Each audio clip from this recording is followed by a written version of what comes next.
play. That's called modal playing. But in jazz, to heaven,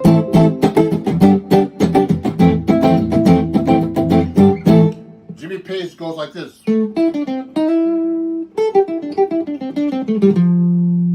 But in jazz, I'll play. I'm actually playing over the A minor chord, the G chord, and the F major 7 chord. So in jazz, we play over changes and. Nice. I'm going to get started in a minute. I'm going to start right now soon. Yeah. What about you, sir? You play guitar? Not too much. Oh, nice. I like. Are you writing? Oh, also, yeah, I do everything. Yeah, I have records. These are my albums. Your Yeah, all my albums. Yeah. Oh, I see this in YouTube. No? Yeah. In YouTube? I'm on YouTube. Yeah, so I appreciate you being a fan. Excuse me? Yeah, you can take a look. And, if you like one, I take credit cards and everything. Or cash, whatever you want. Yeah. I like to move.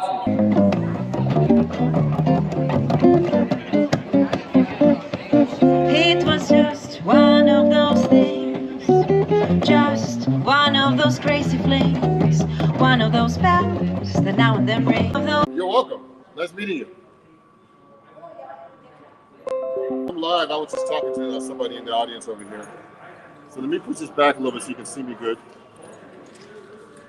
That's blocking the camera. It should be kind of fun. And appreciate you guys. Let me put this out of the background. I'm going to get started. I just got here. I'm playing at Inglewood Hospital. That's why I have to wear a mask. See if you have any questions or comments, please let me know. And I'm going to tune up real quick and, get started. How's it going, man? Good. How about you? Good. Right on. Right on. And so, yeah, I'm here talking to the audience. They come by. So you can ask me questions about my guitar. Anything you like, guys. I'm performing. So let me just tune up a little bit here.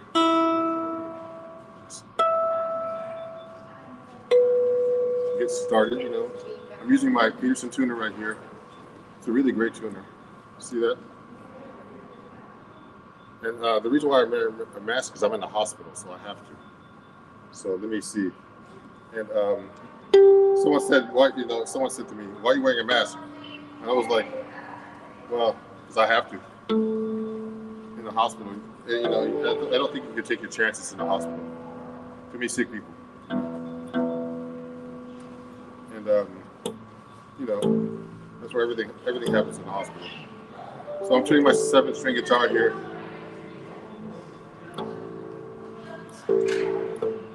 So this is my A string, A, E, D.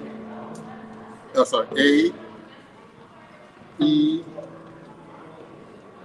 E, A, D, G, E,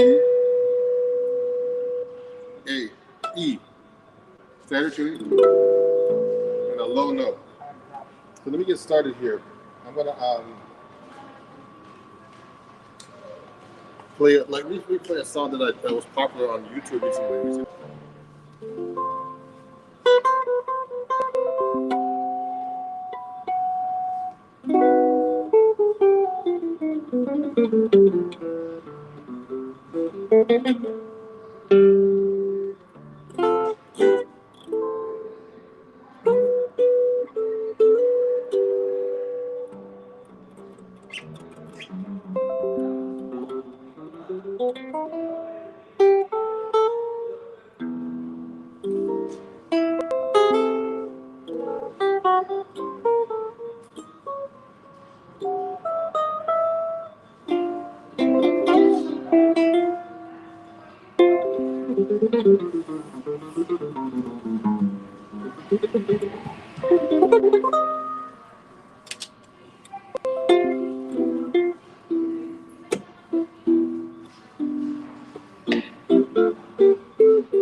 everybody, it's Ron Jackson on YouTube.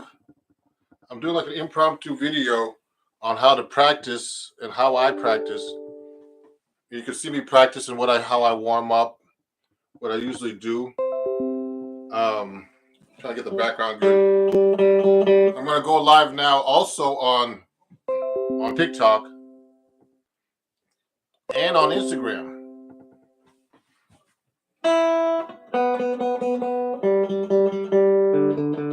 So everybody, just so you know, I wanted to go live when I'm practicing a little bit, so you can see how I actually practice, and what. Any questions, please let me know.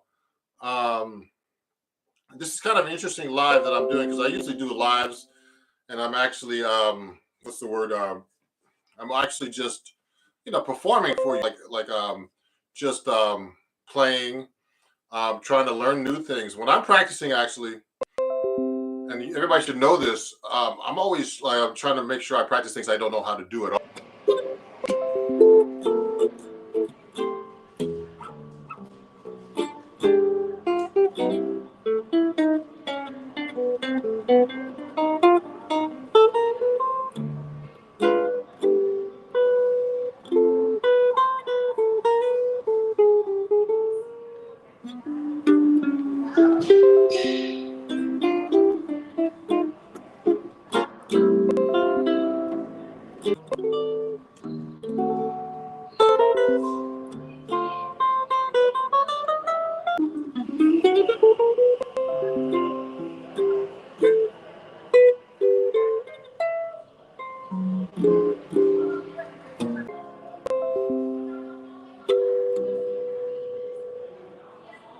Okay, everybody, great seeing you. Let me put these banners up. Okay, banners. I'm going to put this banner up right now. And let me see what happens. Yeah, so thank you for watching, everybody. And if you're enjoying what you're hearing, let me say hi to everybody on my chat here on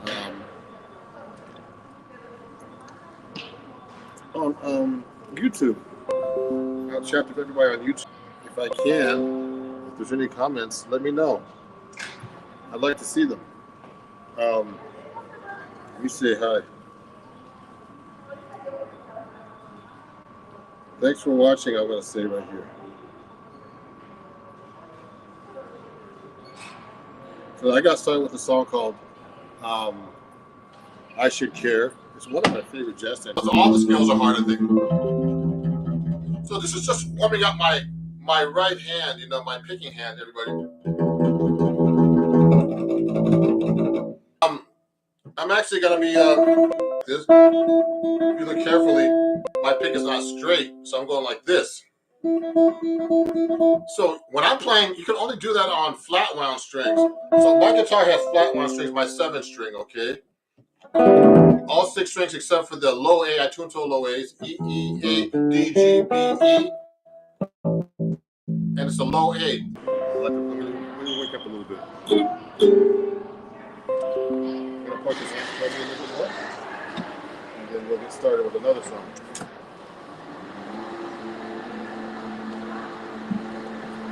Cool.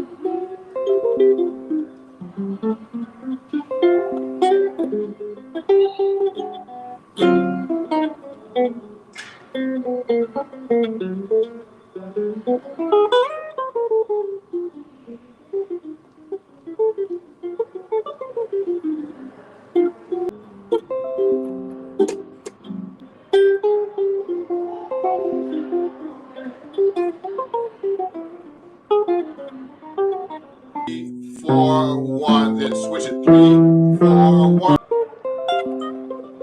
Now, I mean, you have to do this slow to get used to it first. I learned this from Steve Vai. He's a great guitar player, that guy.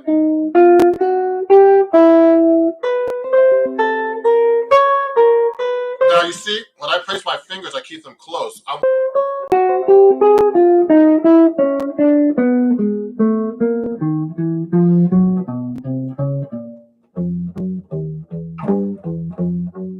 I'm going up the 7th string.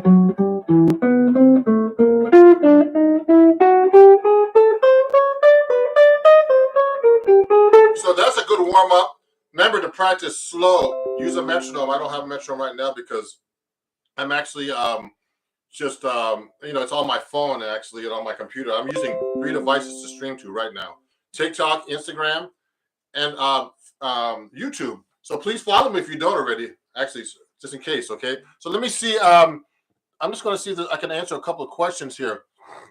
Someone was asking me what Eastman 7 strings and AR 810 with me. Please, let me know, and I'll do that for you. Now, this is really an impromptu, how I practice kind of workshop. Let me see if I can answer a question. Are there any neo jazz guitar players that you hold high respect? Who's that guy? I got to think about some neo soul guitar players. This is guy. What's his name?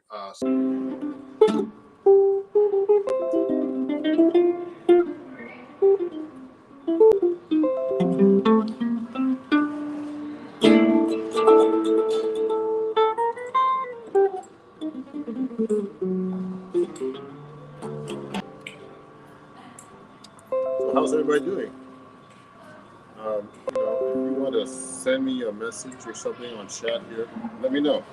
That was called Serpent's Tooth by Miles Davis, a little bebop tune that I worked on. There's a lot of stuff I work on when I'm playing by myself, solo guitar. And let me see if I can do another one. I'm going to do a song. Let me do a little ballad for you. I can use my harmonic. What I like about this Benedetto 7th string, if you have any questions, hey, you do an example of playing chord changes 6, 2, 5, 1. Oh, interesting, huh? 6, 2, 5, 1. But slowly, 6. So 6 is in the key of C. 6 is A minor. Then 2, 5. So A minor, D minor 7, G7 to C major. So I mean, I don't know what you mean by that, Peter. But what I'm trying to do is really is just if I do as a line, 6, 2, 5, 1 is not common actually. Oh, whoop.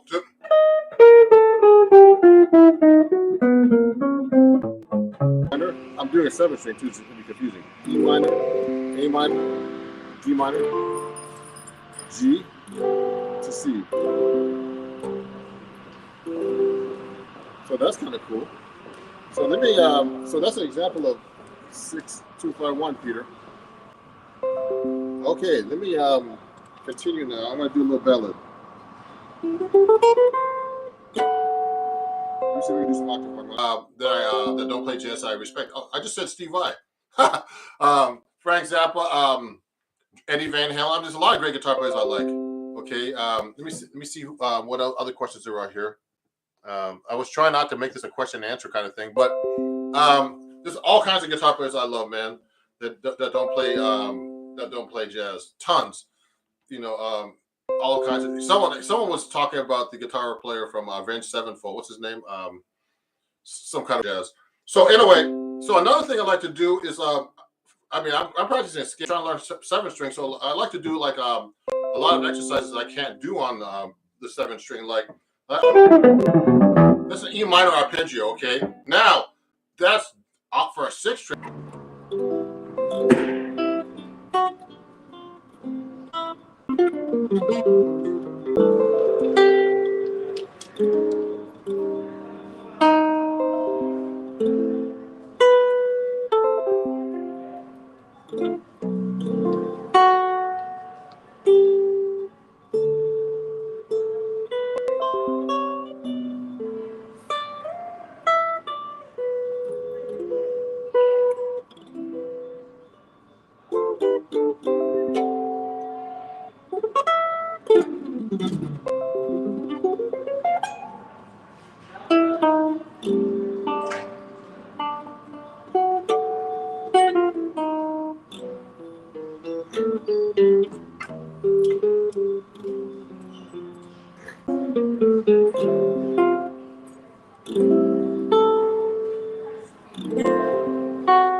On my computer's over there, so with YouTube. So these are things I can't do. Well, I can do some of these, but some of the arpeggios I can do are like this. Let me take my 6-string guitar now so you can see. Another one. This is my other Eastman, and I use a different pick for this because I use heavy string. Okay. Someone said play some gypsy jazz.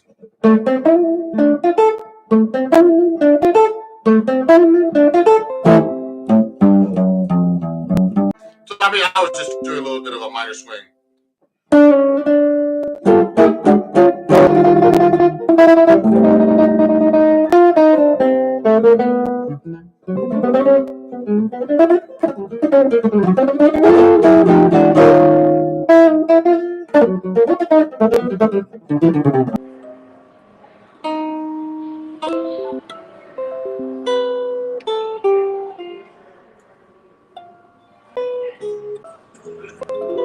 Thank you for listening.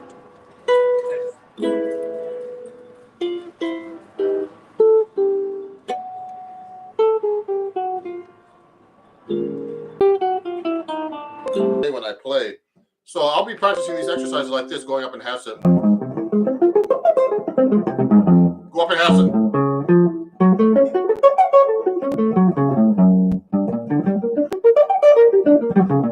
Etc. Etc. I mean, you should do them slower than I'm doing. But the ones that I don't know as well, I'm still getting warmed up here, is the ones that go like this. So if I'm playing a C major arpeggio, starting on the 5th,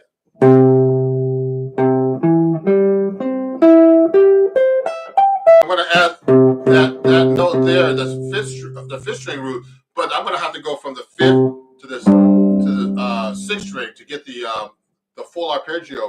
With the low note, I would go.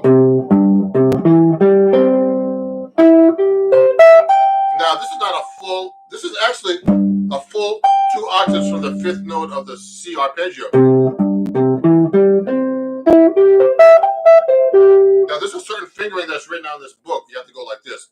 I'm going like this.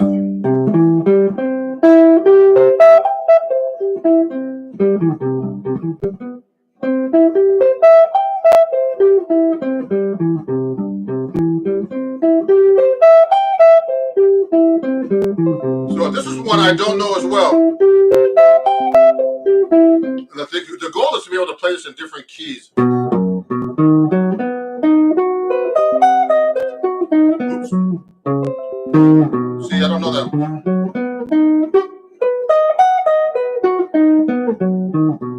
When you're practicing, it should not sound good, because that's what practice is all about.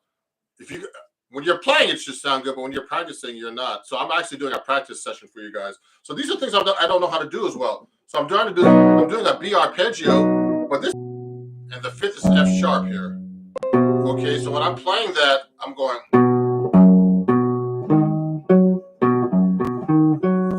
Okay, there's another octave. Another octave. So those are the octaves. So that's 3 octaves, okay, all together.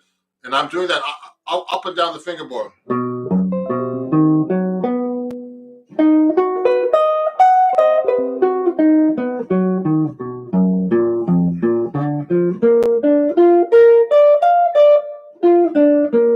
Oh, Joe.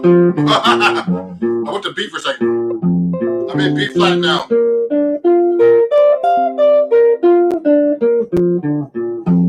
Okay, now these exercises my student gave me a long time ago. So I'm in C, back to C minor.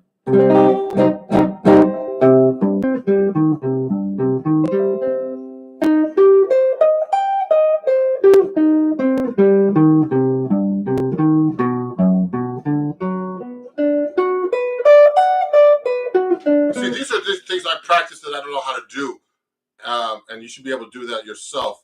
Let me see someday. Oh, Devontae. I think I talked to him earlier. Someone on YouTube is watching my live stream right now.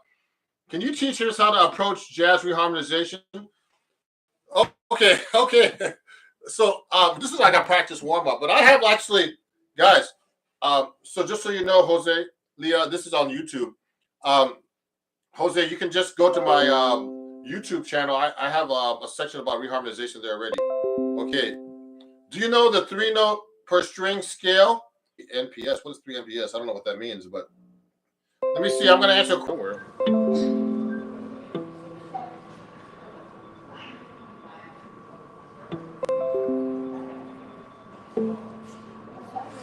Okay, let me bring it up a little bit. Let me look at my song. So I can't see. Let me go to recents, and here's my song list. So I'm gonna pick a song right now. Oh, let me do this one. I haven't played this in a while.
I know, okay, but it's a scale exercise. I would just go 1, 2, 3, 4. This is doing another video.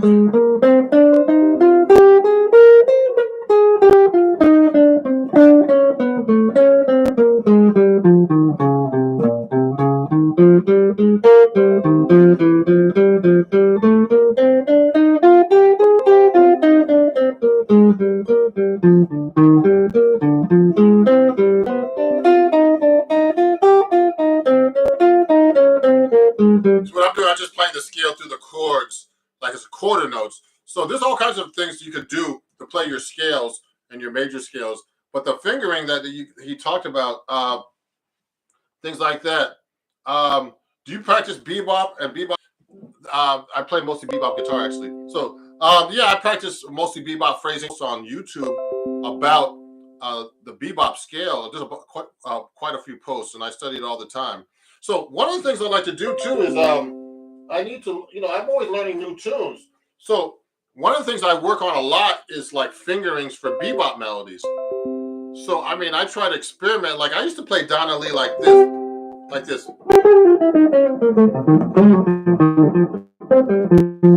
Okay, and that fingering is not very good. I've been doing that fingering for years.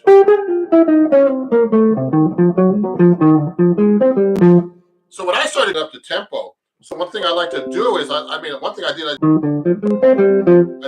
decided to do that fingering instead, just because it's easier to lay on the guitar. So when you're learning new melodies, whenever you're practicing, this is a practice session for you guys. I'm trying to be able to play things that I can't do and execute them.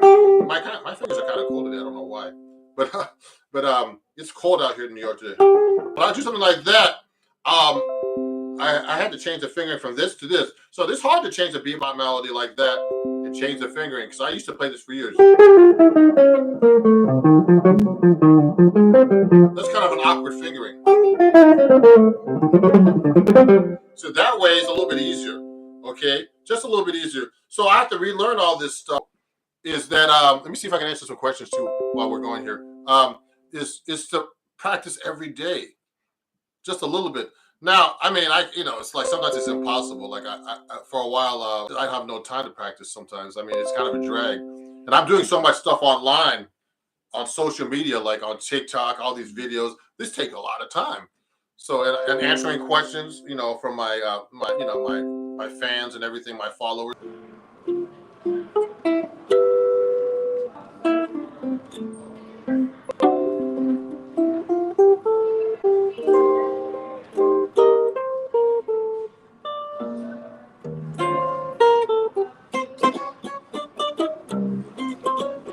Stuff I can't do, things I can't do, things I haven't been able to do. Now, on YouTube.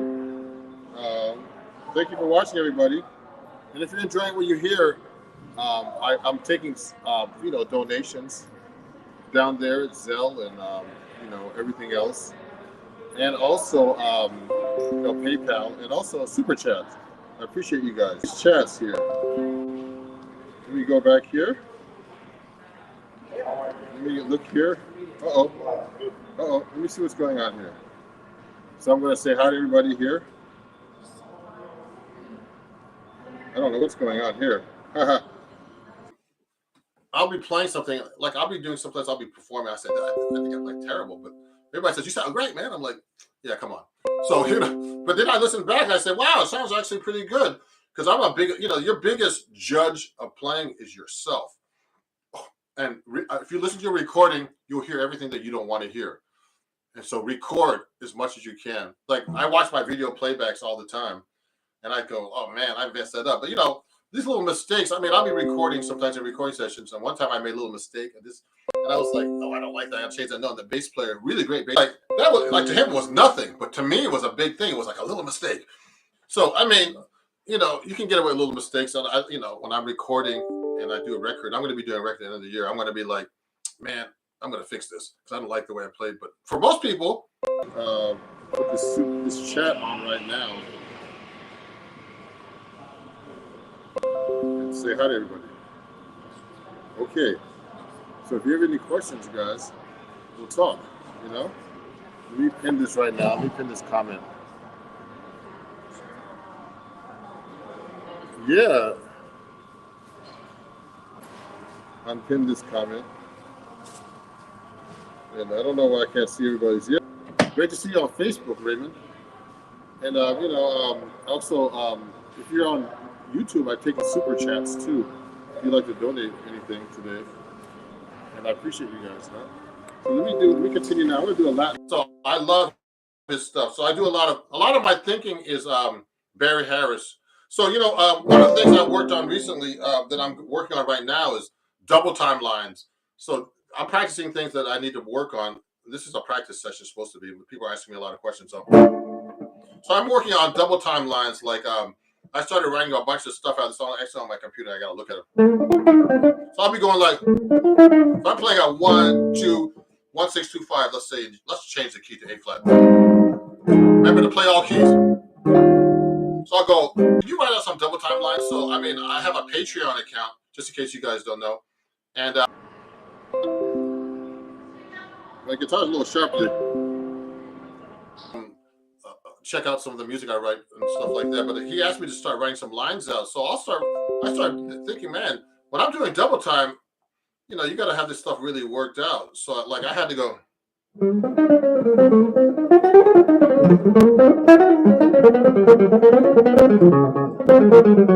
So I'm just doing a double time line on 1, 6, 2, 5. So to write that out was really hard. I mean, I was just playing a double time line I was making up like from my own. arsenal of vocabulary. So I have to think of all kinds of lines.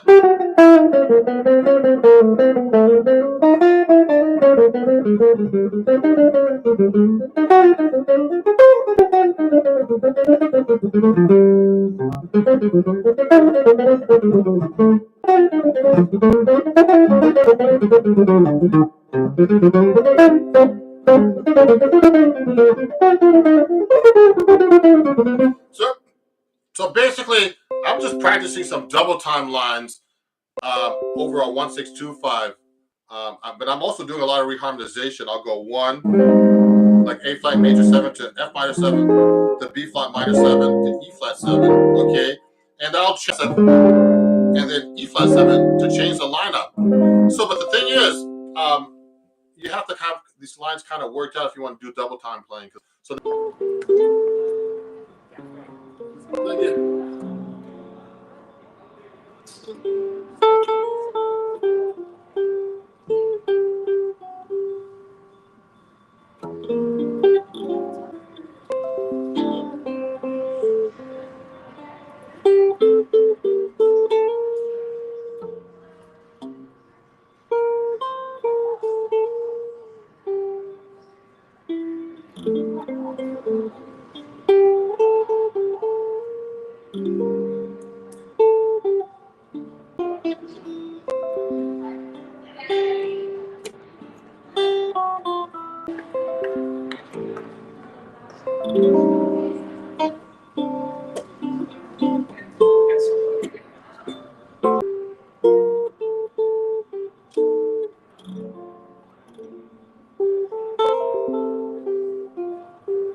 So let's say I'm playing, this is A minor, this is B diminished, then C augmented, D minor, then, F chord, then F sharp diminished. So you got to be able to play that. I mean, if you really want to know the skill, you got to really get into it.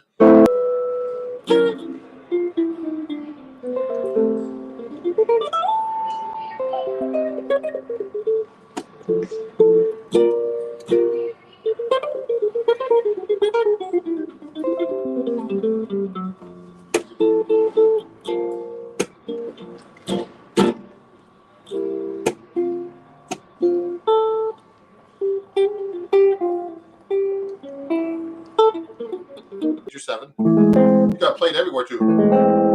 Then B minor 7 flat 5, and then C major 7 sharp 5. Now E7, F7. Oh, sorry, F major 7. Sorry, C, and then G sharp diminished. Then go backwards. It's a great harmony. I used to scale a lot, but.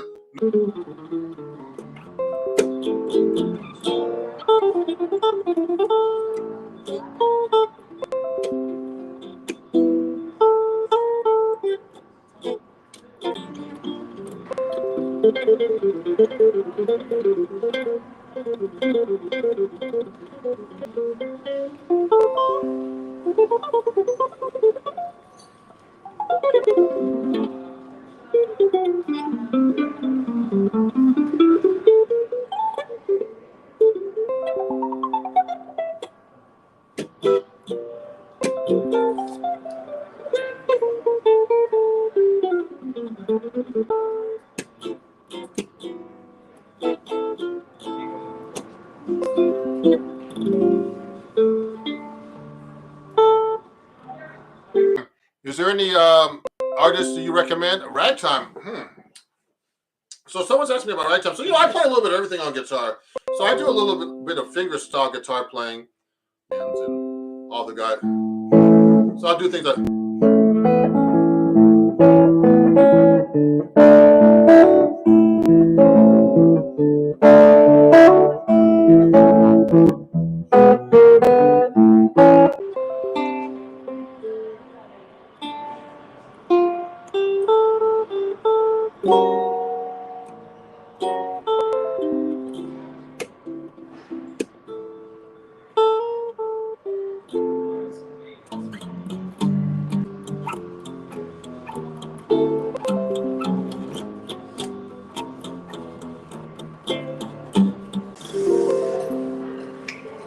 The look of love. Thank everybody for watching.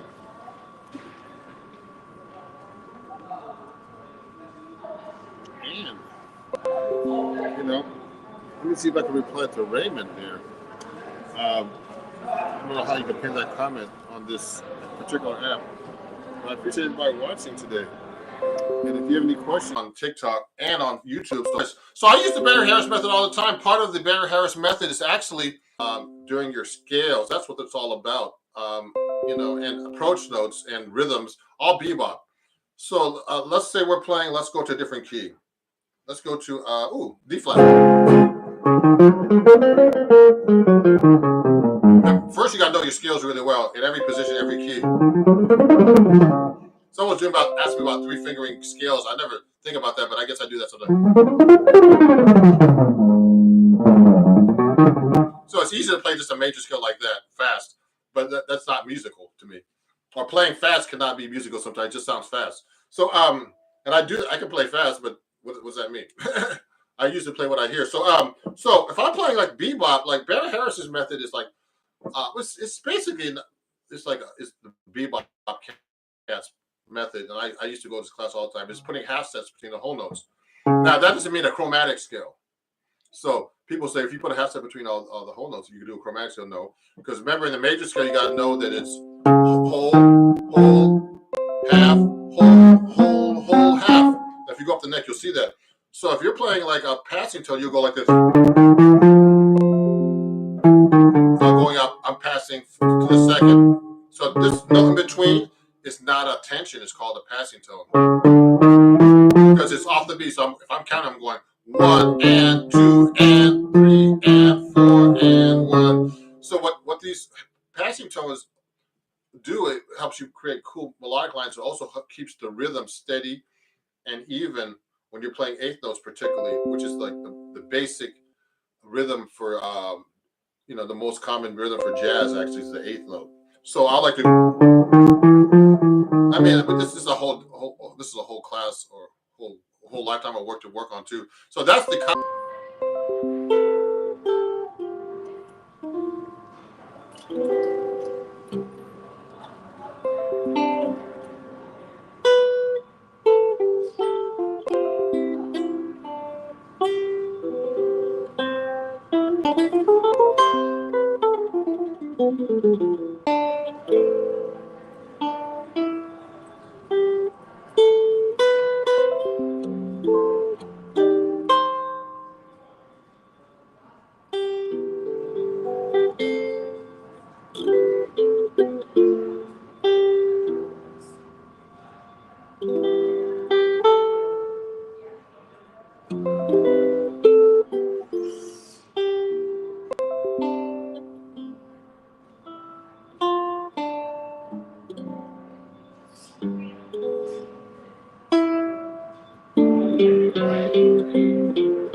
Thing I like to do is I like to read a lot, and I've been using a lot. You know, I don't have where's that book at? I don't have it in front of me.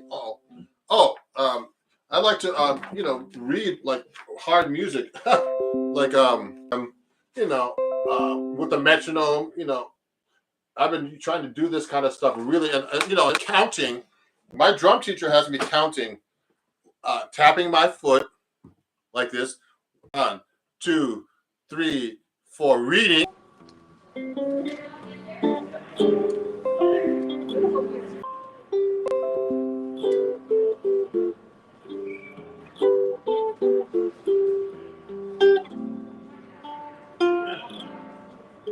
And tapping your foot. And then he has me tapping my foot on. This is the guy from. This is my friend. His TikTok took off, and he has tons of followers on YouTube. It's called Drummer's Almanac, and he also, he does a lot of great things, and he's a great guy. So definitely check on 2. So I'm tapping my foot like this in 8 notes. 1, 2, 3, 4. Then I'm going 1E and 2E and 3E and 4E and 1E and 2E and so what I'm doing is 8 notes on my foot, 16 notes when I'm talking and playing whatever I'm playing. Then he has me doing exercise where I'm doing I'm doing the offbeat 1 and 2 and 3 and then saying 1E and 2E and 3. It's like really hard. Then playing. So these are really great exercises if you want to get into like your rhythm, because that's my most important thing that I need to work on, I think, is my rhythm and timing, especially when I record or ahead or, behind, whatever, any kind of timing. So I'm starting to work on that with polyrhythms and all that kind of stuff. So let me see what else is this. Monty Craig. Hey, Ron, who's this guy? Now, someone had, Jimmy, any advice about improvising on jazz blues? You know what? What I suggest is you should learn how to play over the changes at every chord scale. Like, so when I like one of my exercises I get students is I say I'm playing Afro blues.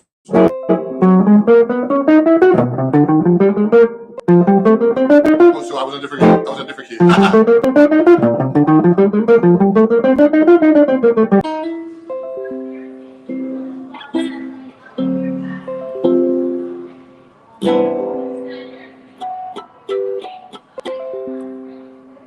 Oh, Moon River, yeah. Thank you, everybody. This is great. Let me do this. Thanks for watching, everybody. We see. We had some cool comments up here earlier. So I'm going to be going in for another 10 minutes or so. Let me see if I can play some other songs that I haven't played in a while. I haven't played that song in quite a while, But this is solo 7-string guitar, everybody. And let me see what other songs I have in the can here. And I appreciate everybody watching. There's so many songs that you can play that I love playing over the years. Let me try this one. I haven't done it in so long.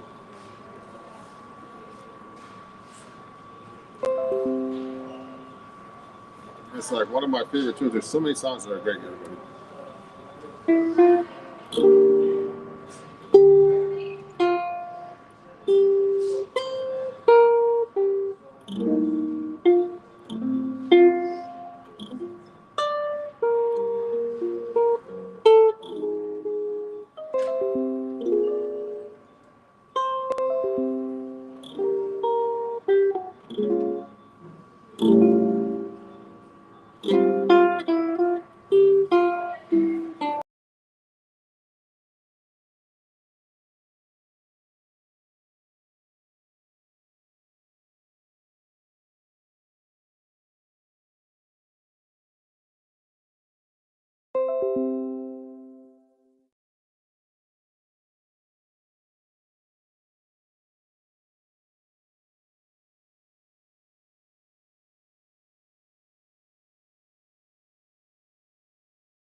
I'm trying to learn how to use the notes without getting lost all the time.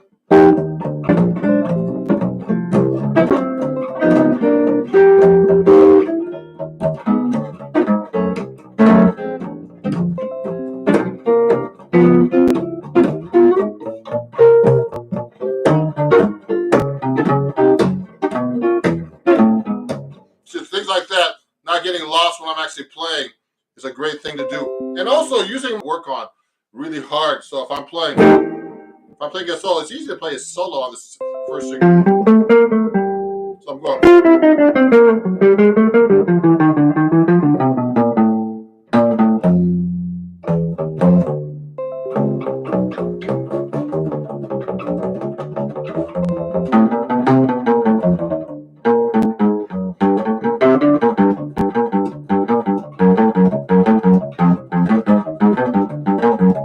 So I'm trying to use that 7th string as much as I can.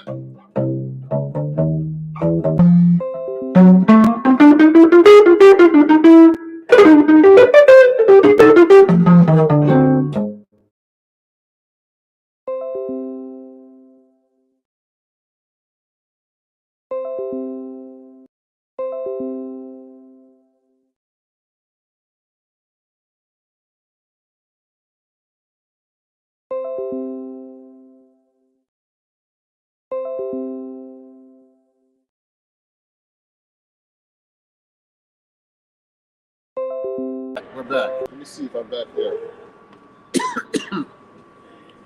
We lost contact for a minute, everybody. So I had to stop for a second. Thank you for watching. I don't know what happened, but I was jamming, and then next thing you know, we were offline. And we're back for a second. So thanks for watching. I'm going to be stopping now and having some lunch, taking a break. So this is my live broadcast today. I'm going to do some questions and answers. And thanks again. And I'm Ron Jackson. I have some solo 7-string guitar and a few music. And you know, if you want to, if you'd like to donate to help support my, help support my content and everything, you can just go to PayPal here or everywhere at Ron Jackson Music. And if you're on YouTube, you can do Super Chat as well. You know, PayPal, Venmo, Cash App, all that Zelle. It's Ron Jackson Music or Ron at RonJacksonMusic.com. I appreciate you guys watching. And I'll do some more solo 7-string guitar every week for you, at least once a week. Plus many more lives when I perform online. But people can't make it to see me play. I appreciate you guys. And I have a lot of content I'm going to be putting up all the time. Not just, also some education materials as well. And if you know what, if you help support me as well, you can go to Patreon. And I'm doing a live stream recently. And you throw that note in, you're like, uh-oh, how am I going to do this? I've been practicing, but doesn't mean you can play it. Practicing is something that makes you get better with time, you know. You have to repeat it over and over. And then when you come out and actually play, you'll be able to do it without thinking about it. That's what practice does to your playing, you know. So the most important thing is get a lot of practice in. And practice the right way. Don't practice things you already know. Practice things you can't do, you know. Improve a melody, chord changes, whatever. Let me see. There's a lot of oh, sorry. I like this guy.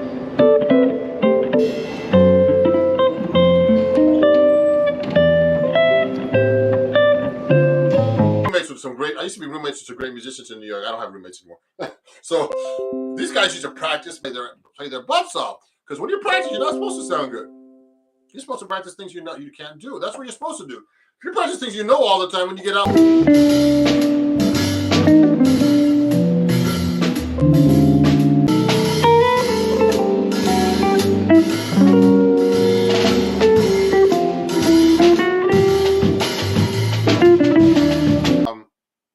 Oh, the extra note on my 7th string. Sorry, guys, on TikTok. This is a standard tuning guitar.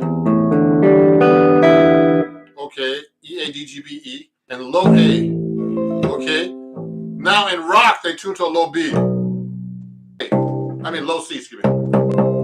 Now, the reason why this is tuned to low A is because of George Van Epps used to do this tuning, okay?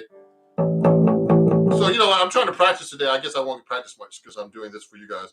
This is supposed to be a practice session trying to show you what I do when I practice, but...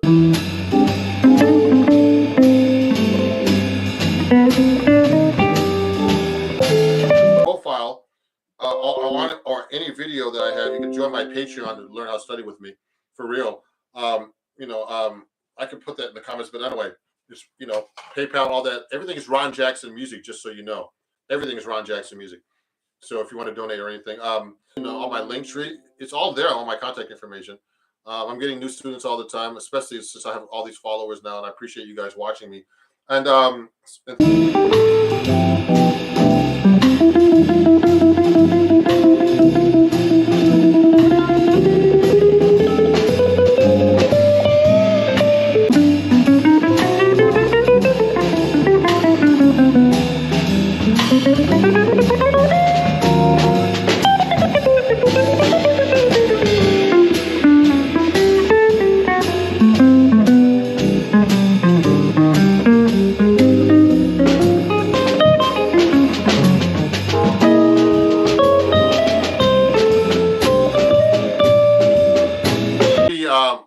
reshare my videos with the GoPro camera, because the live streams, the sound is not as good, or the and the video is not as good. So I actually do that.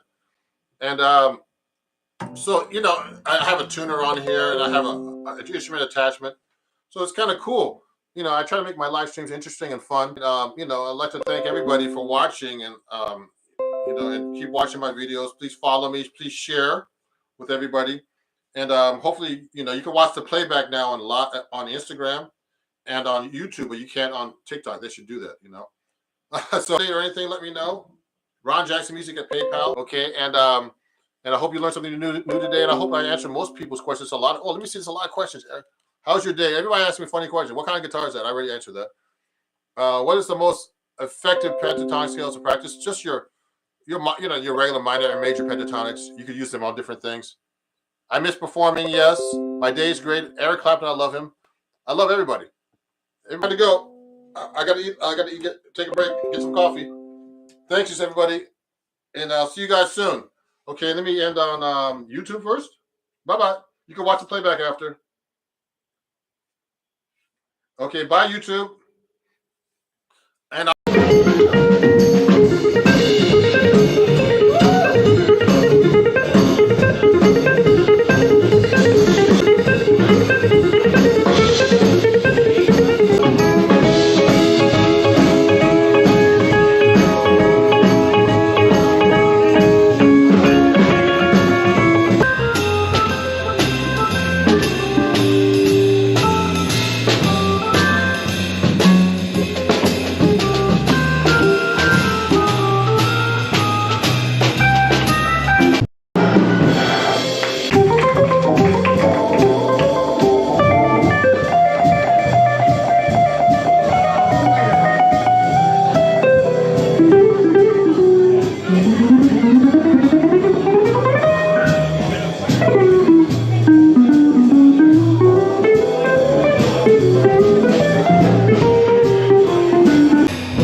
thank you.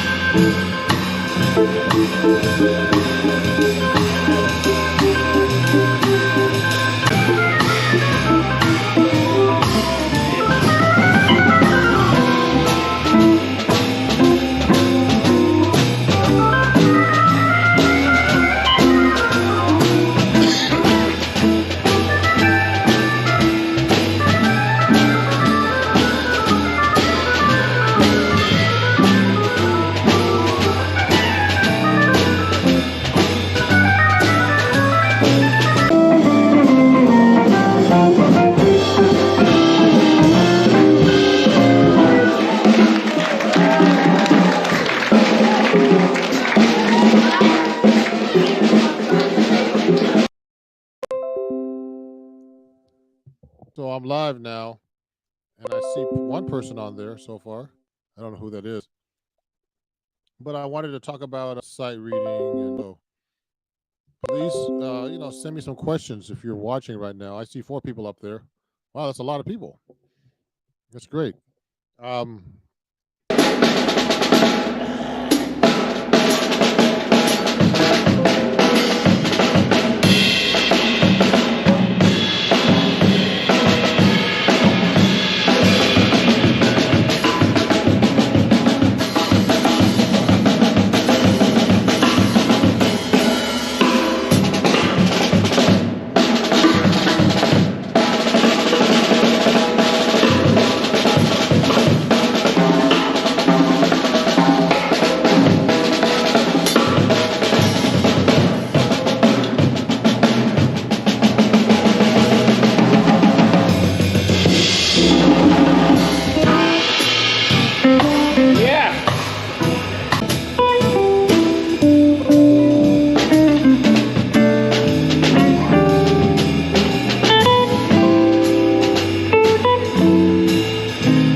Where to put your fingers. It tells you what strings, etc., and what position. So you don't need tabs if you know how to really know how to read music.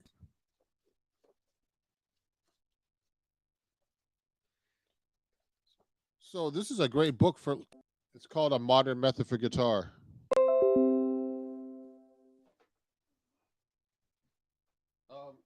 Also, you should be able to read in lead sheet form,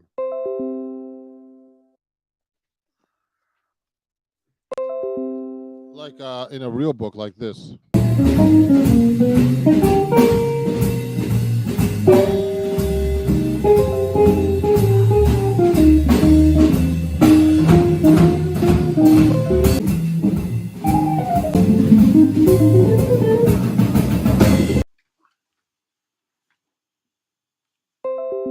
Hey everybody, it's Ron Jackson, and how's everybody doing? This is for my students. I'm going to have a few guests up today. So my Patreon account is, an exclusive account where I give lessons like sheet music, all kinds of stuff like this that students can actually watch, and they can actually download these lessons. They come with tabs, exercises for jazz improvisation, and the cool thing now is I usually just I'll do a live lesson just broadcast. So today I'm going to be inviting some people that are on my Patreon. If they show up, I know a couple people are going to show up at about 2:30 already. My patrons and my students. You should have got the email last night, and then you could actually just go. Please do that if you can. So I'm just going to be basically teaching about jazz improvisation today. So what I do is I do very basic lessons that are very important for your fundamental skills in jazz improvisation. And all these lessons in my Patreon account are all about that. Like this lesson right here. The most important thing, he said reading music.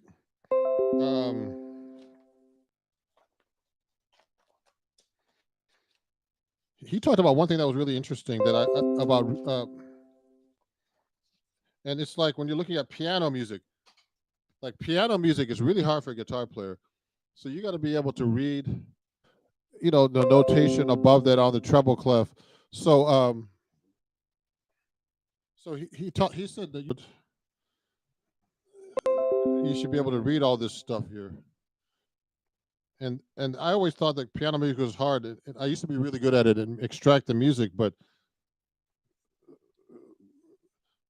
so you have to be able to read the treble clef, and the bass clef together. That they've won a contest to be able to become, to come on my live lesson. So any patrons that got my link by email, you can actually join me now. Hit the StreamYard link, and so today is public, okay? So when I teach somebody a blues, like a C blues, the blues chords are C7, 2, 3, 4, F7, C7, G minor 7, C7, F7, F sharp diminished 7, C7, E minor 7, A7, D minor 7. Okay. So I'm going to take out my guitar. Now, the next thing I want to talk about soon, if you don't have any questions, is ear training. So let's take a song. I'm going to put the speaker on for a minute. I'm going to try to play you. You should be able to hear cadences and things like that when you're actually learning about ear training, and also you should know basics. And then when they get to the F chord, they never change. I got the blues, yeah. And someone said, "Man, you gotta throw an F chord in there." I got the blues, yeah. And then when you get to the 5 chord, I'm just shortening it. I'm just making it shorter. I got the blues. But before all that, they actually just played the same chord I heard. until they started making it more complicated. Then they made the traditional. Can you hear me okay, Reggie? Respond, please.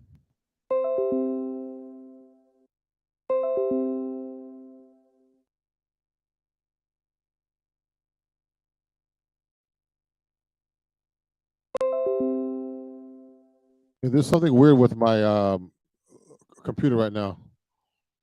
Okay, good, good. Do you have any questions, Reggie? Let me see. Questions.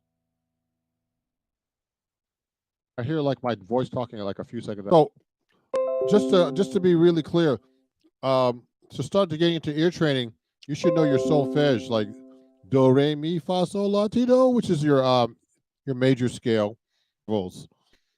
Like you should know your intervals, all your major intervals, like let's see, one, the major second, and the major third, the major sixth, and the major seventh.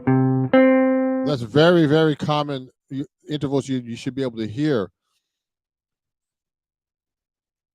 Now, these things you should hear because you hear them in chord progressions a lot, like 1,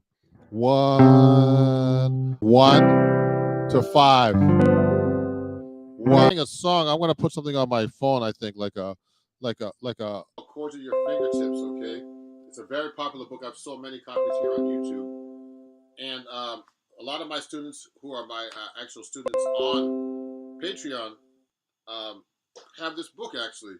So I'll talk about this book a little bit today. So learning how to do walking bass lines, chord melody, all kinds of stuff. Okay. And also, right now you can get this book discounted. You'll see the link on my description here. You can get this book at 20% off because I'm actually doing an Indiegogo for my new album. So you can actually get this book 20% off if you get it right now while it lasts. Okay. Right now I have about Indiegogo on my campaign. So go, just hit that over there. And hey, Glenn, okay. Glenn is one of my patrons. Let me show this right now. How you doing, Glenn? Do you want to? If you want to join me, Glenn. Well, I don't know. Actually, I don't know if you are one of my patrons. You're welcome, Glenn. But thank you. You're welcome. I'm here to show the support me. Definitely be a patron. This is mainly for my patrons, but also I'm doing that campaign for my new album. So you can actually see the link. Someone's gonna post a link probably soon about that too, on the comment chain here. Okay, and so let's talk about playing chord changes.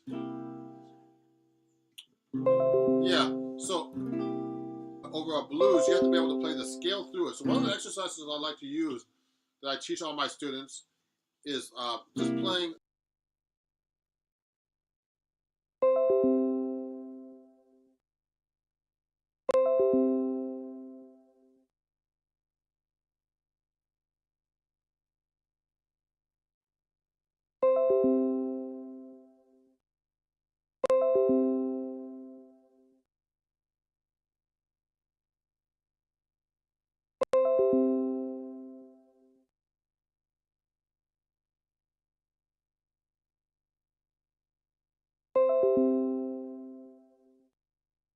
Put them.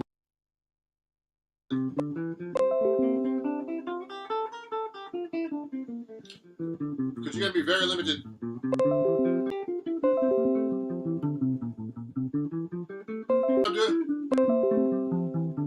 So now, somebody would say to me, "Look, major scale starting on the C.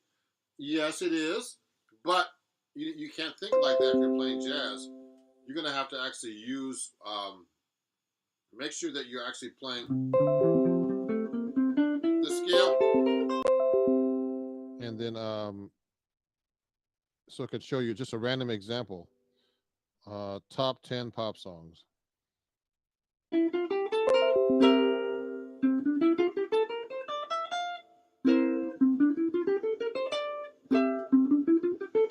playing all these different C7s.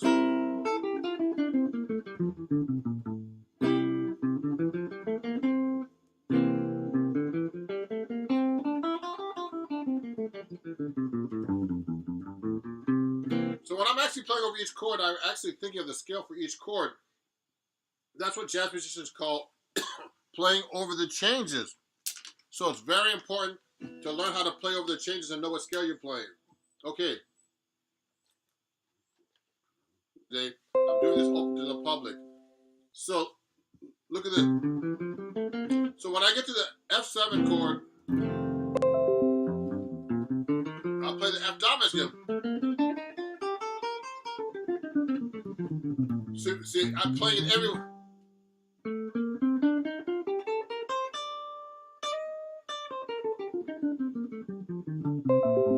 Oh, Tom is one of my. Tom, thank you for joining me. Tom is actually one of my patrons. How are you doing, Tom? Hi. He's watching on his other YouTube account. Just switch. So let me move this up forward a little bit. So if you have a hard time, you could actually slow down the song too.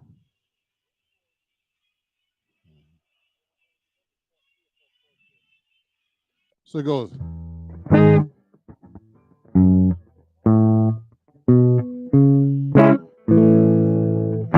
So it starts out with a C sharp minor, A, and this song is actually called what is it? Dynamite Official, BTS. It's BTS, the famous Korean pop band. And it goes C minor.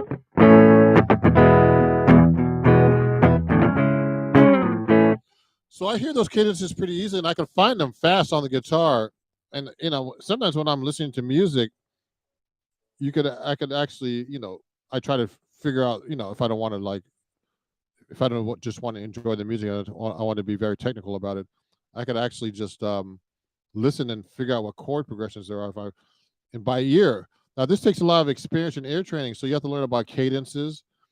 You have to learn about intervals. You should know all your types of intervals. So this song starts off like that. So it's just 3 chords so far. So I'll play along with it so you can get an idea. Here it goes.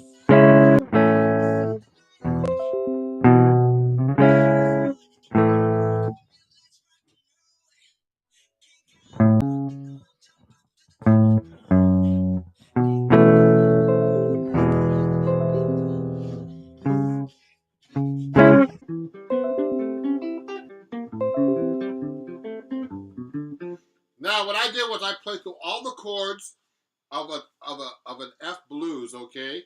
And what I did was, I'm going to move over here a little bit so you can see my neck better. What I did was I played through all the chords, all the scales, everybody. But you have to be able to you can't just play it in one area. You can't just start on the root. You have to be able to go like this. What I did was I played the same exact thing, but I did it in a different position.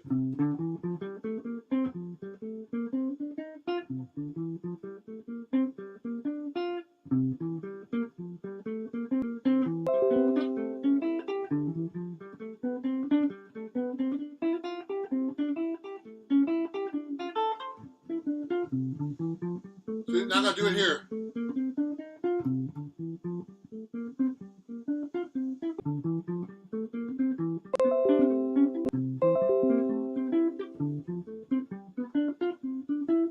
Be able to write that in the mouth solo. That was really hard, man. I remember doing this on 19 or 20, and I was already advanced. Reggie's asking me, would you write rhythm first, then the melody? First, write notes first, and then rhythm. So if I'm using, I don't have my I'm actually talking to my computer right now, and I can't show you Sibelius because I don't have it on my other computer. But when I transcribe, I'll take a note. Let's see. Watch this. I'm gonna clean the camera for a second, everybody. So so it looks better. I don't think it's gonna do anything. So that's actually how you actually play through changes. Now what happened was I was actually playing the scale for each chord in time and in eighth notes. That's how you really play changes, okay? uh, and I'm playing an eighth note. That is. So let's try to do an example. Let's look at a jazz solo. Let's look at a Sonny Rollins solo. Sonny Rollins. He has a lot of hard rhythms, Sonny Rollins, actually. So let me see.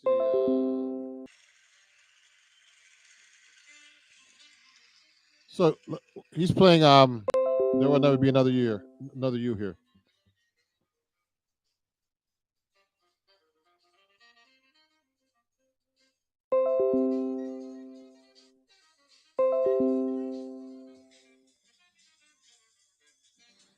See, jazz rhythmically, most of the stuff he's playing is rhythm, but Sonny Rollins will probably start playing off the time in a minute.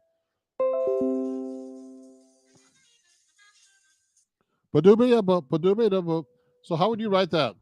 One So I just figured that what he played that he was playing on each line was based on that. That's the first chord of Son. So that rhythm is like you got to figure out where's he playing that at. It's like 1, 2, 3, 4, 1 So that's the and of 1. Transcribe. You have to learn how to conduct because that's really helpful to me. So when he's playing, I'm going 1. So you have to learn all your basic conducting patterns, like 1, 2, 3, 4. And it really helps you find the beat, especially when you're transcribing. We're trying to figure out what where he's. Oh, 1 do do.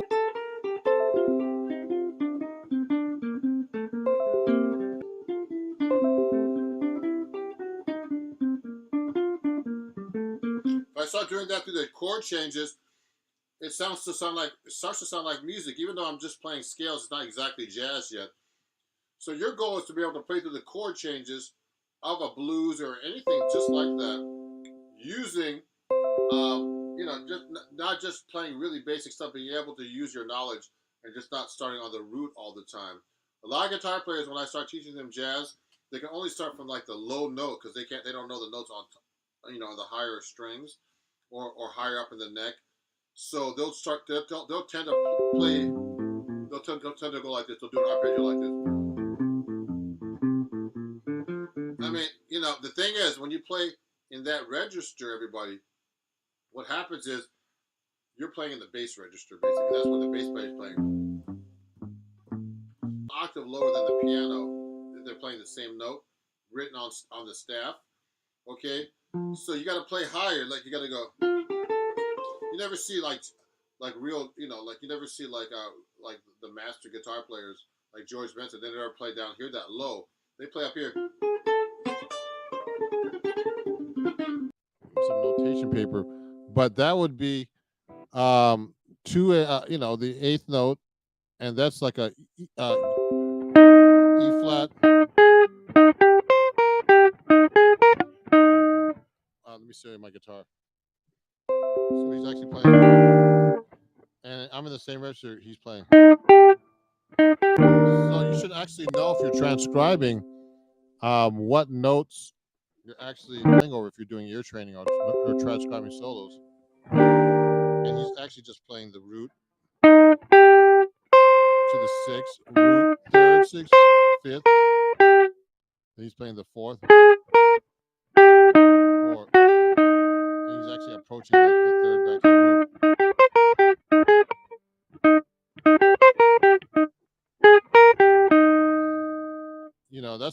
That's a cool lick. I mean, I just learned something new right there from him. And so when you're actually transcribing solos like this, you have to figure out each detail now, taking off melodies. So what I usually do is I transcribe, and I can either transcribe if I want to, write it out for to have it etched in stone, which takes hours actually to get it right, especially like a song. It's Tom Rogers. Sorry, Tom. Now, Tom said he's watching from his other YouTube channel, switched so he could see. and he, I invited him and some of my patrons. So some of them are probably watching and don't. Important to be able to things down. It helps your reading, and also do it by ear. So you should be able to play these things by ear and memorize them by ear. Because at the end, you're not going to be looking at music when you're taking it slow. You're going to be, or you're playing in a band, in a rock band. You don't want to have music in front of you. Like when you ever see a rock band perform, like Bruce Springsteen. I have a friend that played with Bruce Springsteen for years. And so I always tell my everybody watching me on YouTube, are you studying with a guitar teacher? If you're not, this is the time to get your lessons with me on my, on my Indiegogo, because my lessons are really much less, because they're so much cheaper than what I usually charge. Okay, so just go on my on the link on my bio. It's everywhere, and check it out. Okay, so let me go right now and show you my book a little bit. So anyway, so for my patrons, there's a lot of patrons who have this book. It's a really great book if you want to learn how to do walking bass lines. So I have a lesson in here called Pass It On. Okay. Now remember, you can get this book on my website, but particularly on this Indiegogo site. So look at this.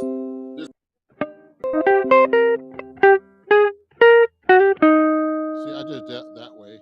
That's another way of doing it. Same register.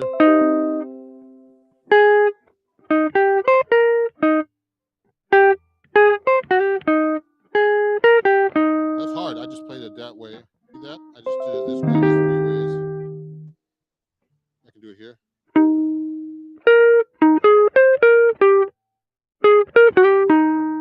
To me, that lick is like an E flat chord to F minor for a second. Outline the F minor,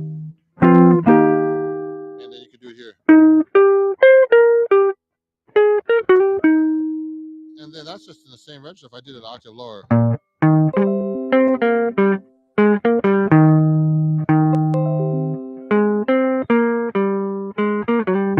So that's, these are different things you can do on the guitar. See how many ways I just played that? So when you're learning how to read and transcribe and all this other stuff on the guitar, you could play that stuff with with fingerings.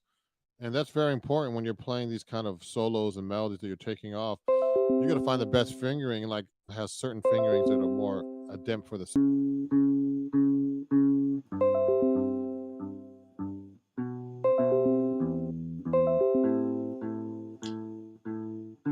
Now, these 2 notes on top. That's how you start doing walking bass lines. So I put the 3rd and 7th of each chord. Before you put the 3rd and 7th of each chord there, you have to learn how to do the 3rd and 7th without the bass line. So I see my chords without the bass note. You have to be able to see the chords without a bass note. Now you can hear the chords with this actually.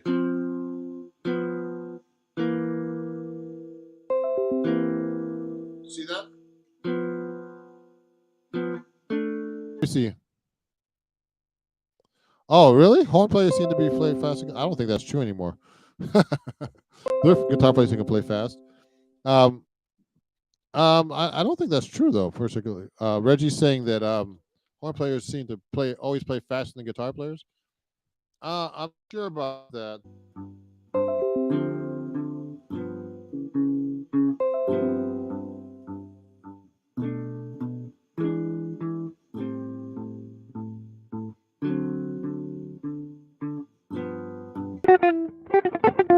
I think speed is something that you can develop on any instrument. You just have to figure out you just have to practice and get the technique together. But horns can actually blow through, and piano too. Piano. I show you this in this book right here, chords at your fingertips. Okay, this lesson right here that I'm going over right now, it does that progressively through this book. The next thing you'll do root and fifth, for example. You can go like this. So first you have to be able to do bass line by itself.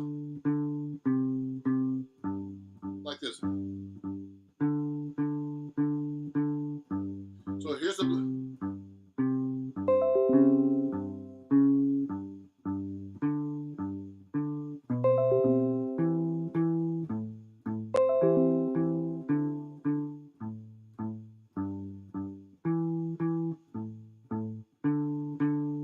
Like that, you see that?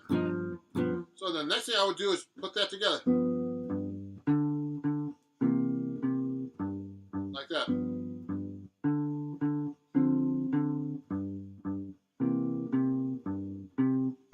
Every note like Pat Martino does. You know, he actually goes every note.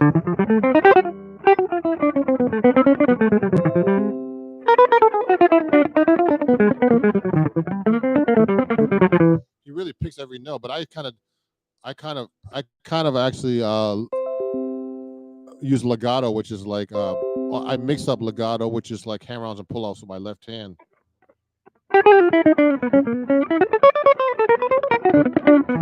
So I'm mixing them up. I'm actually using hammer-ons, that kind of, or pull-offs, those different types of phrasing with my left hand. So I'm not only picking every note. It's it's going to be about sweep picking. So you could do things with your pick too that make you play faster, like sweeping. So you don't have to. So because if you skip across a string, you can play real fast. It's a real fast arpeggio, or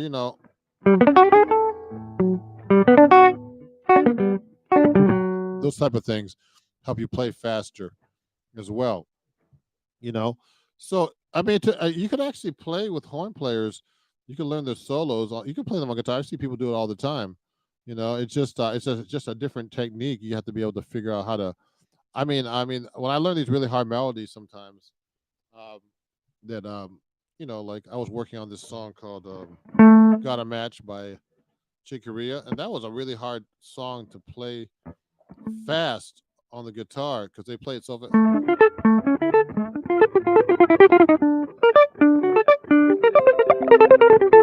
When I was learning that one, I had to figure out the right fingering. So sometimes knowing the right fingering or figuring out the right fingering helps you play these melodies and solos much faster. Okay. And in that song, I was lazy. Usually I'll learn a song by ear if I have time. But I usually just now just look at the sheet music just because to save time because I can read too. So I think it's very very important, everybody, to know to be able to play so many different ways. You should be able to read music, transcribe music, hear music, and you know, you know, write down the music. All these different techniques, especially if you want to be a professional musician. But I know musicians who are great musicians who like I have a lot of friends. When I used to do Broadway a lot, they were telling me that they know how to read music, but they don't know any songs. They can't improvise. But that's what they do. They play parts, and that's good too. They play the crap out of those parts. This one of the songs I do is like we do Billy Boy, and I actually do like a chord melody thing with it. So before my guests come on, which I hope they're coming on soon, let me see. Let me see if they're contacting me and if they're having a problem getting on. Let me see. Hopefully they'll be coming on very soon with me and to join my broadcast here, everybody. Okay. Thank you, everybody, for watching. There's a lot of people watching today. I know it's a Saturday, it's September 11th, and I'm sorry for what happened. I was actually here during September 11th, and I didn't know when that happened. I saw the buildings, the towers actually. I could smell the towers in Brooklyn where I was at. Actually, living at the time in Brooklyn, I could see all the fires and everything from over there. So let me do something. I'm gonna fix the light a little bit better. So watch this. Um, oh, so everybody, so this is actually, I'm not responding to anybody who's not a patron or a student, because this is like a private lesson for my students that I usually give if you're a patron on Patreon, excuse me. And also, if you're a student of mine, you get all the sheet music. All this stuff I have right here, everybody, is available on my website. Now, I show this to everybody right now on camera because most of my guitar players and most guitar players don't know how to read, so they wouldn't be able to read this. You know, they need tabs, so it's important to learn how to read. When I created my Patreon account, what happened was, but you know, it's not the same thing as having a live band. And actually, producers on Broadway have been trying to eliminate musicians to save money because it costs a lot of money to have a musician on stage. I'm gonna have all the whole. It's a good skill to transcribe and hear things and take things off records, memorize them. It's also another skill to we haven't talked about, which is my big thing on Patreon is. I know Dario's watching. I'm gonna have to have him come live with me because he did buy one of my books. Let me show that to Dario. Dario bought my book actually. So next time, Dario, I'm gonna send you an email and you're gonna go live with us, okay? Sorry about that. I'm sorry I missed you. I mean, since I have this campaign going, I haven't been able to keep track of all the people who bought my book who haven't. But we'll get you on next time, okay? I want to invite people up to play for me, and the whole world will be watching. So look at this. So this song right here, before my guest comes up in a second, I hope they come up soon, is one of my arrangements that's in this book for Billy Boy. Okay? So it's actually a full chord arrangement you see here. Look, it's in the book, Chords at Your Fingertips, that you can get right now for a big discount on my Indiegogo campaign. Link in bio here, which is right here. A little bit so you can see it. Okay. Let me hide that for a second. Watch this. So I'll play a little bit for you. Looks like this.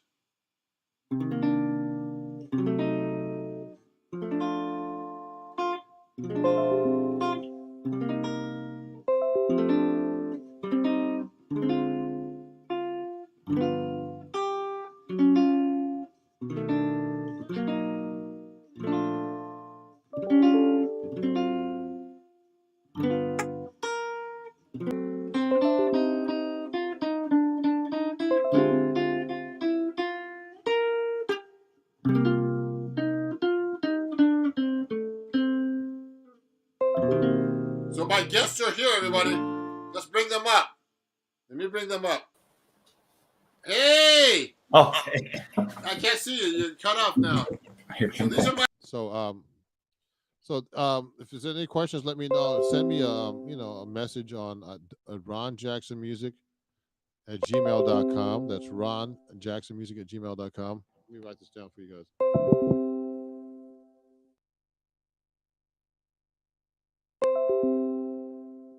Ron Jackson at Gmail. If you have any questions about the workshop today, yeah, send me a message. It says Ron Jackson. Month, and I hope that this helped you out with your sight reading and your ear training. Each subject. Now, this is important, everybody. Morrissey wants to study with the real teachers, so it's very important to see Morrissey in action. So, want to play Twinkle Twinkle Little Star? Okay. Go ahead.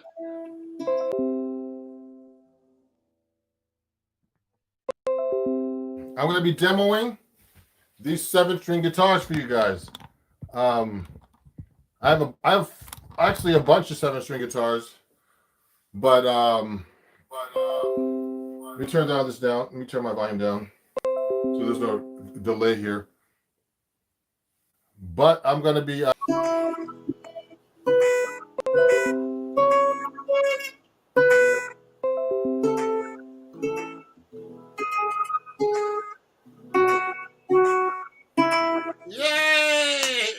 Everybody on YouTube, give him a hand.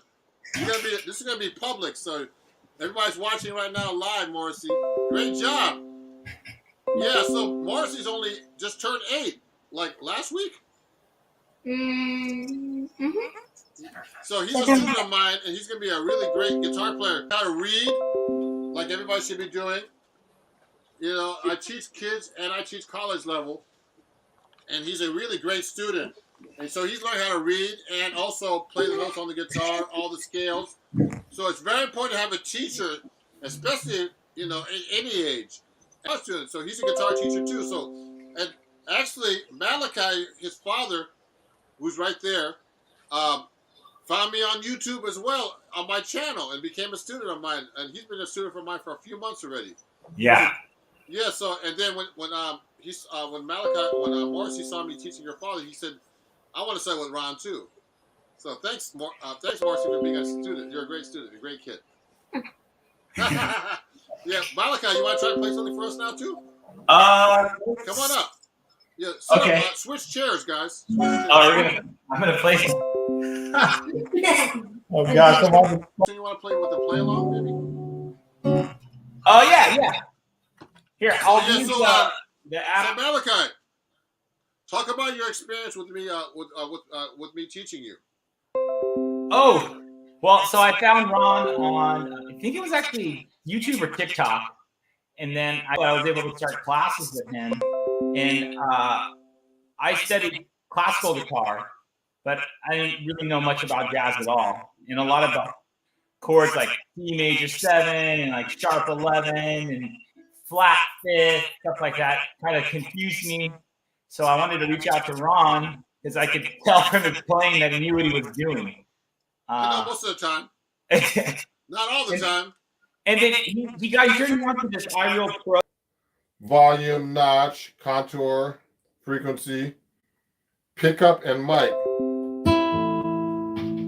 Now, if I put it toward the mic, you hear the mic, it's coming through right now. It's a, pretty powerful mic. And when you... I have another a person that bought my book. I want to see how he plays my books after. So, Dario, you're in the green room. I'll get you up in a minute. So, Malachi, want to learn about jazz improvisation. So actually, I was showing him the method that I showed everybody earlier about playing the scale on time, on the right chord, different positions, learning the melody, learning the chords and melody everywhere. Learning the chords everywhere and learning the scales everywhere. So listening and transcribing, all kinds of different stuff. Yes. Yes. Malachi. Oh yeah, sorry, there was a delay. Yeah, there's a delay. Also, I think next time you go live with me, you have to change the settings so you don't have an echo, but it's okay. Yeah. So do you want to play something for everybody? Oh, you want to play the melody with the play along? It's okay. It's only live on YouTube. I know, that's the thing. Your son just said, okay, so it's your turn now, Daddy.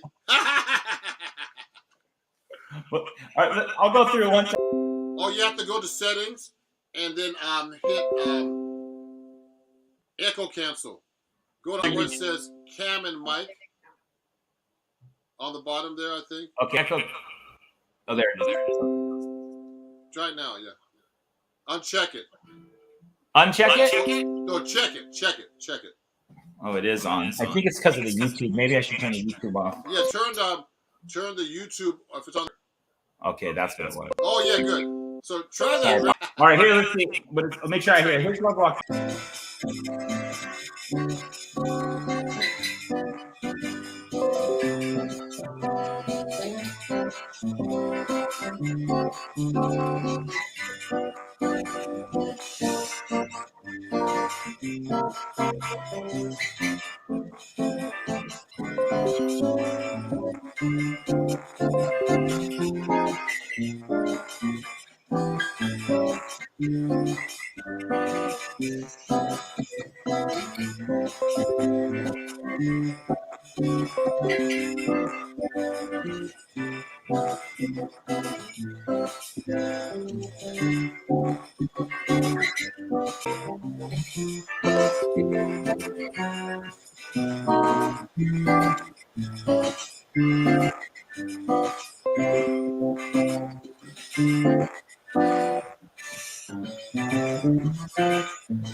That's a technical exercise. So this is like so this has EQ. It has a blend, mic. It has pickup and mic blend, then treble, and then contour. Okay. So, with the bass coming on and off. As far as flying fingers, everybody, that's a technical question. So if I'm playing like an acoustic guitar, I'll give you a good example of somewhat flying fingers. John McLaughlin. Oh yeah, sorry. Someone was asking about the price. Let me look it up real quick, but I think the price is basically is pretty reasonable. Let me see a Cremona. I forgot to tell you guys about. I forgot to mention prices. So this is the Cremona 7-string. If you look it up, I think it lists for like about. I'll tell you right now. The 7-string at Guitar Center lists for about. They say $1,200, $1,200 to $1,500. Okay. No, sorry, not 12. And the maximum you can buy it for is about $1,500. If you talk to me directly, I'm a dealer, so I can get you a good price. You can save you a little bit, another maybe 10% or 15%. So, email me at ronjacksonmusic@gmail.com or, or go to my website or send me a message or whatever. The C major scale was like this, everybody. Watch this.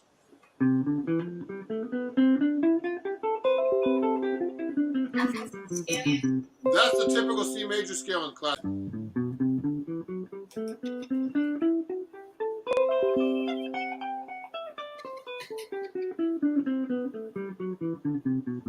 I think it's a great exercise for switching position. Because if you want to play fast, you gotta go. You know what I mean? Like it's a really good exercise for pivoting your. A full band is like a lot of. So talk about flying fingers. The best thing to do is practice close to the fingerboard. I have to talk to Cremona. Cremona's in Bulgaria and also, but this Cremona USA, just in case you guys don't know, Cremona USA exists. So just so you know how I met Cremona, I met them at the NAMM show in 2013 when I was, they were next to the acoustic guitar magazine booth, and I'm a writer for acoustic guitar. So, like for example, one of my books out right now is through Sunday. And you can get this book out for 20% off, autographed, and it comes with videos and everything. But I write for Acoustic Guitar Magazine, and this is from Hal Leonard too. And they actually that time I started in 2012. So they don't, it's hard to find a nylon string 7-string. Right on my at my Indiegogo. So everybody, if you want to get lessons with me, now's the time. We got autographed by Ron Jackson. Oh yes, thanks. Oh yeah, that's me. Yeah. So you can get a book right now on YouTube. Just go to the link in my description. Pick up a bunch of lessons from Morrissey and himself at a really even cheaper price than I. Thanks for coming on the show, and also Malachi, you have your own YouTube channel too, don't you know that? Oh yeah, Mr. M's music.com. Yeah. So Malachi Hernandez music.com. What's your Instagram? What's your YouTube again? Mr. M's Music. Mr. M. Oh, that's your company? Well, Malachi Hernandez Music, but my YouTube you can find me at Mr. M. Or if you just put in my name, Malachi Hernandez, you can find me. Yeah, so Malachi does lessons too, so I want to help him out with that too. Thanks, Ron. Yeah, so thanks for coming on the show. All right, have a good one. Thanks, Ron. Marcy went up there and said, I'm not scared. Okay, see you guys. See ya. Bye-bye. Okay, so everybody, thanks for those them coming on. Where's Dario? Dario, you gonna come on? Because I'm gonna be going off soon. Because I'm getting tired. I need to eat lunch. Dario? There he is. I think Dario has Patreon every month, everybody. I have guests coming on now. We play together. I can hear them in person. So this is something everybody should be able to do now on YouTube. Oh, if you want to become a Patreon or take a lesson with me, like I just did, invite people up to play. I have students of all ages. So let me add Dario to the stream right now. Dario, how's it going? Hey, good, man. So where are you located? I'm in Grand Prairie, Texas. Oh, it's really funny. What? I had a patron from that area recently. Really? Yeah. He was a patron, and he took a couple of guitar lessons from me. Yeah, so you want to play a song for us real quick? I can't see your guitar, though. You got to show your guitar. Yeah. You got to move back. You got to move back, actually. Move back, like that way. Yeah, because that's... Cause I'm like about 4 feet away from the camera. Yep, I'm a pro at this. I get you. Yeah, great. Play us something real quick.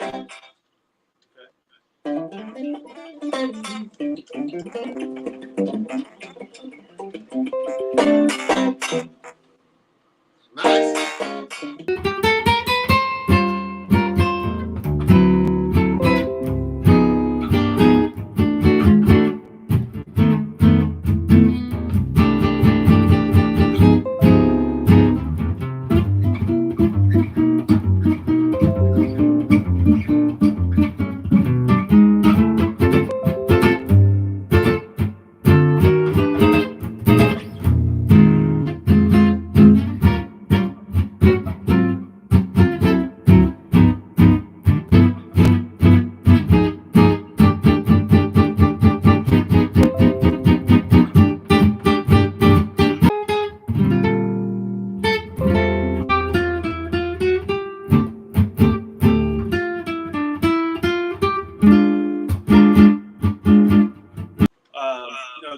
Jazz is one of those last genres for me that deals with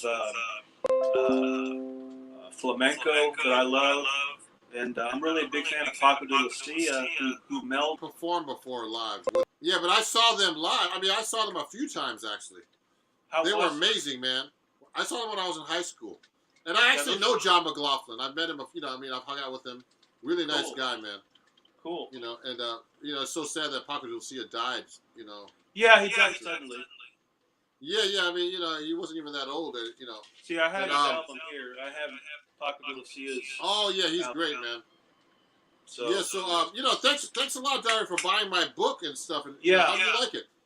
I like it. I left it at my office. Otherwise, I would have brought it home over the weekend. But I teach some co-workers a few chords here and there. You know, I'm just trying to take great credit for some of your licks. Yeah. So I mean, yeah, thanks for coming on, Dario. You know, and everybody, you know, check out Dario's YouTube channel and what YouTube. And you know, you want to play us one quick one, real quick, before we finish? Sure. I'll do a few chords here that I learned out of the book.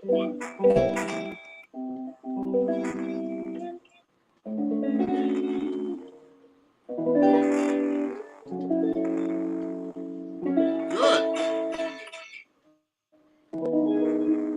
Here's one of my favorites. Oh, that's a nice chord. Yeah. There's a lot of chords. This book has a lot of chords in it. I mean, I love to learn. There's a ton, but it's all about chords. So it's not only from me, from a lot of great guitar teachers. So everybody, you can pick up that book right now on my Patreon. I mean, excuse me, on my Indiegogo campaign that's happening right now at a discount. Okay. You know, and hopefully one day, Dario, you can take some lessons with me. I'm gonna take lessons from. That's the plan. Yeah, right now I'm telling you, I'm having a sale right now on my Indiegogo. It's actually like about 40% off my lessons. So okay, go check it out. Sounds good, bro. Yeah, so thanks for coming on the show, everybody, and I'll see you soon. Okay. Okay, my man. Okay, thanks, Dario. Okay, buddy. Have a good day. So that was Dario, one of my students. You know, I mean, not one of my students, but one of the people that follow me here on YouTube. And he bought my book. I really appreciate him. And he got my book. You know, I think he got it actually on a sale price too. But I think here it is. I'll show you discount my new album that's coming out. And this was actually a public showing for my private students, people who bought my book and my patrons. This is public. I put this public so you can see how I teach people online, and you know, and I encourage them to play. So please follow me if you don't. Share my page. You know, support my new album on Indiegogo, which is on the link here. So contact me if you want to get one. Let me put this guitar away. Let me get my PRS for you rockers. We'll keep in touch, and thanks again, everybody. Have a great day, and I'll see you guys very soon. Okay. It's Ron Jackson. Follow me everywhere at Ron Jackson Music as well. Share my page to everybody. So it's really fun, and it's really so I give myself a lot of credit for that too. I'm just kidding. So have a great day, everybody, and thanks for watching. And I'll see you guys soon on everywhere. Okay, have a great day. Bye bye.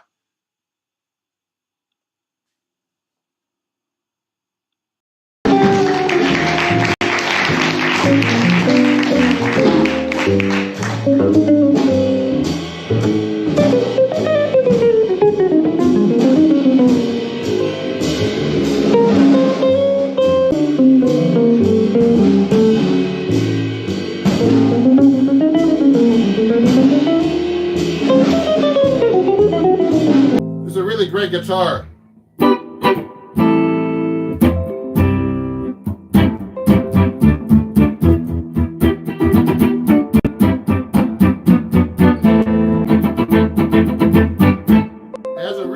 Great sound. The kind of guitar that appeals to me. What point is on something like this? I think this is like this guitar goes for about $800 or $900. This is like this is actually the Korean version of the 7-string from PRS. So it's it's not expensive actually. So you got to look on PRS's website or go to Guitar Center and get this. Of course, I got this from PRS myself. So it's a really great guitar. So when I'm playing solos, I think the scale is a 25-inch, I think. It has 24 frets. Okay?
With my art stop, which I'm going to show you in a little bit.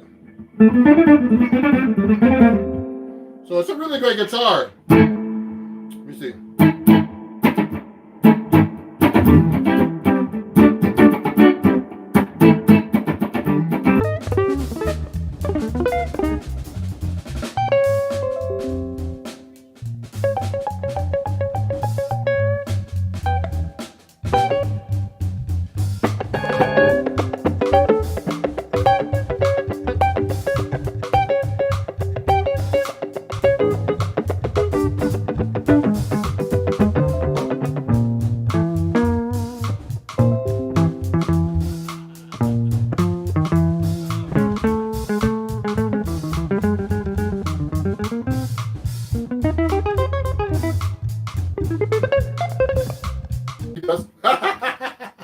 Yeah, he's really great. So let me see some questions here. Beautiful finish. Yeah, they're only $800. Gonna talk to Tosin? Yeah. Yeah. So, you know, I saw Tosin Abasi at the NAMM show a couple of years ago when his guitars came out. But, you know, it's so hard to talk to people that I didn't want to talk to them about, like, getting a guitar. And they're all sold out since the pandemic. But I want to get one of those things because I just, you know, from his company to help support him, but also.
So, you know, I'd like to try just to get one of those guitars and try them out, but I don't know those 8-string guitars yet.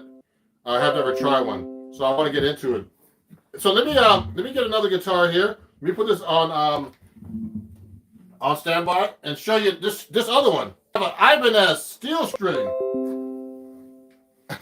Yeah, it's hard to find these type of things. Hey everybody, I'm Ron Jackson, and that was my tune Walk Fast from my brand new album, Standards in My Songs. And you can pick up your copy at ronjacksonmusic.com of vinyl and CD formats. And it's going to be reviewed in the May issue of Vintage Guitar Magazine. So pick up a copy of Vintage Guitar Magazine at vintageguitar.com. And I'll see you guys very soon. Thank you. And I'm going live again, just for you guys. The U.S. and New Jersey. Let me move this a little closer. My cameras right now, and thank everybody for being such great fans and following me and getting up to 20,000. There's some kind of weird sound coming through this too. I don't know why.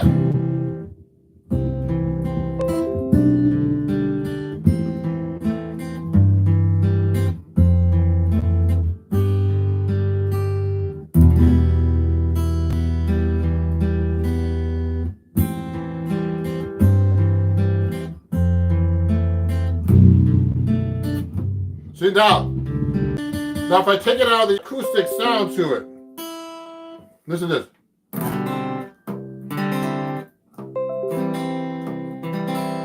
Hear that? I gotta get closer to the phone.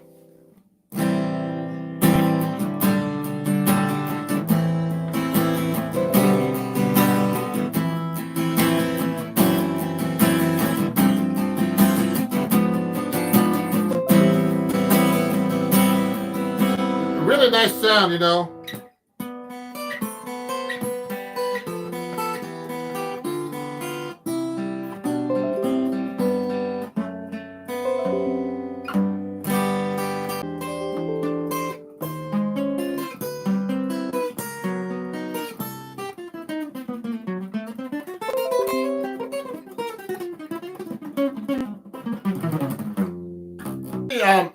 Ibanez guitar.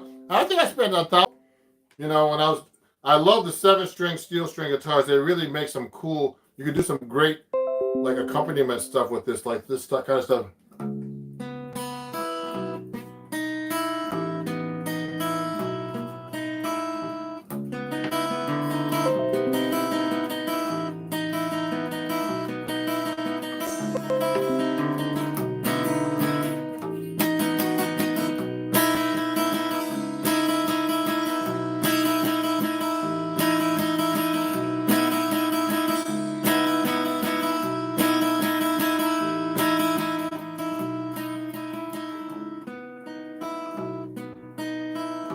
That's a really cool sound. Yeah, so thank you everybody for watching. Steve Vai started on what? I don't know what you guys are talking about, but just so you guys know, you know, I have to advertise myself a little bit. If you're, you know, I'm giving lessons there. Someone just signed up from YouTube today. You know, I start with lessons at a little as $3 a month for one lesson a month. Okay, and it helps support me and my channel. So you can just go to patreon.com/RonJacksonMusic and join my Patreon. If you're enjoying my content, you know, and have any questions about this, anybody? If I put this away? Yeah. Let me see if I can play you like a kind of like a bluesy song. Let me see if I can put the amp on a little bit. It sounds kind of terrible to me. Let me try that. It has a really weird sound. Let me try something.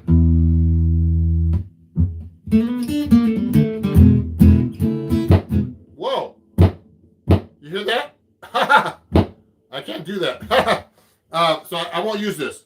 So let me take that out. I'm going to take this out and use my no amp. So look at this. I'm going to play you like a little blues. Yeah, so I use a low A. Someone's saying Steve I used a low A. So, okay.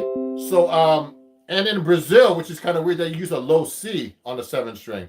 So they're all good, you know. So when I started playing 7-string guitar, Bucky Picciarelli, my guitar teacher at the time, who passed away actually about a year ago from COVID, he told me to switch to low A because that's how George Van Epps played. Check out George Van Epps. He was the master 7-string jazz guitarist. Oh, thank you. I'm trying my best, man. It's hard to play all these guitars. Lightning Hopkins called Bucket Blues.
Adam Levy, Sean McGowan. These are, you know, it's a great book to learn how about chords. You can get that 25% off my website, and you get it signed, and I'll help you with the book too. and it comes with videos too. So it's a great little book. So that's my steel string acoustic. Now let me move to my jazz guitar that I always use. Let me put this over here. So let me plug in jazz song that I always play. It's one of my arrangements that I really know well, that I kind of created for boys and girls because they're so different, you know. It takes a little finagling to be able to play through all these guitars. Let me turn the. I'm going to turn the amp on. So this is the 7-string guitar. It's a really nice guitar. It has, you know, it's made out of, I forget what it is. These list for about $3,000, okay? And they're made in China, but this is actually really carved, the top. Okay, it's a really great guitar. Hey everybody, thank you, Poland. Yeah, there's a finish right here. Thank you. The finish is nice, you know. I mean, I've had this guitar for quite a while. You know, maybe about 6-7 years. I use it a lot. I don't take this out much. I usually use it to record at home, but once in a while I'll take it out to a gig. I have like another Eastman 7-string that can handle volumes louder. You know, it's more laminated, but this is this is a carved top, so playing loud is it's great for the studio, this guitar. So this is my Eastman 7-string. Okay, so it really is great for jazz. So if I'm playing like walking, I can never remember this name. What's the? Let me tell you what the name is here. It's called the Eastman AR810CE. Okay, and they're hard to find, these guitars. They don't make them much anymore. Like the Archtop 7-strings, they're like $10,000. And he can make me one for like, you know, I mean, they're really expensive. So I'm trying to make a deal with them. Thank you, Ty. Thank you. You love my content. You learn a lot from my videos and book. Oh, you got my book? Yeah. Wow, great. That's the hard part about the guitar. So you have to be able to play the melody on the top of the chord, particularly. Now you can actually play the melody on the bottom of the chord, in the middle of the chord.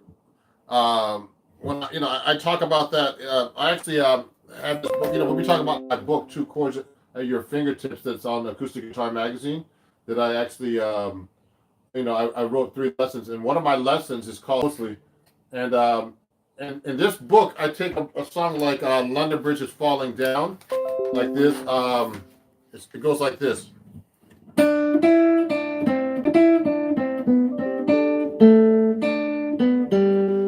Now, in this book, I actually took that melody. I played it with chords on the bottom.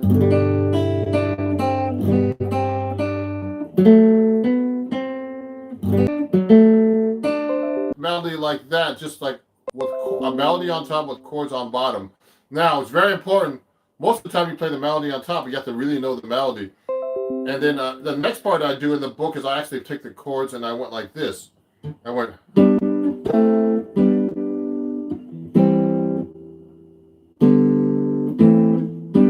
Like that. I'm reading this.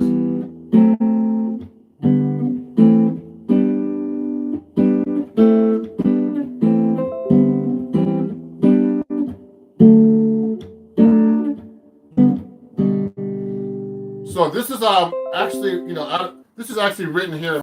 Do chord melody, what we're talking about today. I'm taking a really simple melody like London Bridge is Falling Down, and I play the chords under every note.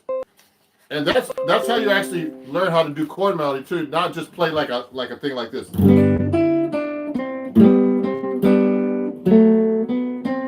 Just one note below it. You should be able to harmonize a melody with a chord under each note, actually. That's very important to learn. Let me see. Oh, thank you. Let me just look at some of the questions here. So I'm just going through this. I'll take questions while I'm trying to talk to you about doing chord melody. So thanks Roscoe for saying I'm amazing. And what you're playing is arranged and my Peterson tuner. They don't make these Peterson tuners anymore. The clip-ons. They're pretty high and expensive tuners, but they're the most accurate tuner you can buy. And hey, Ardix, hello from Poland.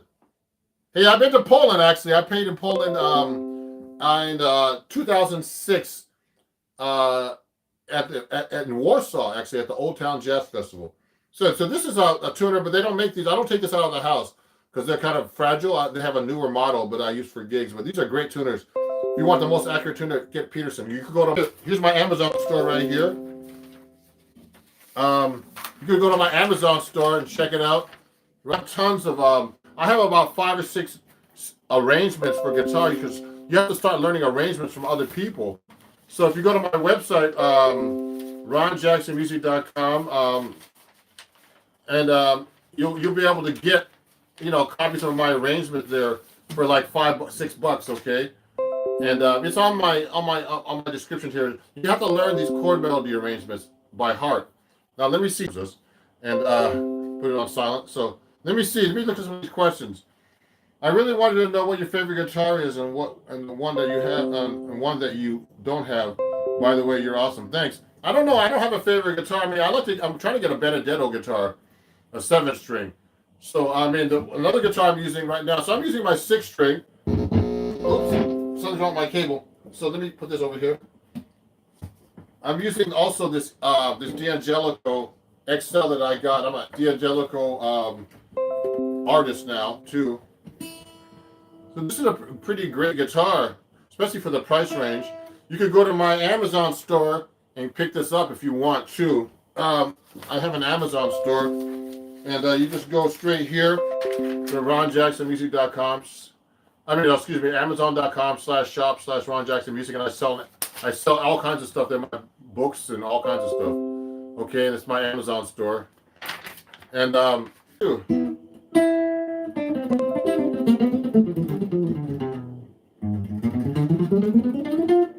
you turn it up a little bit.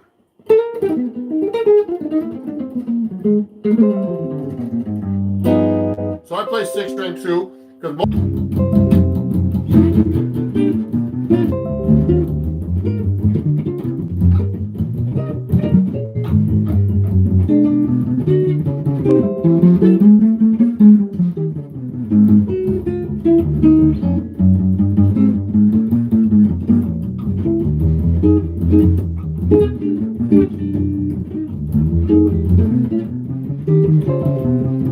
so the melody is the most important thing. So when you're playing these chord melodies, you got to hear the melody.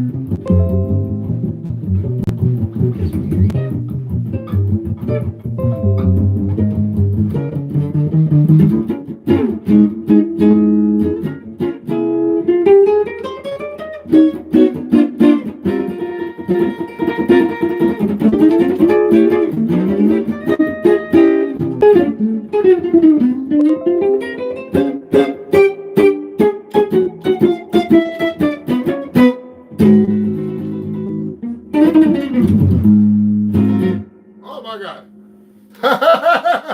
So anyway, that was called Love Will Come Back to Me. I was just trying to jam on my 7-string. I'm not even warmed up yet. So I need to practice actually, guys, just so you know.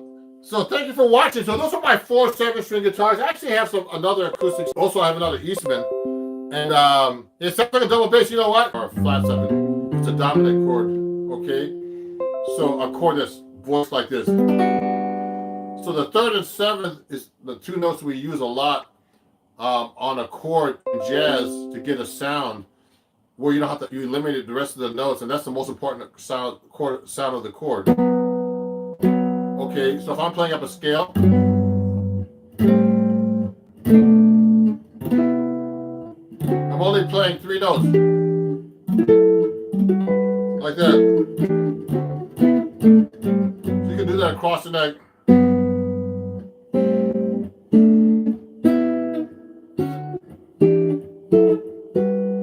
I can do it that way too. I can go this way too. Watch.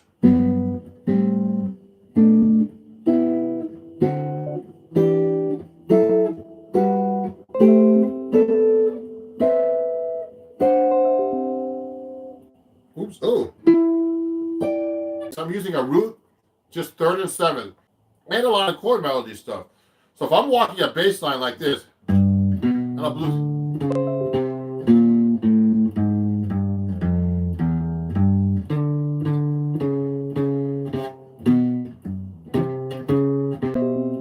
I'll answer that question in a minute. So when I'm actually doing a walking bass line like that in a blues, which is just like 1 in G, Just C, that's an easy progression. Okay. Then C7, you know, just a regular blues. Everybody knows the blues, I hope. And so if I'm walking a bass line, I'm just using 2 notes.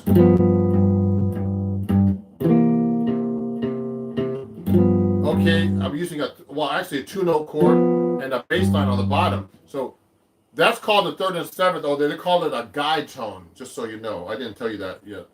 So guide tones are really important to be able to play walking bass lines. So if I'm going to do a guide tone, I'm going to go like this.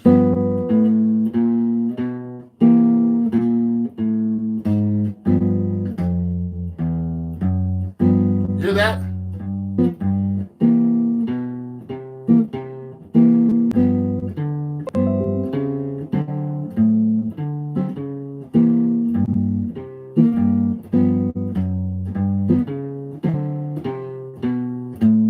See what I did? I just played 2 notes and I did a walking bass line under each chord. And that's actually, you know, in this book, I do a whole chapter in this book about that whole thing called, okay, chords with your fingertips, and I'll actually sign it. So I actually do the progression and I build up to where you actually play a full jazz blues in the key of G with comping rhythms and everything. And that's a really popular lesson on Acoustic Guitar Magazine's website. And if you get the book, all the books come with video and tabs and everything. So this has tabs if you look closely. It's everything. So it's a really great book if you want to work on your bass lines. So let me answer some questions. Of course, that's from Alex Isugi. And or is it possible to work on a regular 6-string? Yes, this is a 6-string. So just so you know, I switched guitars, Alex. So this is a 6-string right now. So I'm playing bass lines with a 6-string or a 7-string. You know, I started off with 6-string. So actually, I could walk bass lines on 6-string too. I was always good at that.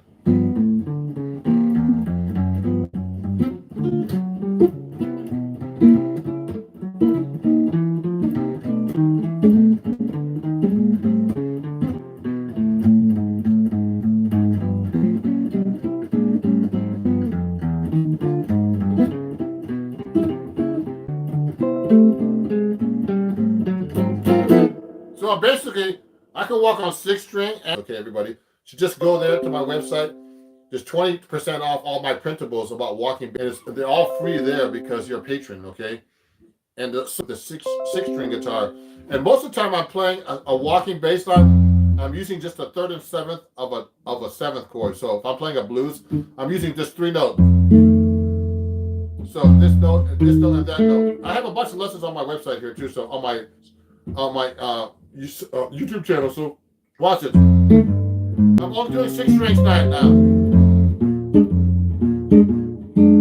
So I'm using 2 notes. 2 notes.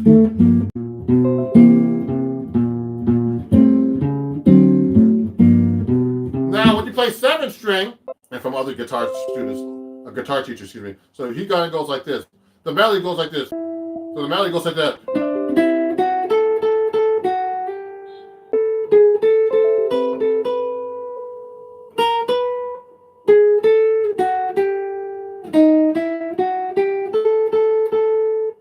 So I'm gonna play. So he would go like this.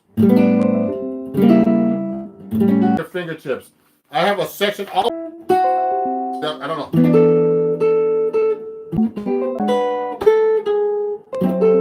I'm guessing.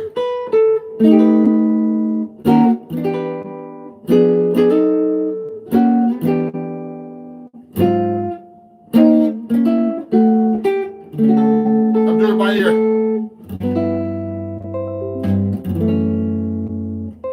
Thirds.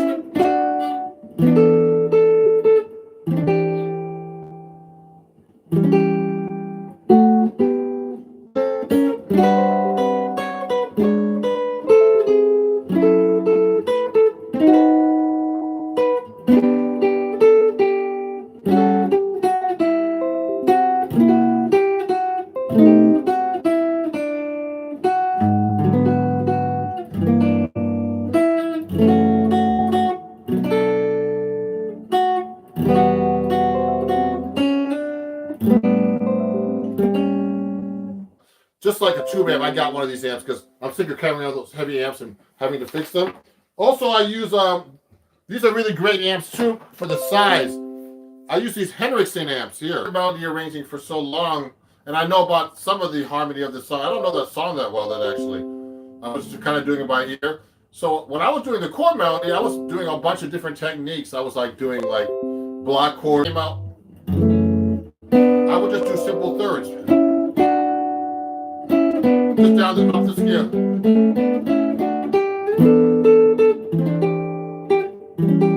See, and I did chord melody like inner alignment there. Hear that? I put that line in between.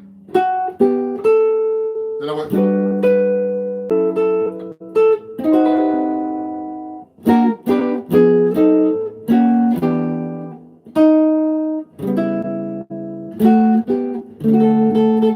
So that's basically a Wes Montgomery chord arrangement. I mean, he basically played it that way. I'm not doing exactly the way he did it, but he's not really doing anything fancy, guys. He's just basically doing block chords, basic inversions, like this. You could do fancier stuff like this. I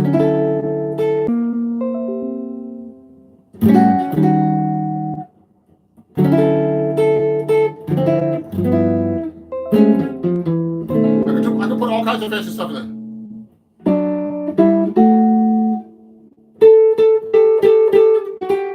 I can do seconds.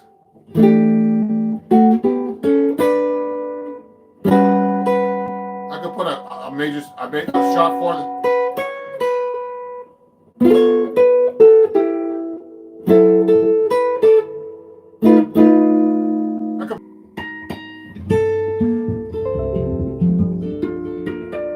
I like to do things like this too.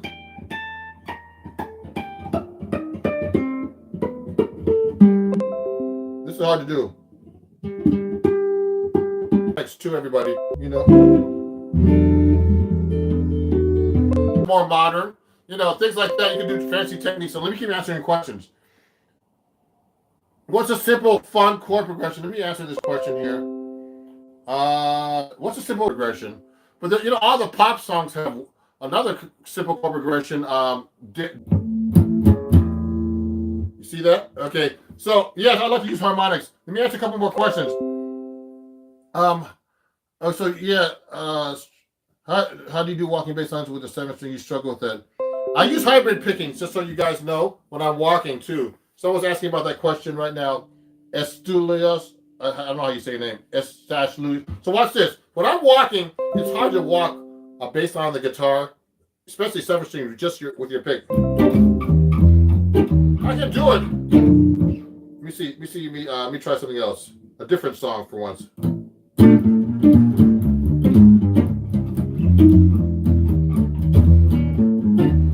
So, guys, if you're enjoying this, I'm talking about a lot of techniques I use in this book called Chords at Your Fingertips. So go to my website, ronjacksonmusic.com. It's all my details here.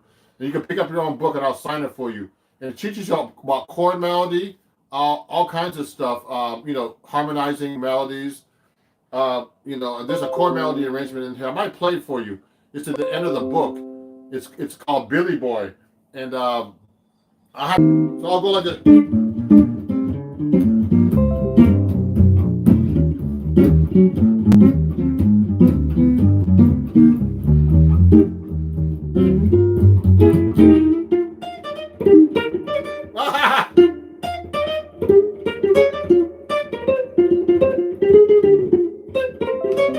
So, someone's asking me, imagine a band progressive handy to deal with. Yeah, please play Moose the Mooch. Okay. Artificial harmonics. What's that question here? Sorry about that. Someone's asking a question. Oh, when you play artificial harmonics, are you picking it or using your thumb to pluck the? I'm holding my pick and I'm doing artificial harmonics. I put the pick under my hand like this, and I do the harmonics. So I'm using my thumb and my first finger to hit the harmonic. And I'm strumming with this. I'm doing a little combination of everything. So I'm using my thumb and first finger to hit the note on just a 5, 6,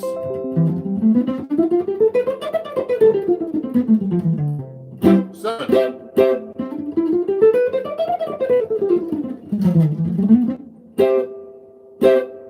Hey.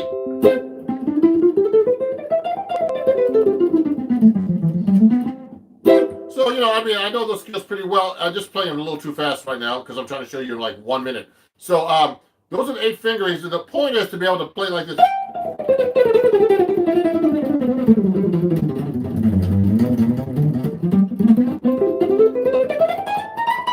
Just messing around, but you know, you should be able to play a C major scale or any scale, any key, up and down the fingerboard, across, you know, this way and across without getting lost.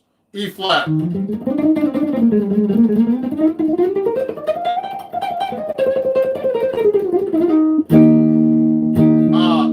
G flat.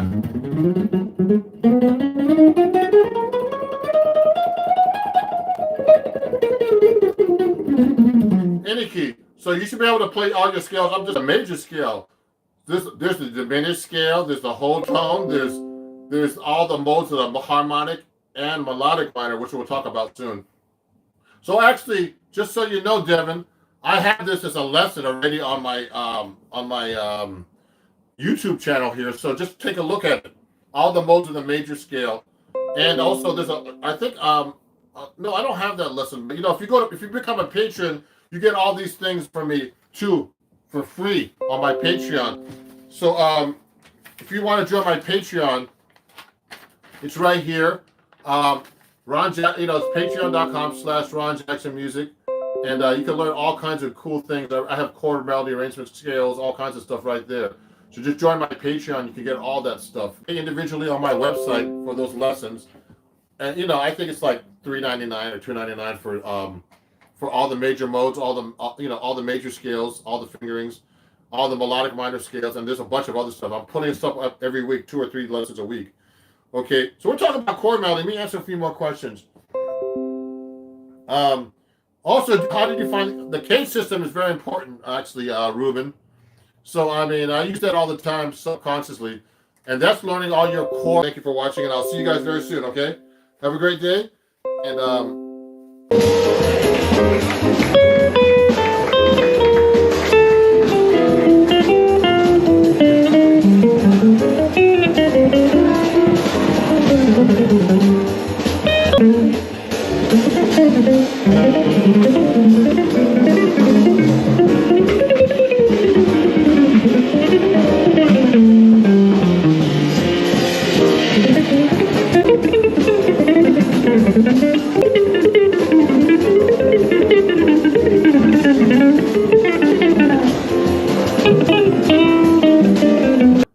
of the magazine, Acoustic Guitar Magazine. Pick up through me. Go to my website at www.ronjacksonmusic.com. And I just stopped. You know, I sold a lot of books recently, and people from all over the world have been buying them, from France, Germany.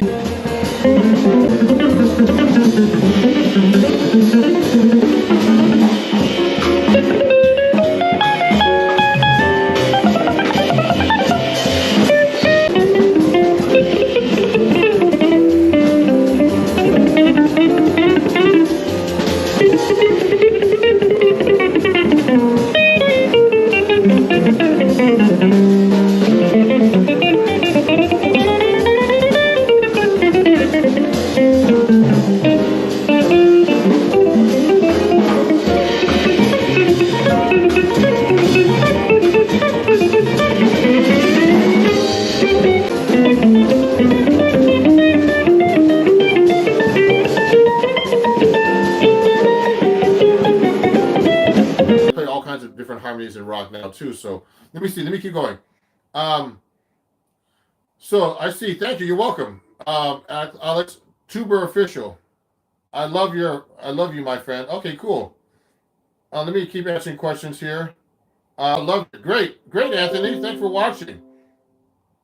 Climate change. Yeah, I'm good. So you is from the United States, right? Yeah. So you is from the United States. What's from?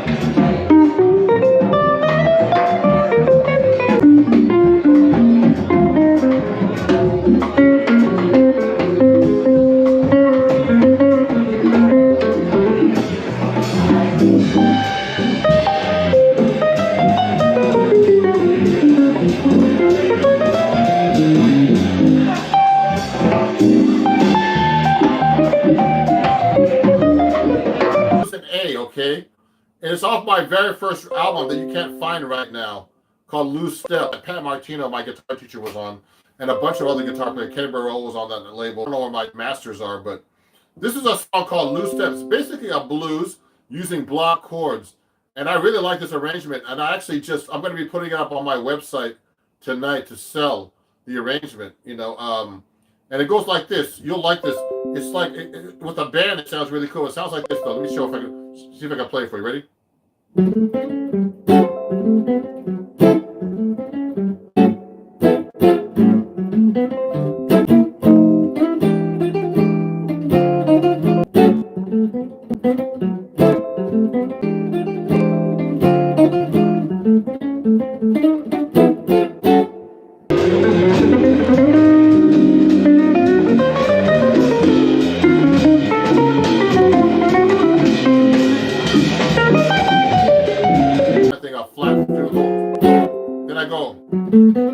D, then G7, then I do this chromatic thing from A, then I do E, dominant 7 sharp 9, and D7, dominant 7 9, and a flat 9 here.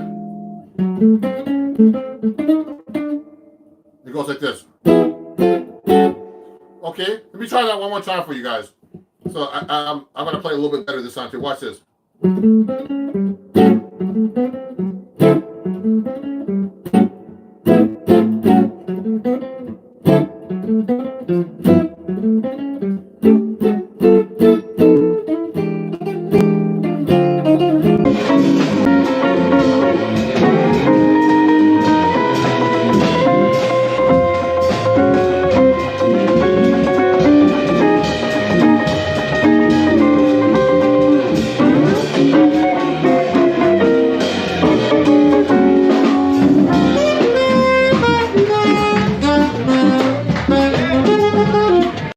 Georgia.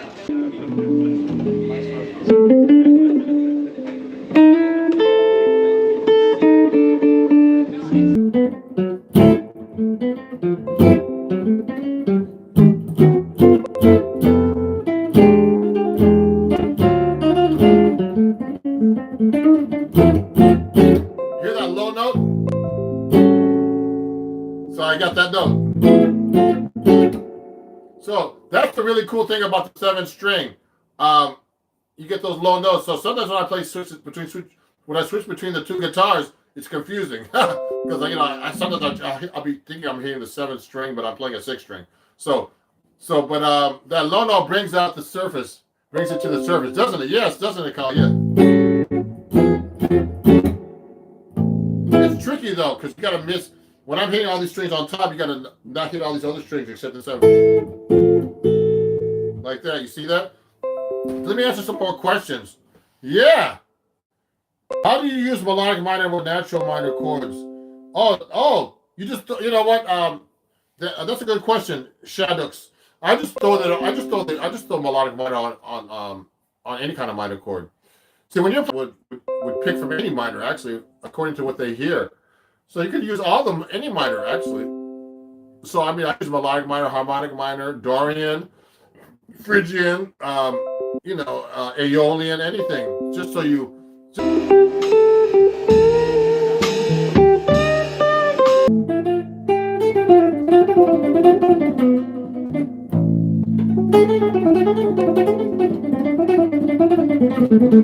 I'm playing melodic minor now. I just mix it up. Okay, I can go. I just mix all kinds of minors in there. Okay. I just did a little Phrygian.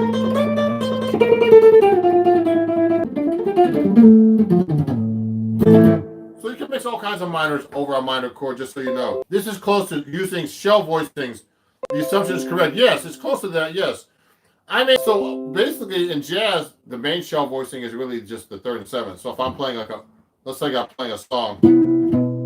If I just played that without the bass, I would sound like this. Bottom. You hear it? So, that's all I'm playing on top. So, but that's really good if you're doing chord melody because you have all this room to throw other stuff on top.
I did a chord melody with this actually. So first I did it like this. Watch this. This is all in the book, Chords at Your Fingertips, just so you see I'm starting to run low. So if you want to get a copy, pick one up today. I'm going to be ordering some more next week. Hopefully they'll be still in stock. So I just sold a few this week. So this book has this exercise about chord melody. So listen to this. So this is all written out melody. Watch this.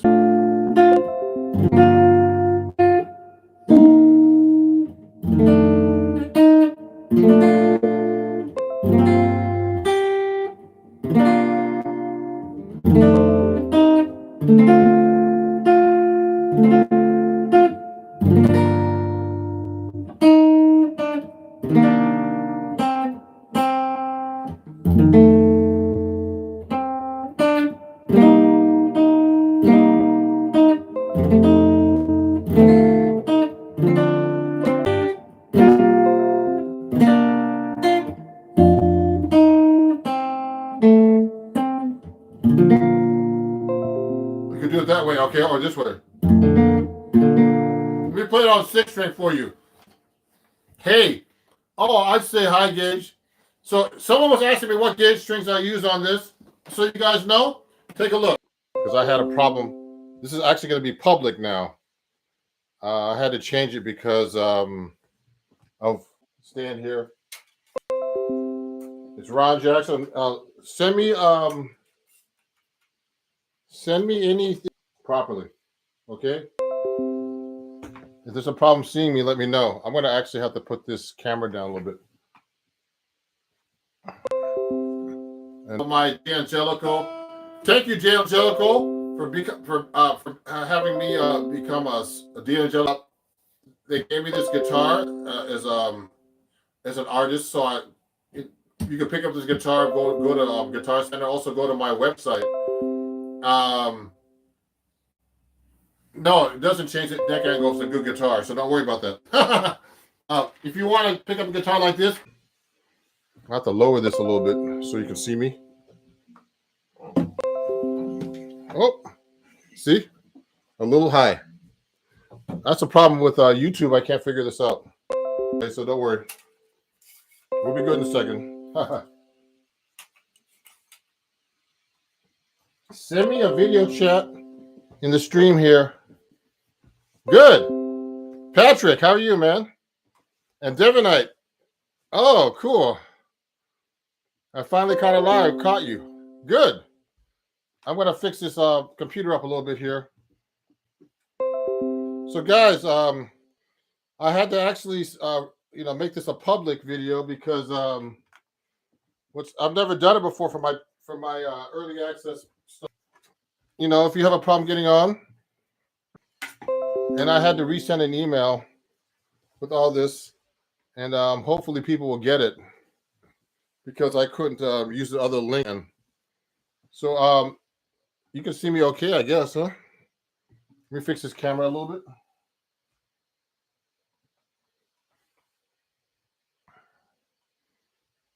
So that's cool. I'm just fixing it up and starting. It's supposed to be my background, and I'm gonna actually start in a minute. I'm waiting for some more people to show up here, but I had to resend an email and get so it can get on YouTube. But I had to change it today. Might as well do it once in a while. Hi, Brittany. Hello. I'm a new subscriber. Appreciate your videos. I'm self-taught for 10 years. Okay, good. Thank you. Everybody, this was supposed to be a private live link, but I had to change it because YouTube is really hard to set up, with the camera and stuff. So I'm going to pull my guitar out. And, we're going to be talking about chord melody today. So I'm just setting up right now. The classical guitar and the electric guitar are really great with its fingers and everything. I mean, just amazing, and its pick. And so anyway, so you know what, everybody? I'm going to be packing up in a minute because I have to eat lunch and stuff. Me at ronjacksonmusic@gmail.com. And, if you want to, what's the word? If you enjoy this, you want to donate, also, you can here at paypal.com. And hopefully everybody got my new link because I had to change it up. Subscribe and share everywhere.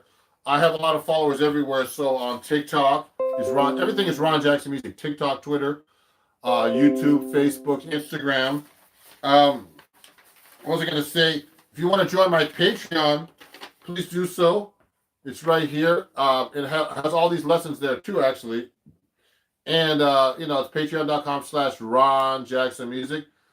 And it's easy, ronjacksonmusic.com. And pick up the book, Chords at Your Fingertips. Actually, it's lessons, actually, for them. I've written about 30 lessons for them. Since 2013, I've been working for them. And then I have 2 books out. This is one book.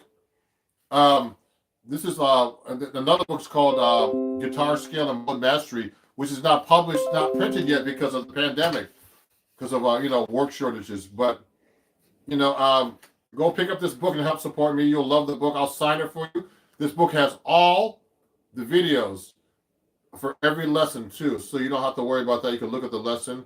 You could have the tabs, everything.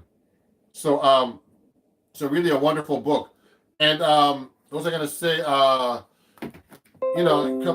Thank you for watching, and go to ronjacksonmusic.com. And if there's anything else, thanks for supporting me. And it was great talking to you about chord melody today. I'm doing a show tonight on Instagram called Sunday Evening Jazz, and I have 2 drummers on the show that are going to be guests. If you want to watch that, but I'll be doing these live lessons, impromptu lessons, every few days when I have a chance, just to reach out to my audience more.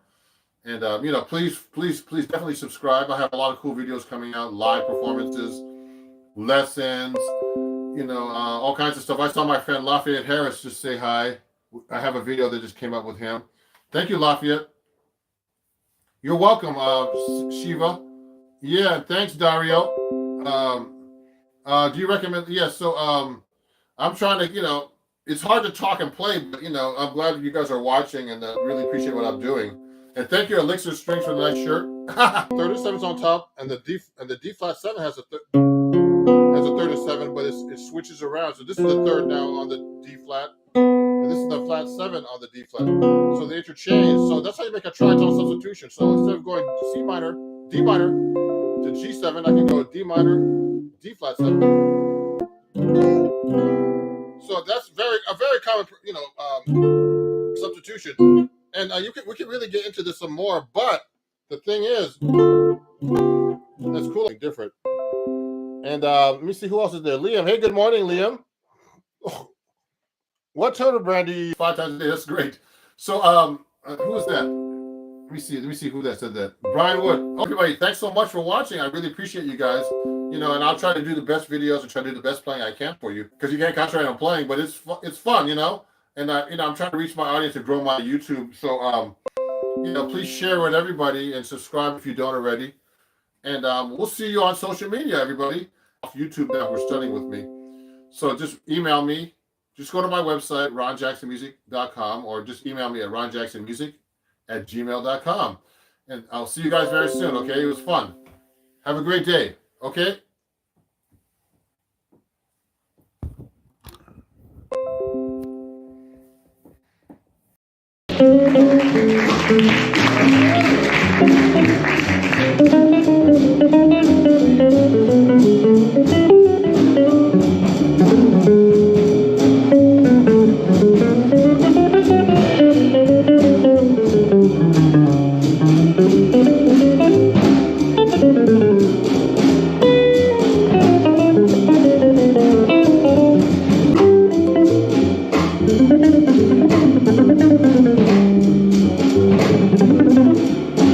Take you so far, you need someone to look at you and say, look, you're not doing this right, you're not doing this. You need to work about time and rhythm. So before we keep going, everybody, let me play you something, melody arrangements that I've worked out on the guitar that are, that aren't hard, that are fairly simple. I'm going to play it on 7 string. Now, this is one of my favorite tunes. This is called Time After Time.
This is one of my favorite songs.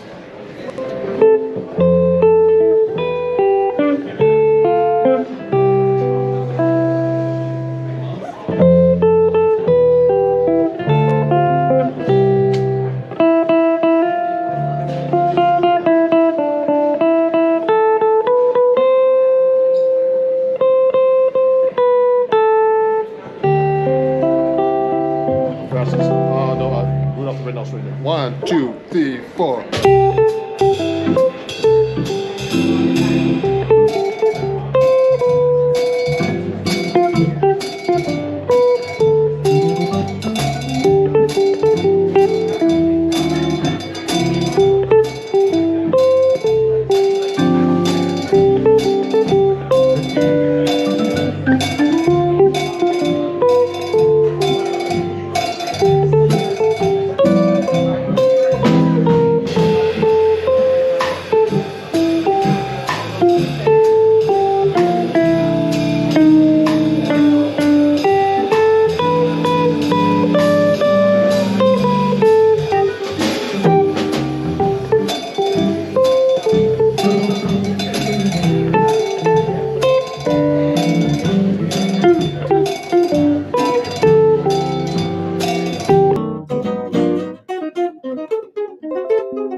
Comments. I'm going to respond out loud, so you could actually text me here, okay, and then I'll respond out loud to whoever's responding.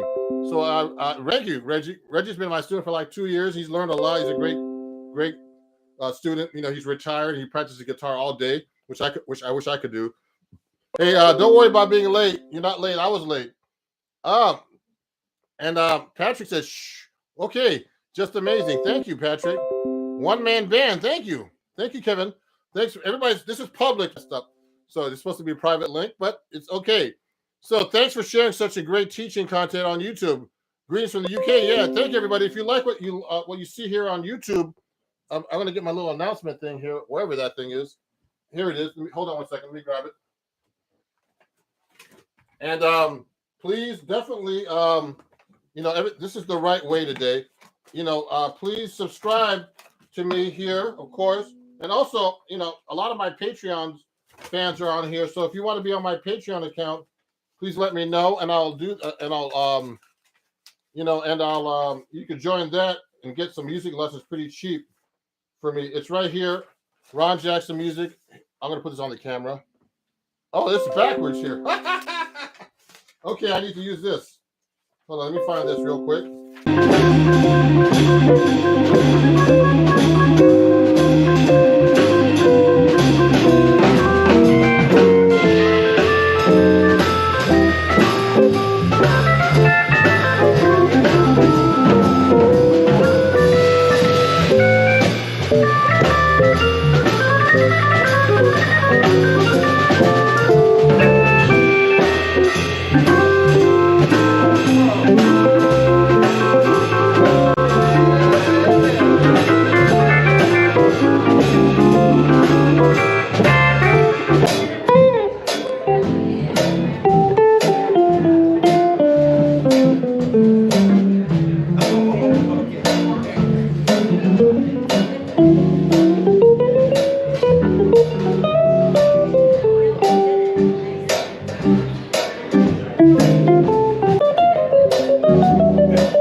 To Berkeley, he was a really well-trained guitar player, could play all kinds of rock styles and jazz, everything. This guy could read city area. He's from Long Island, and he studied with Joe Satriani, who's a great guitar player. These guys can read. These guys play rock. They play all kinds of styles, fusion. They play with everybody. Yngwie Malmsteen. They play with everybody. I mean, they're just like you should be trained. You should get a teacher and study, because teachers, Steve Vai always compliments Joe Satriani for all the help he's done for chord melody. And so if you want to study with me, they're great guys. Okay. So anyway, let's get started here. So let's talk about chord melody. So the subject today from my patrons, and I hope everybody on Patreon got my link, is that chord melody is very important. So it means that. So let's say you take a melody like let's think of an easy melody. Someone pick a melody if you want me to pick one, but it has to be not too fast. It can't be really a bebop melody, because it's hard to harmonize a bebop melody to chord melody because there's so many notes. So usually do melodies with like with whole notes. Like let's say a song like Cherokee. This is a song called Cherokee. It's a jazz standard. It's kind of fairly easy to do a chord melody with it. So it's like. now I would take a real book. I want to get the real book out, okay, and actually take a real book and just we'll go.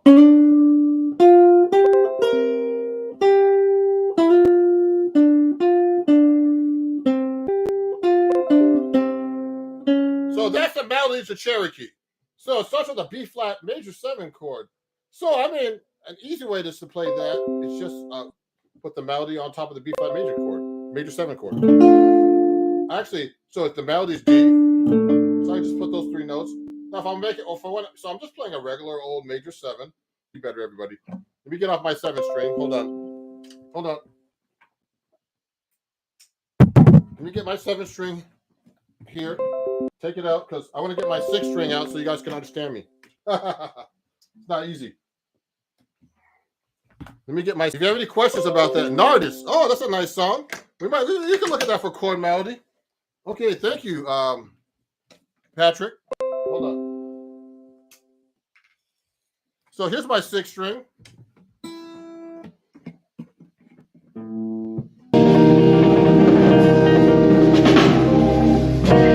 Yeah. Thank you.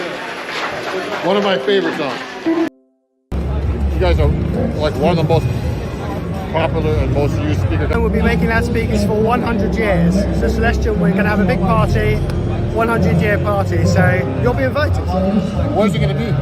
It'll be here. We're not here in the hall, but it'll be at the ranch. Do you know where the ranch is? Where's the ranch? It's in Anaheim. It's like a venue that does like 2. Yeah, absolutely. So he was telling.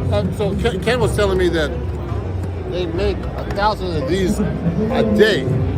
So these are compression drivers, so they're high frequency units, and yeah, we make 1,000 of these a day, more than all our competitors put together. So you look around all the boxes around here, chances are it's got one of these in, or something very similar. Made by Celestial. Made by Celestial, yeah. And most amps use your speakers basically. Yeah, absolutely. Out of all the amp companies. So yeah, for the guitar stuff or bass guitar stuff, yes, maybe 70% of them use our speakers. That's a big monopoly. That's amazing. I love to hear that. We've been doing it for a long time. We're good at it now. I know you guys. I mean, you guys have this impeccable reputation. I mean, Celestial. When I walked up to John, no, yeah, I was like, I'd like to introduce you guys. Well, send me your card. You know, he saw my social media and said, okay, yeah, I've seen you playing on some of the other booths, and yeah, you sound really good. Oh, thank you. I'm so proud to have a Celestial in my amp, you know. Yeah, that's really. Just after it's a replay, everybody. I can go.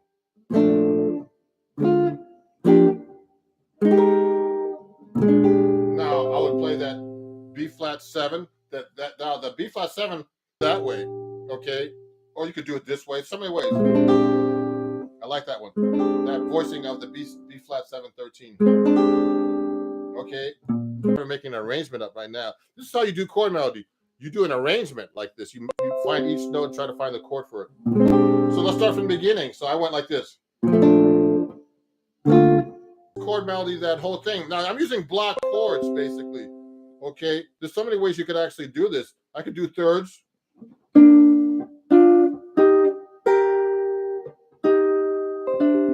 I just did 2 notes at a time. You have to know your chord scales, guys. And now it changes when you get to a different chord too. So this is just in the key of B flat, and then when they get to the F7 sharp 5, that's a whole different chord scale.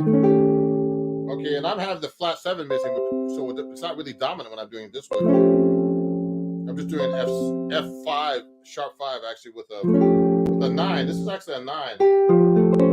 I guess the chord, you should know the chord melody against the chord, okay? So like this. So start from the beginning.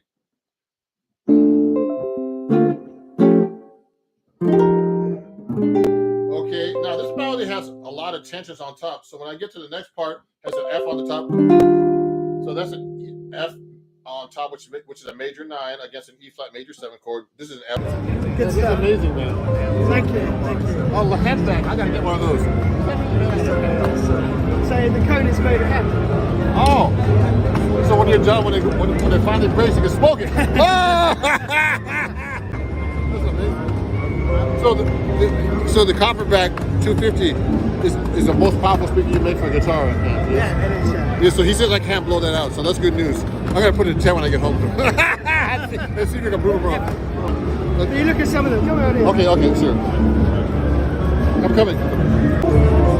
It's really the beginning of his life as Celestial. This is called the Blue. So if you listen to the Beatles, if you see the very early black and white films of the Beatles, they're playing one of those. Oh wow! How many watts is that one? So this is very low wattage. I can't remember. It's very low. It's like 20 watts or something. Okay. Oh, yeah, here we go. 15. There we go. Close. And it's the same speaker we're still making now. Oh, so you can't play too loud. Can you blow these out? Again, well, it depends, you see, how sensitive the loudspeaker is. So it's not just about the indicates how loud it will go for 1 watt input. Oh. So 1 watt in 98 dB that you can put twice as much. Put my thumb here to play the G7. I put the flat 9. And then it goes to C minor 7, I think. Yep, with the C. And then F7, sharp 5. Okay, with the sharp 5 in the melody. So let's start from the top now. You just learned 1 A section of a song. You know. The sensitivity is not a linear figure, it's actually a logarithmic scale. Oh. So it's that sounds twice as loud. Oh wow. So this is nearly twice as loud as that. Oh wow. So how many guitar speakers do you Yeah, it's thousands. Thousands? Yeah. Thousands of different guitar speakers. Oh no, I mean no, the different types of guitar speakers. There's a range of about 25, something like that. So. And it's just like all different flavors of ice cream. They sound different, right? So some people like one, some people like another. So. You know what's really amazing? I never realized that speakers are so important here. I mean, even more important than the amps themselves, you know. So you're playing bass, aren't you? Or? No, I play 7-string guitar. Oh, okay. So if you think, if you're playing an acoustic guitar, right, the sound you hear is the sound of the air volume inside resonating and also the wood resonating. It comes from, some of it comes from the guitar, but most of it comes from the amplified distortion and the speaker. So that kind of, they sound different. Like any guitar sounds different. So. Yeah, exactly. Wow, but you guys have the best speakers. Thank you. No, I love it. I've always wanted to talk to you guys before that, but it never happened. Because I never walked up to you and talked to you. Yeah, but anyway, that's great. I'm so glad. Thanks for the history of speakers and more knowledge. I just basically play my guitar and play. So. Well, we have a lot of cool artists endorsing us, so it's really good. So. Yeah, I saw it on your website. You have a bunch of. I mean, like Hendrix. So Hendrix used to play these. Hendrix, oh yeah. Wow, this is pretty good. He's quite good. You might have heard of him, right? He's like the greatest, one of the greatest guitar players ever. One of my friends might. Next time so you have different speakers for different kinds of styles of music too. Like, I told John I want a speaker that's powerful, but I don't want it to break up at all. And the talkback's perfect for that. Yeah, that's what I wanted. So, and it's perfect. And it's loud. I love it. And I spelled friend wrong. Perfect. I spelled friend wrong. You know? Fantastic. That's really.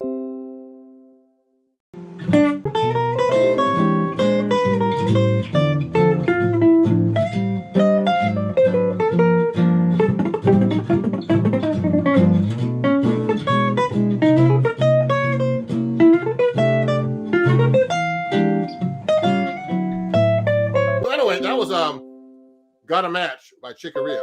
I mean, I worked on his stuff for years, so.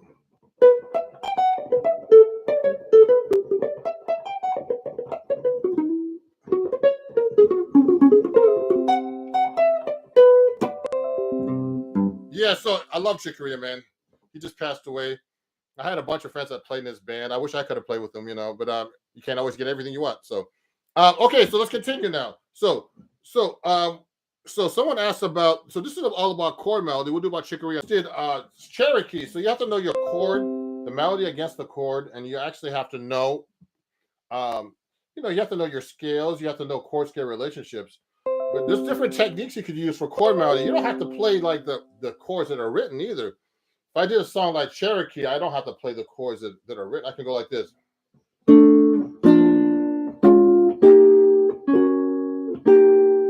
the same chord.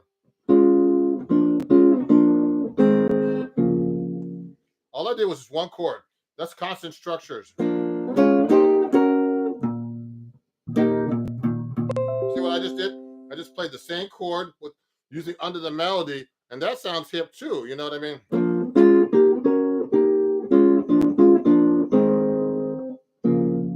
See, that's all I did. You know, something really simple like that. Also, I could do seconds. I mean, I like to do all kinds of stuff. You should be able to voice your chords in different ways, like fourths, thirds.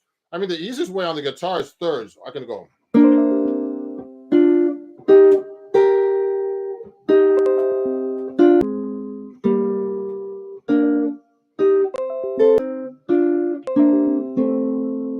I just did thirds, basically, you know. I wasn't looking at the music, so I was trying to figure out.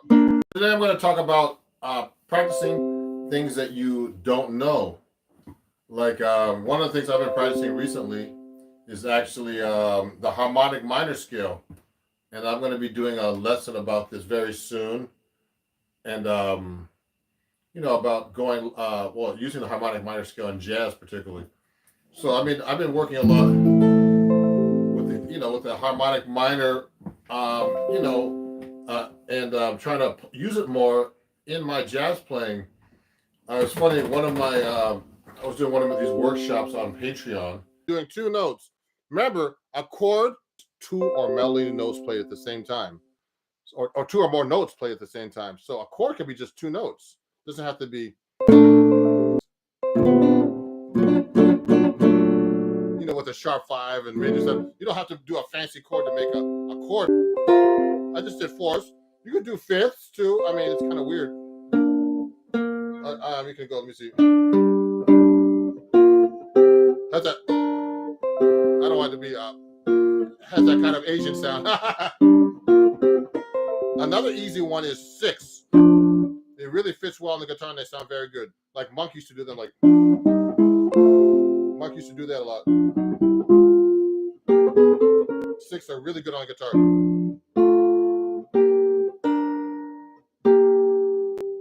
See, I do it.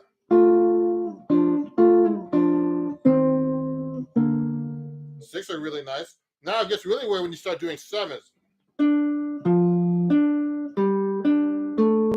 So like this. So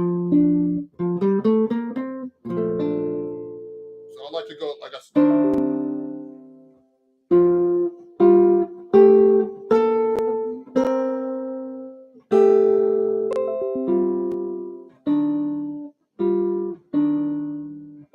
I mean, it doesn't always work with the 7s. Okay, octaves.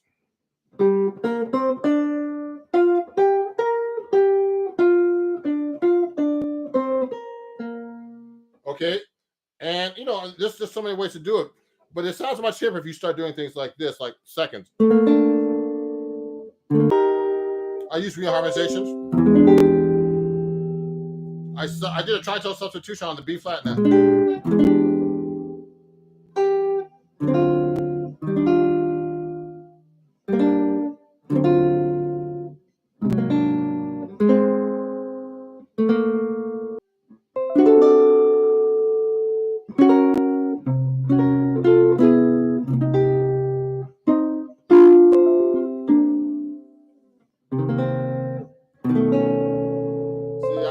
Tritone substitution there on the, instead of the tritone substitution.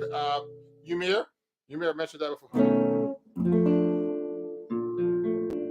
Yeah. So Odette said they understand.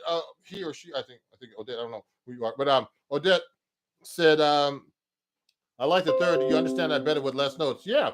I mean, it depends on your knowledge too. Everybody, you know, some people are like, you know, want to do really fancy, you know, like crazy harmonies on this stuff, but you can make it simple. It sounds good too. You know, let me see if there's any questions here. Hello, Nathaniel. Alucard Tapes, can you play a tune to tell us what a passing was through your mind as you play this? Yeah. Hey, thank you, Amir. I'll see you, Amir, later. He's coming to take a lesson soon. So, can you play a tune? The triads, you know, so the harmonic minor scale is basically 1, 2, 3, flat 3, 4, 5, flat 7, natural 7. About But the most important thing, material about this. So look, guys, and girls, and everybody else who's watching. If you if there's some books. So here's a book I want to recommend to you. Please go to Amazon. That's out called Chords at Your Fingertips. If you can see that, that's actually backwards. Okay, I'm gonna write it down on the thing, but it's Chords at Your Fingertips. And there's a bunch of lessons I have here about harmonizing. Okay, some of my organization is in this book. Okay, that I wrote. There's some guys some great players in here like Sean McGowan and Adam Levy that are great teachers. Too, Jane Miller, that are teachers that work for Acoustic Guitar Magazine. This is a book through my where I work for. You know, I'm a writer for Acoustic Guitar Magazine. I've written a lot of articles about chord melody and all kinds of other stuff. I actually have a new article out right now in Acoustic Guitar Magazine. It's all about the harmonic minor and melodic minor scale. That's a hip scale. It's all about the chord voicings. Okay, so you should know your chord voicings not only in major but in the melodic minor and harmonic study. So this book has a lot of things about Chet Atkins style of playing. If you're interested in doing that, you know, also what I've been doing is I've been chord melodies in this book too, actually. So I jazz playing a lot, but to get really deep into this, I have to really practice this stuff. So now, thank you, Palmer. So what it is like now I try to now it's B diminished, and then now it's C augmented, D minor. Okay, then I have E triad, F triad. Your fingertips, and then I'm going to keep playing here in a second. That's the book. And then my email, I'm going to put it here, ronjacksonmusic@gmail.com. And you could actually study with me there. You know, you could actually email me and, you know, take a lesson. I have tons of students I'm getting from you. Let's continue with the subject of chord melody. So someone asked about on my mind, you know, this about the changes, the timing, you know, the chords, the melody I'm going to be using. But, you know, it's hard. When I'm playing, I'm just playing. You can't think too much when you're playing. Okay, you got to be practice. You got to practice so much that you're not thinking when you're playing, that you're just playing. Okay, unless there's some artist. Someone was asking about that. He wanted out an artist, and an artist is tricky. So we just did Cherokee. So you know, we did a partial arrangement. The bridge is easy on Cherokee actually, and we'll go back to that in a minute. Let me just go back. Let me answer this question. I'm going to get an artist out. Yes, it's a Miles Davis tune. You should know the melody separate to the song. So like, look at this. So I like this song. It goes, okay, it does this.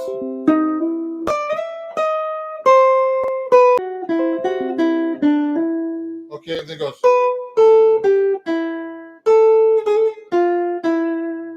Now this implies a Phrygian scale.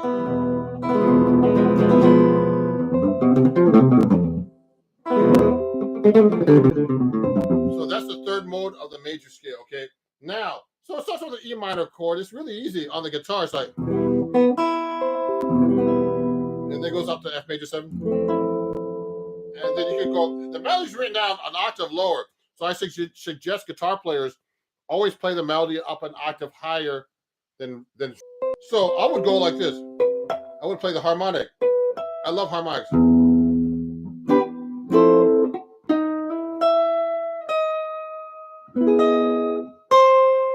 Then it has that melody here. Now there's a line in between, so I would put that line in my chord. So, okay, while that melody's going.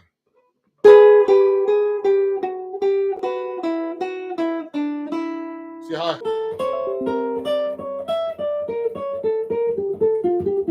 See what I do?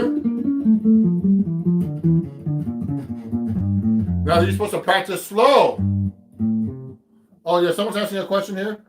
How do you do that transition? Does it have a formula? No.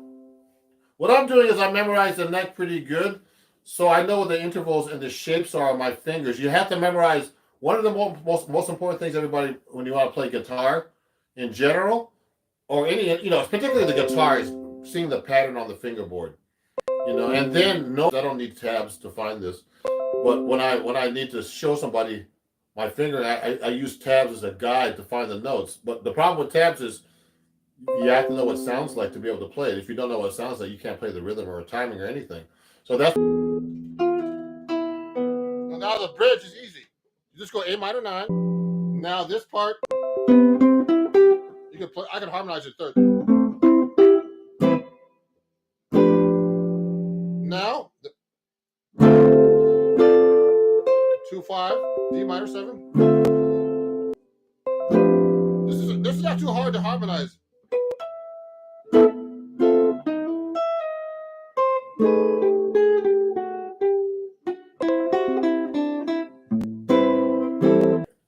Like play, for example, on the same strings. Watch this. See, I'm going up the scale. You should be able to play up and down the neck like that. I'm practicing warming. Okay, and across.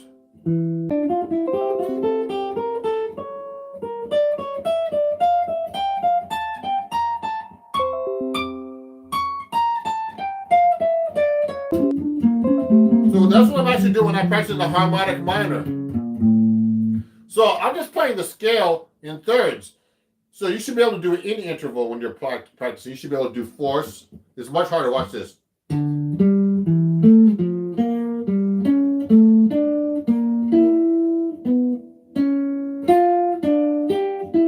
That's really weird.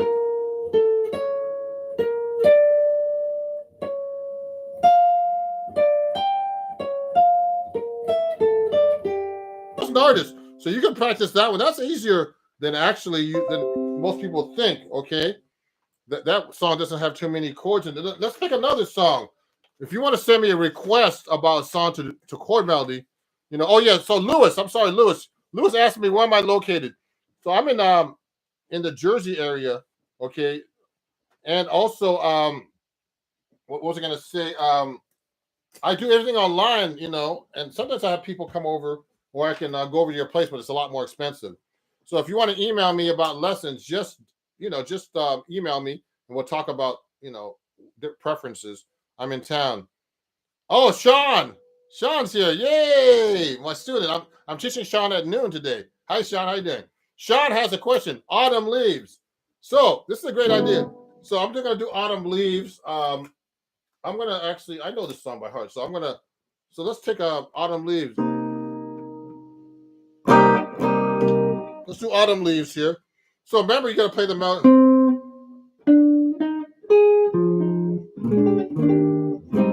So this is C minor. I'm going to do it in G minor. So I would go like this. I'll do it like this. Now, it's a little easier to do this one. There's a lot of melody notes in the beginning.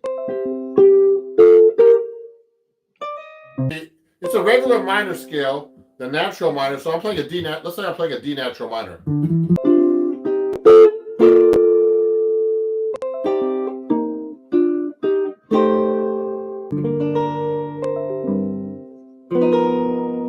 See how I did that? Also, you can do like this.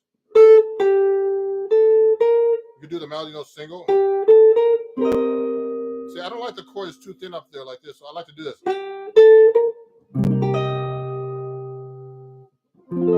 See, I don't like this corny. So I'm doing these stretchy chords.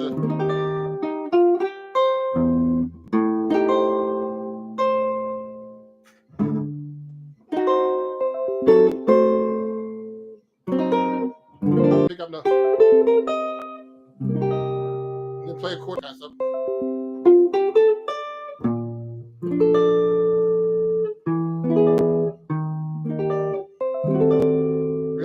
Major 7, sharp 5, flat 5, flat 9, sharp 9 actually.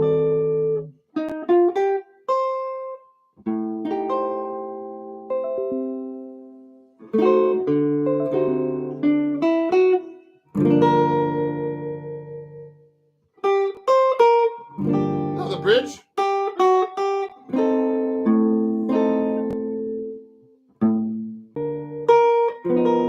Reharmonize it.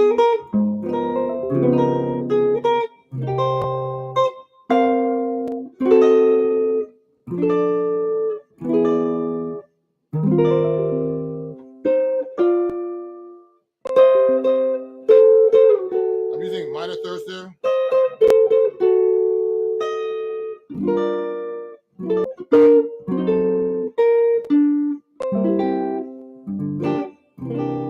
So, wow, someone says, wow, that song is making me quiver in my boots. I like that. So, you know what?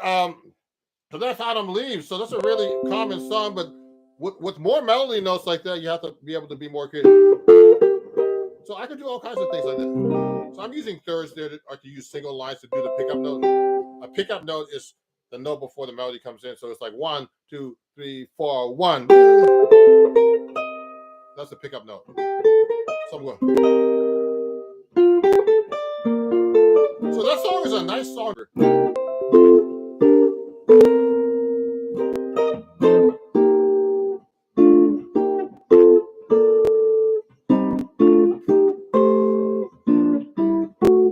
See what I did? I did a bunch of thirds there, for example.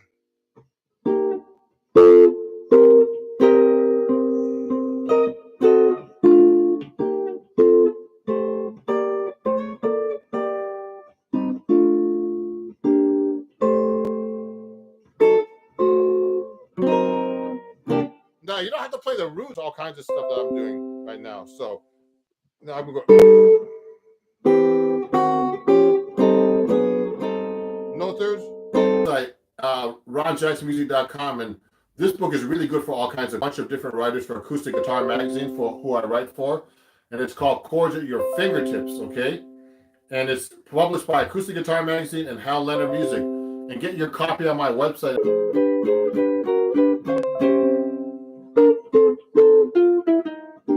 Cool. That sounds like a church song. Okay. What church song? Do I have perfect pitch? No. Someone's asking me if I have perfect. I like some. There's always these guys that always ask these funny questions when I'm doing these shows. Do I have perfect pitch? Play Chick Corea? Do all this? So yeah. No. You know what? No. Now I'll tell you something, everybody. Perfect pitch does not make you a good musician. I bet people with perfect pitch. I'm like, you have perfect pitch? What? You have to, to be a good musician. Of course, you have to have good ears, but you don't have to have perfect pitch. Most people don't have perfect pitch, and I know people who do have perfect pitch. So, and some are good and some aren't. Some aren't. You have to have good rhythm. You have to have good ears. You have to have good timing. Timing is the most important thing. You have to have good technique. You have to be able to listen to people around you. Perfect pitch is just identifying notes. So people are really good at identifying colors. And that's what perfect pitch is, identifying notes. So if you're good at identifying colors, doesn't mean you're good at, like, I don't know, architecture or something, or whatever that has to do with colors, you know what I mean? So perfect pitch is just a skill. Having a good ear is a skill. Being able to pick up things by ear, by being able to listen to music and just. So those are very important skills. You have to have basic skills to be a good musician. To be a good jazz musician, if we're talking about jazz here in general, you have to know how to play over change between. You see that? I can put my finger in here. It's like an acoustic guitar. And, and this one's called a D'Angelico. And, I can play this with no amp. You still can hear it. Watch. You can hear that pretty good. If you're good at that, just simple stuff, you're a good musician. But it's hard to get to that point because it takes a lot of time.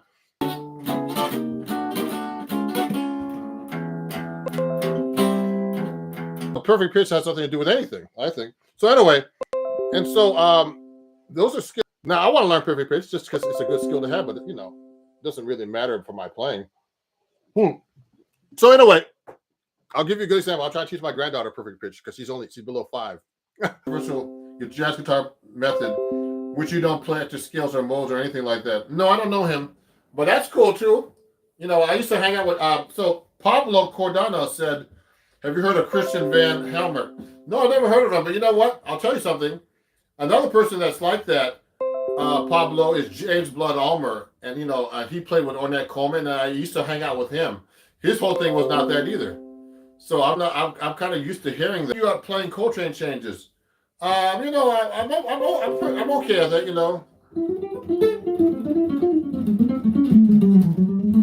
So I mean, I play Coltrane changes. I could do all those.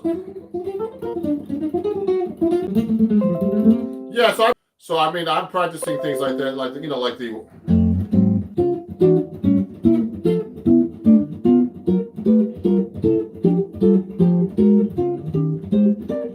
So I'm doing a bunch of Coltrane changes right now. So I use Coltrane harmonizations in my soloing sometimes. So if I'm playing, let's say I'm playing an F, I'll go through the cycles of the Coltrane changes. I'll go like this.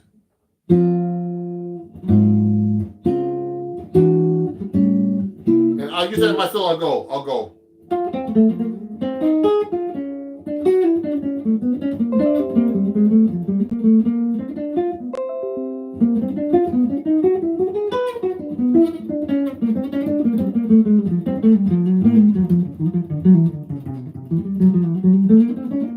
So I'm using Coltrane changes right there. Okay, so yeah, I practice them somewhat. What's this? So that was beans. Okay, good. Coach just learns phrases from good solos and moves them around the fretboard to apply the different chordal changes. That's okay. So just so you know, I studied with Pat Martino, and he had me doing these exercises like so. That phrase is in G minor. I'm just going 7. I'm going 7, 1, 2, flat 3. Now, to master the guitar is to be able to take that phrase and play it so many ways. That's what Pat Martino had me do. See what I'm doing?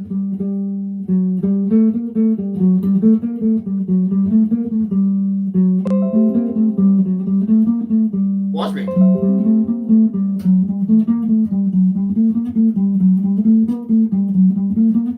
See what I just did, everybody? I basically played the same phrase. How many times did I do that? I mean, I could do it so many different. And now you should look this up on your real books or wherever you have.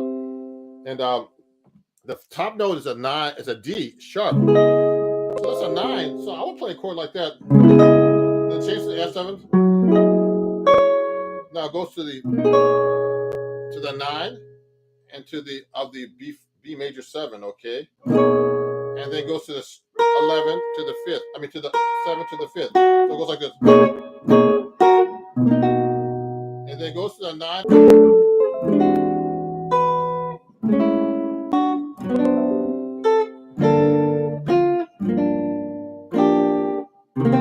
See what I did?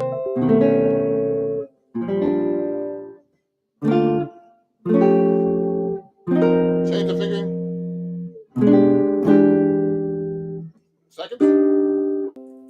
You really master the fingerboard when you practice this way.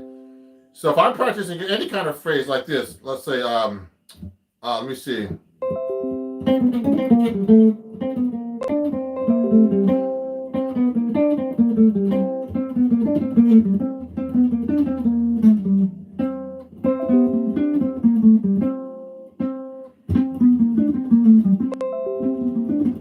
There's more ways I'm sure to do that phrase. So when I was studying with Pat Martino, he would make me he would just take a phrase like this. He would do that phrase, for example. That's a very common Pat Martino phrase.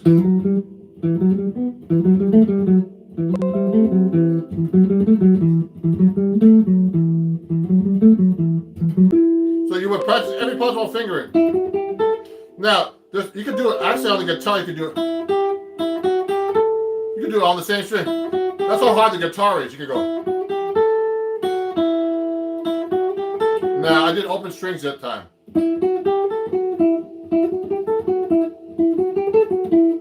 I could do it on the same string. Simple cross string.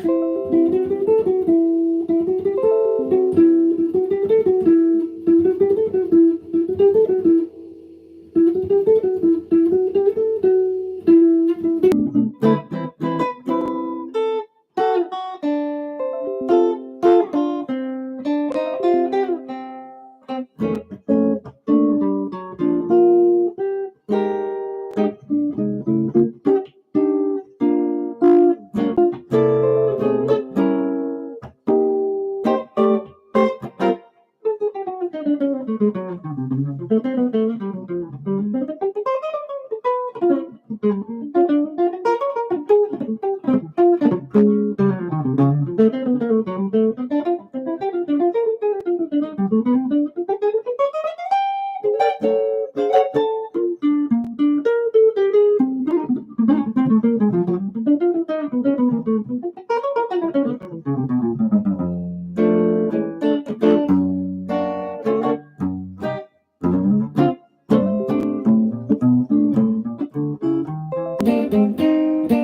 think that's what Herbie does. But it's always good to go back and listen to the original recordings, everybody, and listen to what people are actually playing and then learn it. I think Herbie was doing this.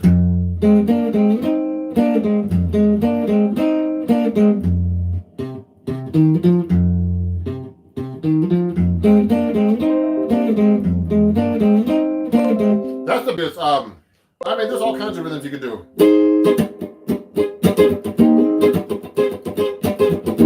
Just the bass line. Now, I don't quite remember if that bass line was actually that bass line, but that's the basic copy rhythm he was actually doing in that song. Then you have to change that phrase to go to D flat.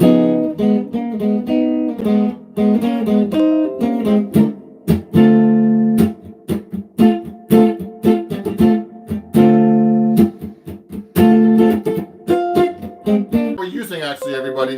So that's Cantaloupe Island by Herbie Hancock. Someone was asking about that. So this is an arch top right here. Actually, Ruben, just making sure. Do you learn this by learning all the notes on the strings, all the frets by learning shapes, regardless of knowing which note you're playing or not? Oh, Pablo, really great question. Okay, so Pablo's asking. What I'm doing is I know the notes of the guitar neck already. So when I'm doing these shapes, I'm learning the patterns and not necessarily the fingerings. Remember, everybody, this is something no one ever tells you. Whenever you're learning a song or anything, or even chords, they lock you into these fingerings. Let's say play a C chord like this. This is a really important thing to learn about. Now remember, this C chord, you don't have to play with these three fingers. You can play with these three fingers. But they make you learn it like this. So it's not only the chord, it's the shape. Okay.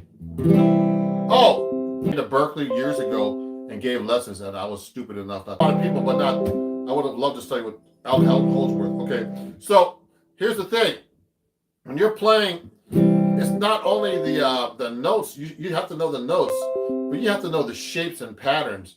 Because I could do everything with just one finger. A good example is Django Reinhardt. So let's say I'm playing. Remember this phrase I was doing earlier? Let me see.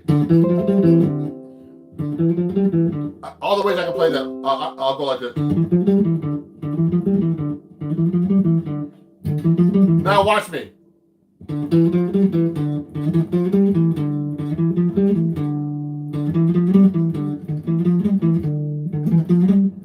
I'm doing it one finger.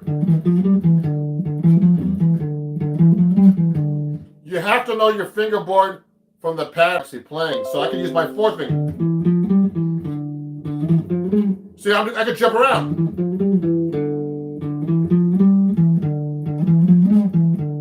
It's kind of hard with your fourth finger, but anyway. You get the point? So the notes. And I know the names of the notes, of course.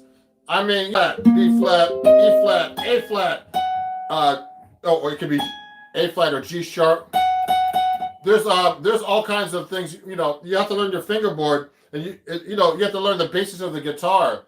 So when I'm actually playing, and I'm going up the neck, when I get past the 12th fret, I know the notes double, okay? But also I know I can read pretty good the notation above the 12th fret. It gets kind of weird when you get past the third level. Do I have any more questions about chord melody? Because I'm going to be finishing actually in about. It's going to be taking an online lesson with me in a minute. So I need a break before, but please, everybody, please follow me at Ron Jackson Music everywhere else. Sign up. Is this the right way? Okay, this is the right way now. See, look, everything was backwards when I looked at the camera. So that's my Patreon. If you want to join, yeah, because a great example like that is George Benson, or I don't even think Django Reinhardt knew how to read. They know how to play. And the most thing with anybody, you have to know how to play. And it's really important to know where your notes are And the fingerings don't matter at the end. It's your timing, your feel, finding the notes. Let me see. Oh, wow, there's so much stuff here. Yeah, I would love to send help. Any software to score guitar parts over every song? There's a comment. There's a guitar program that scores, but I've been using Sibelius because I don't only score for guitar, pianos, basses, everything, drums. I use Sibelius, and there's good tabs there and everything. So, but it's an expensive program. So, all my lessons like this, I have a lesson like this that I put up on my website. If you go to my website, I have all kinds of lessons about all the stuff I'm talking about. I use this and I use tabs. Yeah, Guitar Tab Pro, that's the one. I don't use it, but I heard it's a good program. I don't just do guitar. So I do 6-string and my 7-string guitar stuff here, that I use because I play 7-string too. I'm actually known as a 7-string guitar. What's the difference between A flat and? It was slightly different because of tempered tuning.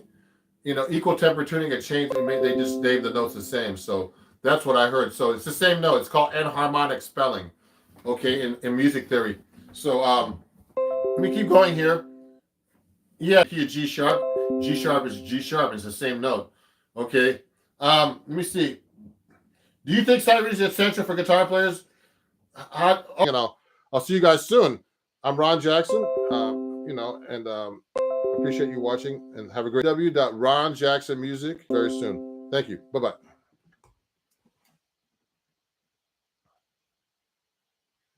You're welcome, everybody. I'm just looking at the comments, practicing your reading, everybody. And I use this book over here. Let me show you the book. This is how I learned how to read, everybody.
Into it, okay?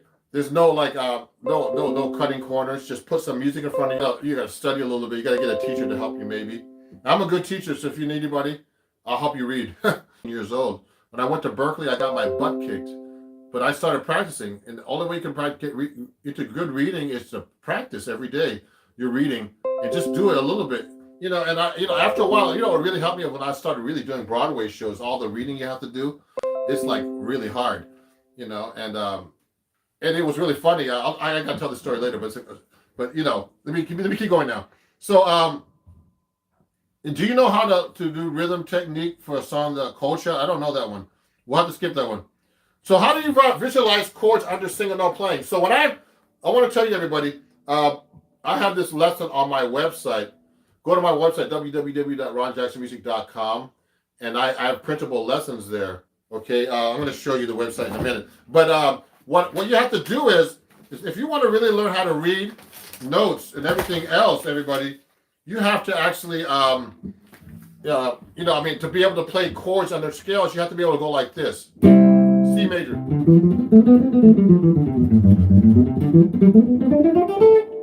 I'm playing E major 7 sharp 5.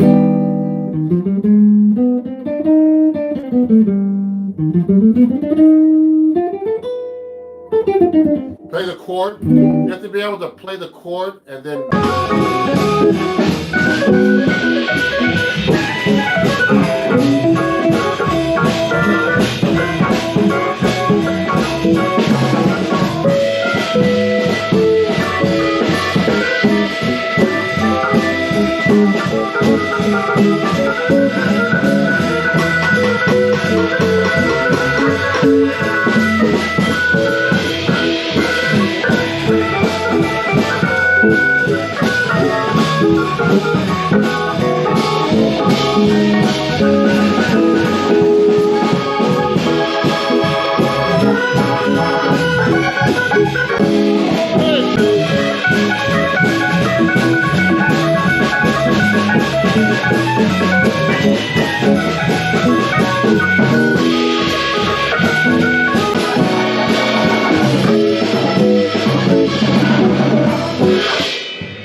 So right now I'm just practicing for you guys. That's how I would do it. Okay.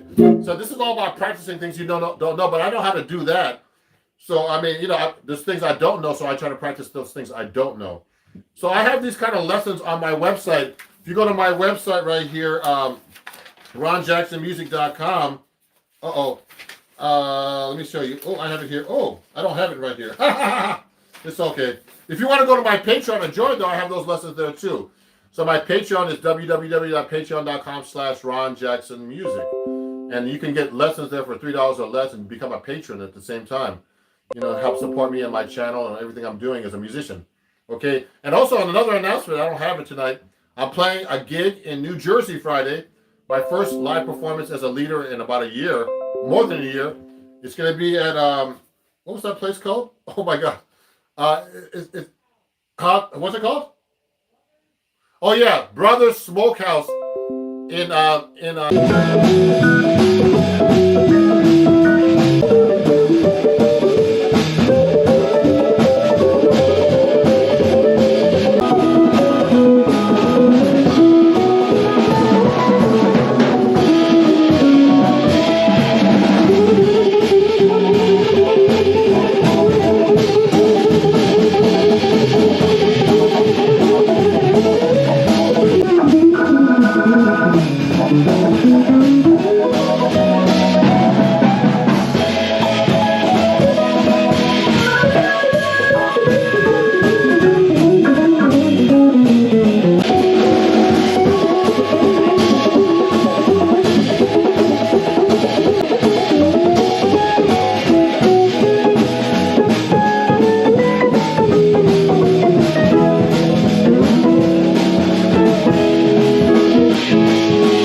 I'm actually doing a big emailing tomorrow, and I'll be posting it on YouTube. Actually, I'll put a little post on it so you can see me. Get like an ad for come out and come die and see me play. No, I'm just kidding. Come by and see me play with my trio this Friday. Minor. Oh, that's a big question. So let me keep going down the list. Oh, hold on here. I skipped a couple things. So I did harmonic lines for everybody. William Levin has got me so many gigs over the years. Great recommendation. Oh, William Levin got Grant Harris a lot of gigs. Oh, really? I didn't know that. You knew William Levin? How old are you, man? He died a while ago. Now, you tell me about that later. Please drop the download, the link to download the book so I can start learning to read. Okay, what I'll do is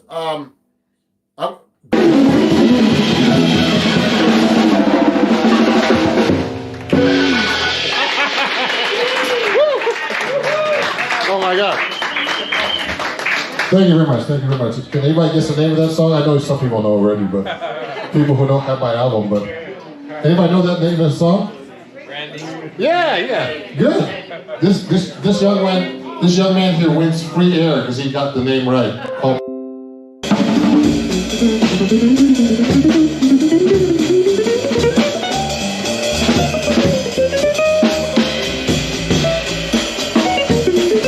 Like Moody straps, all kinds of Seymour Duncan pickups, everything that I endorse. Okay, let me keep going. What do you think of George Harrison's guitarist? I think he was great. George Harrison was great, Dave. Let me just tell you. Dorian is basically...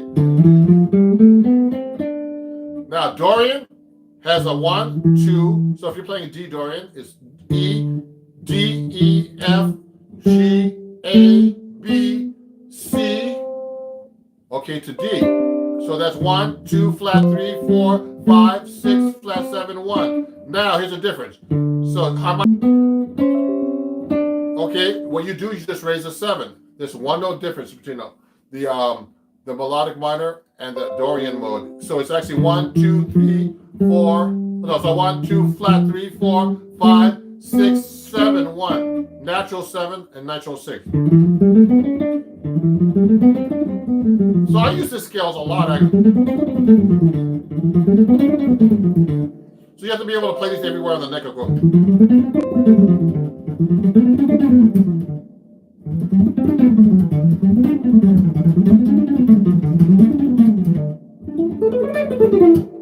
See, I'm just messing around.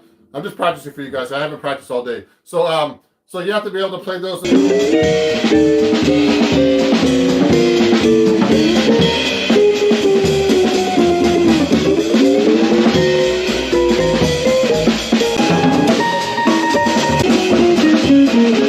About the history of the blues. You know, the blues used to just be one chord.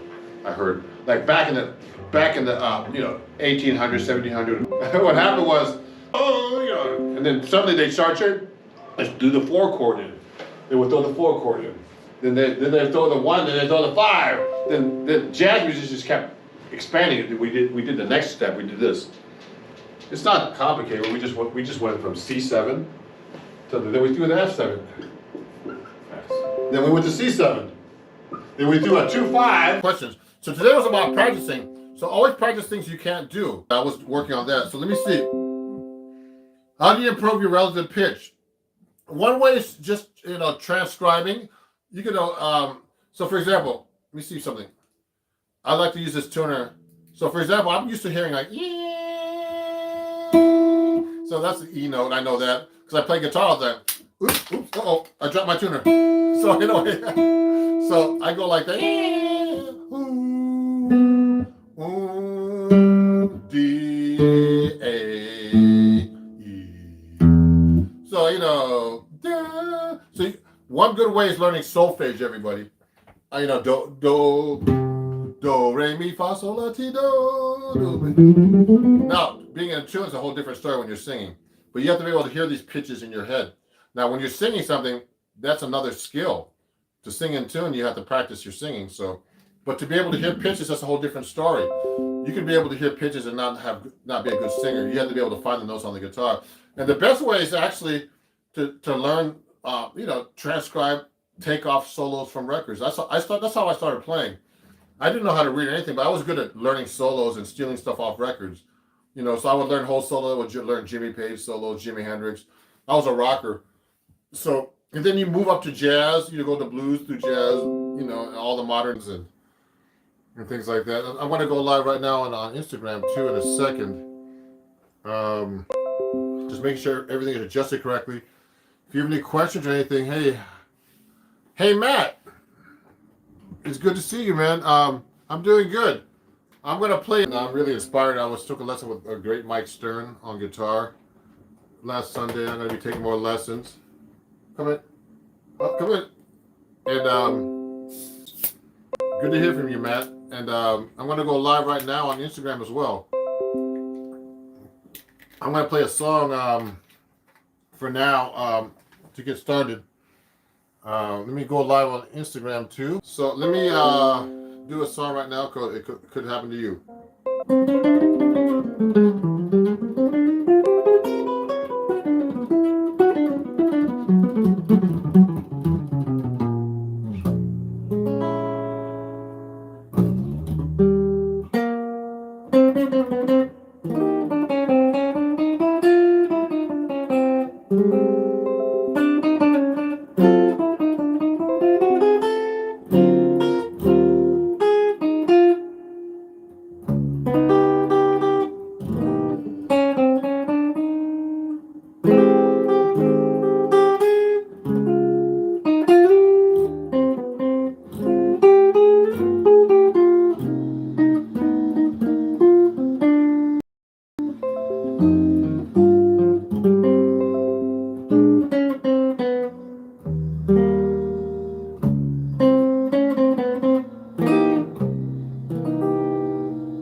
Go back here and look at what I'm talking about with you guys.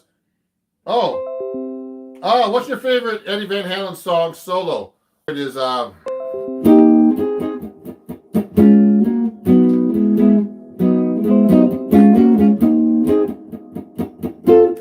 forgot it actually.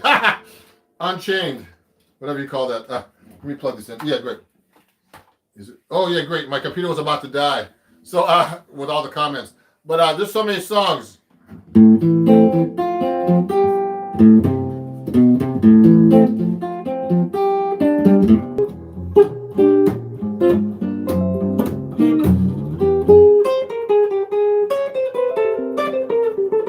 Distortion on this archtop guitar, guys. So anyway, even a harmonic minor or even a harmonic minor or melodic minor, Matthew's saying, that's actually a great way to practice. If you're gonna afford it, get a loop pedal. Yeah, you know what? I have a loop pedal, everybody. Actually, I want to play everything myself if I can. Okay, so you know, I mean, I play in the back, so I'm gonna work on that. I need to get all this stuff out actually. Light up the sky by Space Ted. So Toast Alcom was watching you. I got my first bass today. Great, Mahan Lee. What electric guitar and amp would you recommend for a beginner who's been playing a cheap Fender acoustic for a year? You know what? Go to my Amazon store, Carlston, and you can get. I have some beginner guitars and amps in that store /shop/Ron Jackson Music, and I have a bunch of recommendations there for my beginner students or people who want to get into jazz guitar or better guitars than they're with. Okay, and let me just see what's going on here. Stock. If they're not in stock, I'm gonna have to restock the store. But I have my own Amazon store, so check it out. Let me see if I can play this. I'm gonna have to go out of this if I do this though. Oh yeah, I'm gonna mute some. Where's that? Right here. No. This one. Oh, here. Oh, okay. So show me. Go ahead. So everybody, I'm gonna actually play you an example of the. I have the. Where's it? plugged in. This is not though. So so let me show you for you guys. Let me show you. I'm gonna show you that continuous scale exercise. Let me show you real quick. I'm gonna put a song. It's not on. Okay, so I'm gonna do this. I'm gonna show you this continuous scale exercise with this song. Let me see if it's working. It's not on yet. Okay. Okay. It should be on. Let me see. Let me see. So here, I'm gonna play you a song right now where I use the continuous scale exercise. The Days of Wine and Roses. So listen to this. I'm gonna slow it down just a little bit so you can listen. Here's a good exercise. Watch this.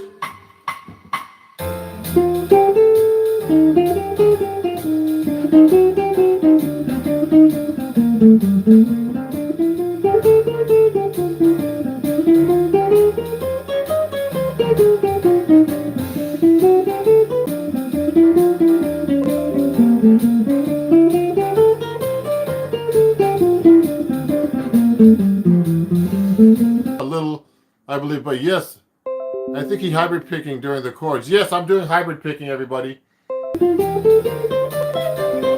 the guitar, yeah. So hybrid picking, I'm gonna do some examples for you right now. Someone's asking about that on Instagram. So holding a pick with your hand. So let me show you right now. I'm just waving to people right now on Instagram, and then when I get to it right now. So here we go. So here's hybrid picking. Well, a lot of people are watching on Instagram. Watch this. So when I'm actually walking a bass line, everybody, watch this. I'm actually, let's say I was playing, It Could Happen to You, which I was playing a minute ago. So when I'm walking the bass line, I'm using my pick.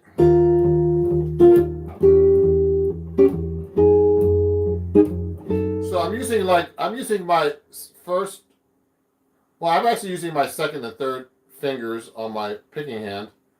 You know, the middle finger and the ring finger, they call it, the little finger. And I mix them up. Now, I can do the same thing with just the pick if I want to.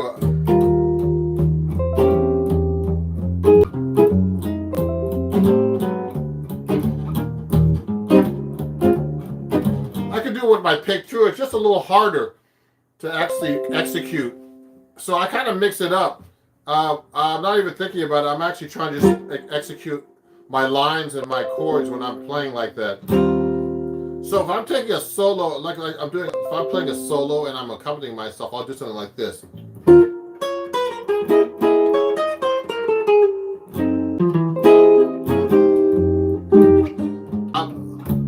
When I start walking, pick and my fingers.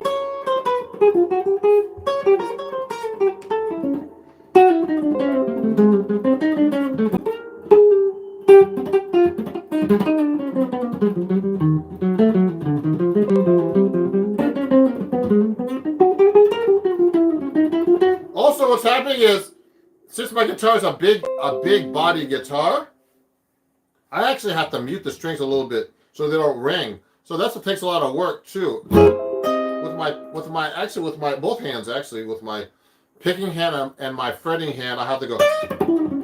I'm kind of muting the strings with my palm here. It just sounds a little muted actually because I'm trying to mute the string.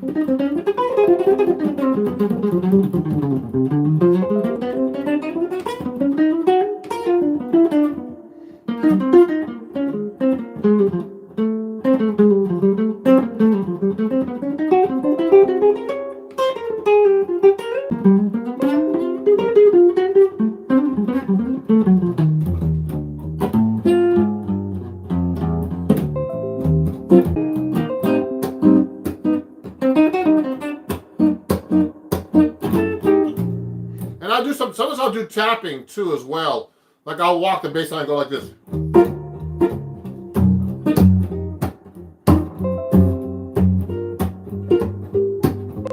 Some music comes out naturally in my playing. So yeah, those are some cool things. Let me see. Some people are asking questions here on YouTube now. Hey, so Zoris, well, what a name. Please help me.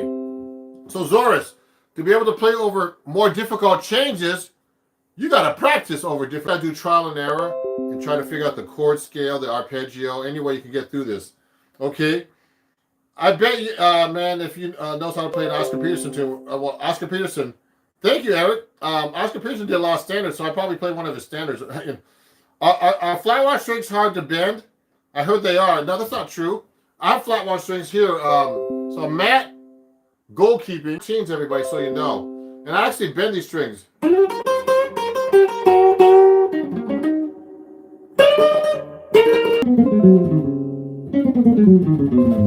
And then let's go to the key of G minor. Then there's the melodic minor bebop, which is a melodic minor, and you have the passing tone between the six.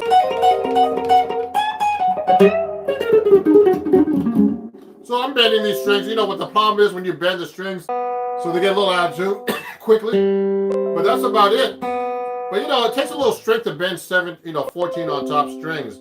But yeah, you can bend the flat wounds. Fingerboard. What's the best way to learn different chord positions of the same chord on the fingerboard? So you should learn all your cage chord system chords, they call them, you know. So let's say you have to know all your C chords like this. I'm on my 7-string guitar, so it can be kind of tricky to show you. Let me go on my 6-string guitar. So that's my Eastman 7 AR C10 S7 string, but I'm going to get my D'Angelico XL1 out for you guys.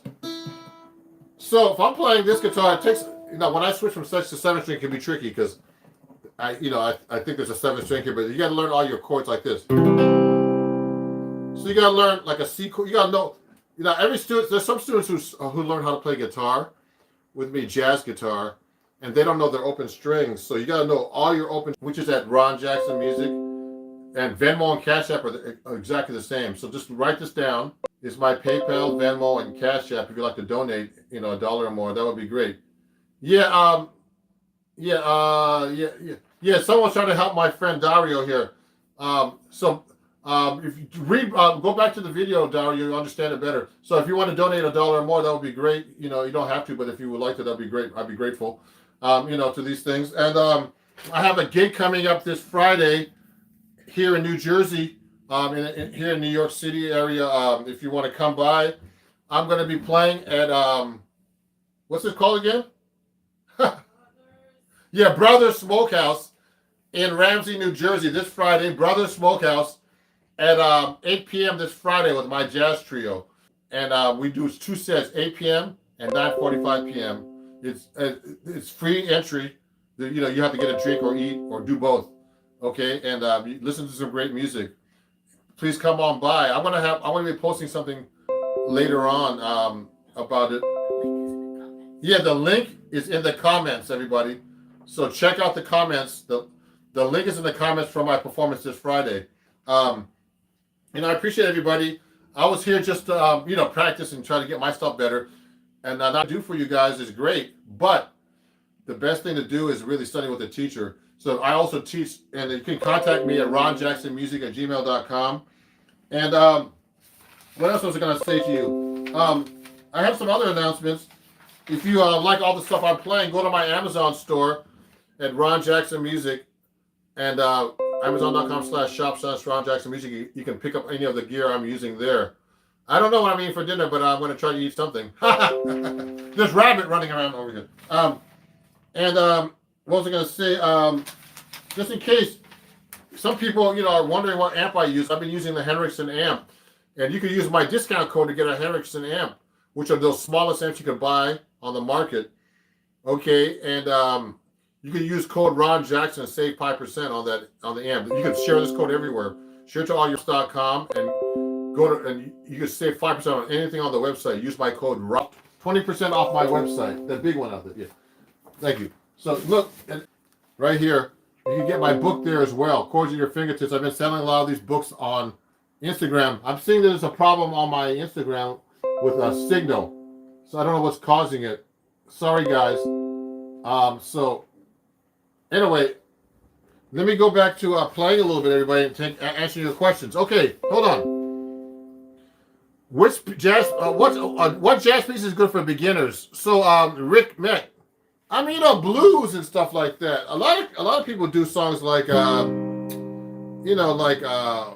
let me see. I have a post on TikTok, on Instagram, and on YouTube about easy tunes to learn on guitar.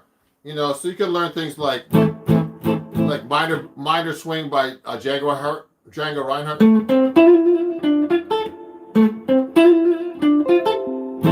Blues like blues in B flat like Sunny Moon for Two.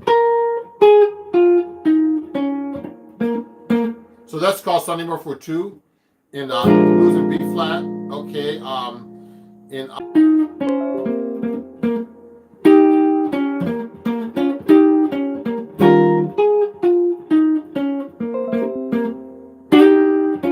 teacher to help you, because you know, doing it online, really good teacher to show you, because that's how I learned. I went to Berklee College of Music.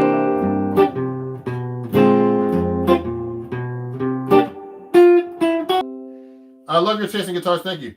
Ron does it specifically gifted musician to be able to play proficiently at jazz, or can at any age? So you can learn how jazz at any age. Everybody, you just gotta, you know, all of this is really, there's no ifs, ands, and buts around. You gotta practice. Unless you're a genius, you need to practice, and it's that simple. You know, and if you need help, get a teacher. If you're a genius like Wes Montgomery, who was completely self-taught, then you know, you could do it. But the most important thing is getting a good teacher and practicing and listening to your teacher. Some of my students, they'll study with me and they don't listen. So, you know, if you don't listen to your teacher and the teacher is good, then getting a guitar teacher, I teach, just so you know. So you contact me at ronjacksonmusic@gmail.com. I'm gonna let me make a comment somehow. I can, but go to my email is ronjacksonmusic@gmail.com. It's Ron Jackson Music everywhere, everybody. So just follow me everywhere: YouTube, Instagram, TikTok. Subscribe here, and you know, you can take lessons with me. You can contact me everywhere. Go to my website. You can actually send me an email there. It's ronjacksonmusic@gmail.com. If you want to study with me and you're serious, you know, I welcome you to be a student. So, you know, please contact me. You're welcome. Let me see. Can you explain this one? Let me see. Let me see. Yeah, so anyway, everybody, I'm going to get going. I was just looking at the questions. Have a great night, and I'll see you guys soon, okay? Thanks for watching. I'll have some new videos coming up, actually, probably tomorrow, too. Great. Okay, thank you. Got it, metal fan. Thank you for you're welcome, Brazil. You know, Marcelo, you're welcome. And thank you for watching, everybody. It was a really great show. You know, it's hard to talk and play the guitar and try to explain things and answer questions, but, you know, I'm trying to do more of these lives to help all my students out, help all my subscribers out. And, you know, if you want to study with me or, or anything, or come to one of my gigs, that would be great. Come by my gig Thursday, Jared. Brothers Smokehouse, Ramsey, New Jersey, Friday, 8 p.m. No cover. It's but you have to get a drink or eat or something. It should be fun. I'm a good guitar teacher, so someone keeps asking that question. So contact me. Hey, Jared. Oh, it's UK here, 2 p.m. Oh, really? Okay. In multiple ways without having to count out every string. So everybody, you know, the best thing to do when you're memorizing chords on the guitar or anything on your instruments, but particularly guitar, is just see the pattern. And of course, you should know the notes and the intervals. You should be able to say them out loud. But when you're playing, you're actually just it's all mechanical. So you've actually just got to be able to execute and play, you know, just play as best you can, you know, everything. And in practice it and work it out when you're actually, you know, on a gig or, you know, playing with other people, etc. You just got to go execute just like that. And so, you know, just practice. So, let me see. So you don't have to count every string, and, you know, you should be able to do it, but you should be able to do it slowly and then be able to play it fast. It's kind of hard. You know, it's just a lot of repetition and motor skills like that. Let me see. Someone has, I have hybrid pick. Okay, someone has hybrid picking. So I like to use hybrid picking and all kinds of stuff actually when I'm playing. See if there's any more questions on Instagram coming up right here. Nope. So far, there's a lot of people who are watching though. So let me look here. So on Instagram, so just so you guys know.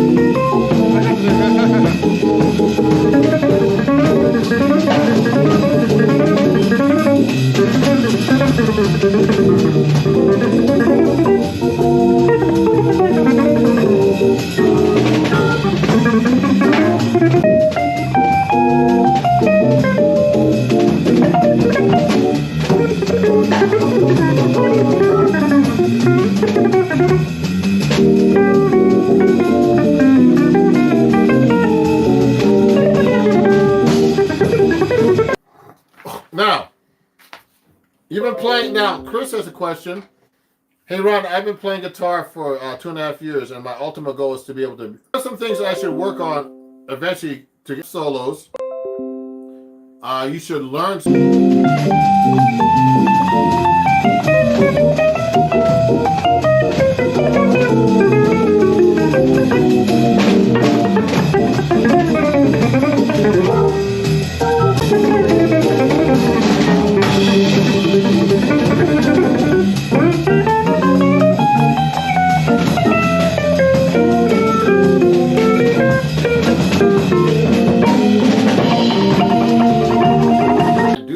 By myself. I'm going to take a lesson with you.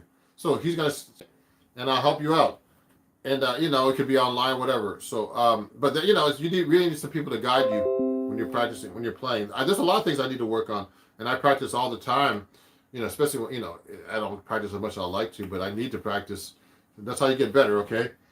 So, you have to learn a lot of tunes in jazz, too. Hello, everybody. Please remember to, go to my website. The best birthday present, everybody, is to go to my website and get one of my books or CDs that I have. Use my code and you save money. Go to my, what's at your fingertips, and you can go buy my CDs. I have like about 8 out, but not all of them on my website. Okay, and I'm gonna be doing a tour next year already in the Midwest and the West Coast that I'm working on right now. So you can see me there. You can see what's going on my website. So just go there. You can pick up my book CDs. I have more books, 20% on my website. Okay, now let me keep talking. Before we keep talking here, let me play something here. Someone's talking about Barry Harris. Can you talk? You know what? Django is good. Yeah.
We had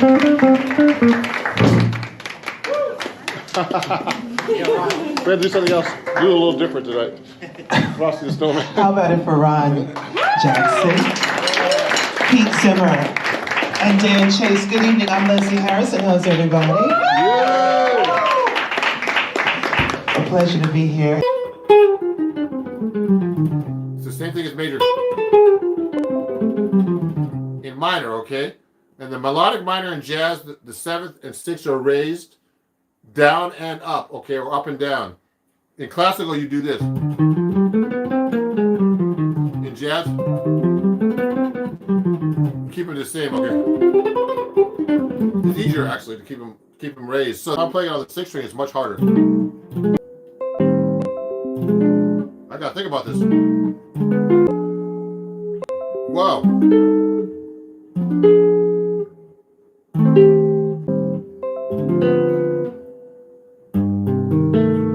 So I just did the melodic minor bebop scale harmonized in chords. Okay, you can do it in triads too. Oh, this is hard now. Oh.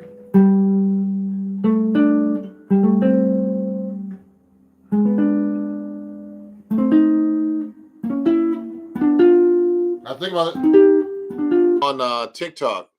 So I mean, I like these 2/5 licks, you know, like this. Things like that. So what I'm doing is I'm basically doing bebop licks and jazz licks, okay?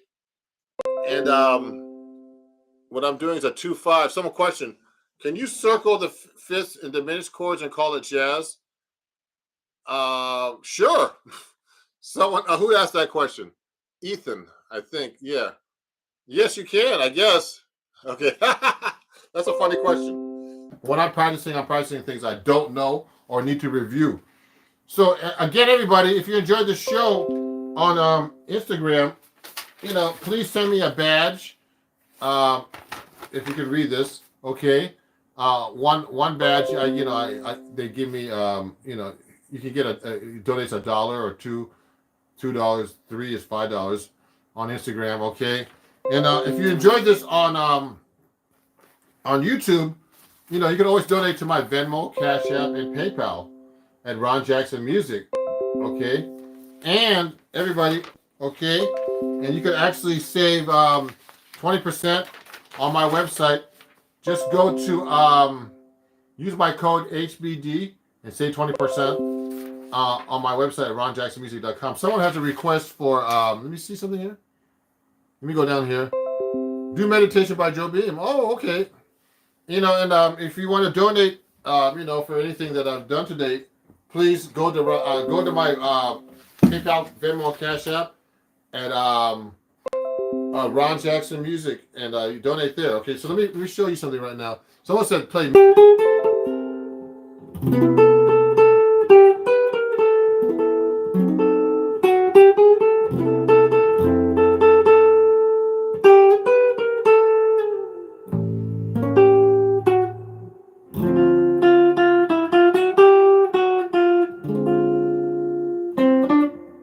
The 7th string for diminished licks.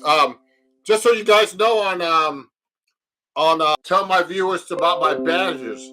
So a badge is actually, so you guys know they're watching. If you like what I'm doing, you can actually donate with badges. You know, 1 heart, it pays me 99 cents. 2 hearts pays $1.99, and 3 hearts pays $4.99. So so if you like what I'm doing, you know, please donate to my badges. It's a new thing on Instagram. And also, I have my Venmo, PayPal, Cash App up there at Ron Jackson Music. If you want to donate to that.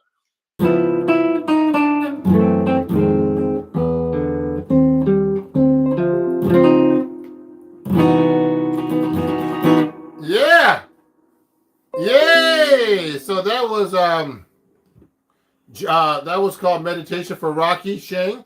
And thank everybody for watching. And you know, and I hope to see you guys here soon on YouTube and Instagram. And thank you for watching. And to 79, 14 to 79. Okay, those are the jazz tapes I use. So That's a great question. So that's a good answer. I have a bunch of different strings. It depends on the guitar I'm playing. But on this guitar, I'm playing that. I'm going to answer a question now on YouTube. Yes, and it's like, and I'm actually talking and live, and it's actually hard. I really appreciate you guys because this is really hard to do. Imagine you talking on live to everybody on YouTube, who's ever watching you on Instagram, both places. I'm doing that, and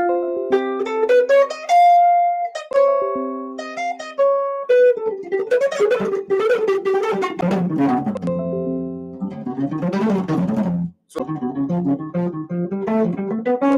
you can do cool patterns like this.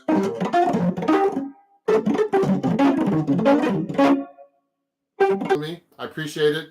Watch my videos. A lot of these videos, there's a lot of lessons on my YouTube channel, and you can learn this stuff already. Okay, and so I'll be doing some more videos soon and posting them, and also join my Patreon. Let me make a few announcements because I have a bunch of announcements. So you can join my Patreon too, if you enjoy that.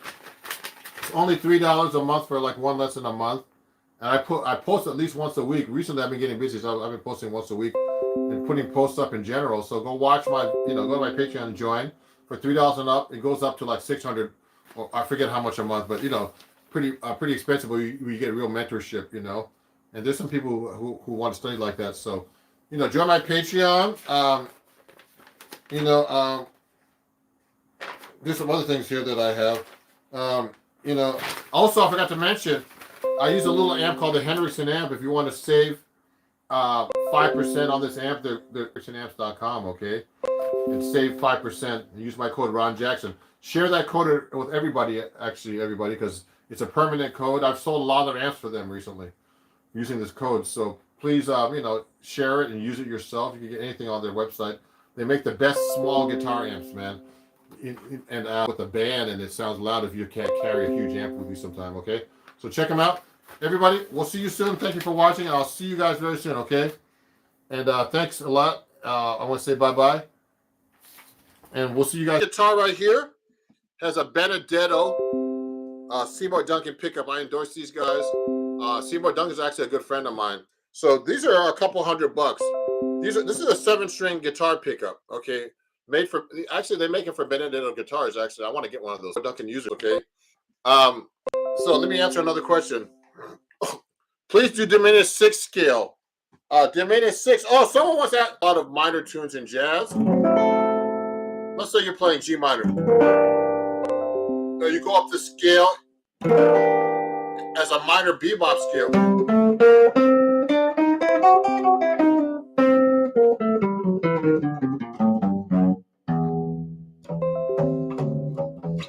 It's on the 7th string.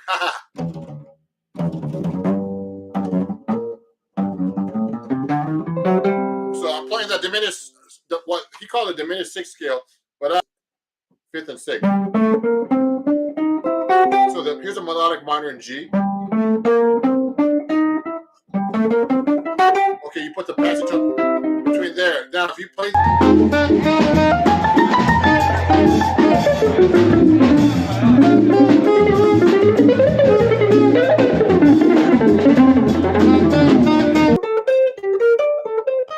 So that's the diminished, well, you call it diminished 6 scale, but this is actually the minor bebop. So you get these chords. You get a let's say you get a minor 6 diminished, minor 6 diminished, all inversions, minor 6 diminished. And one song I was working today was this song called Bebop by Dizzy Gillespie.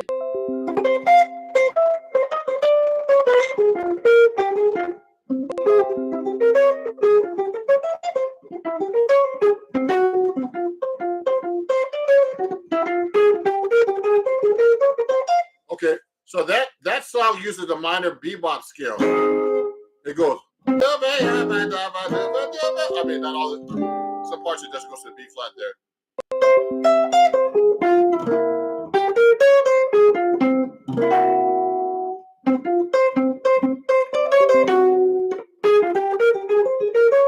So it does that basically. The minor diminished. Let me ask a question now on TikTok.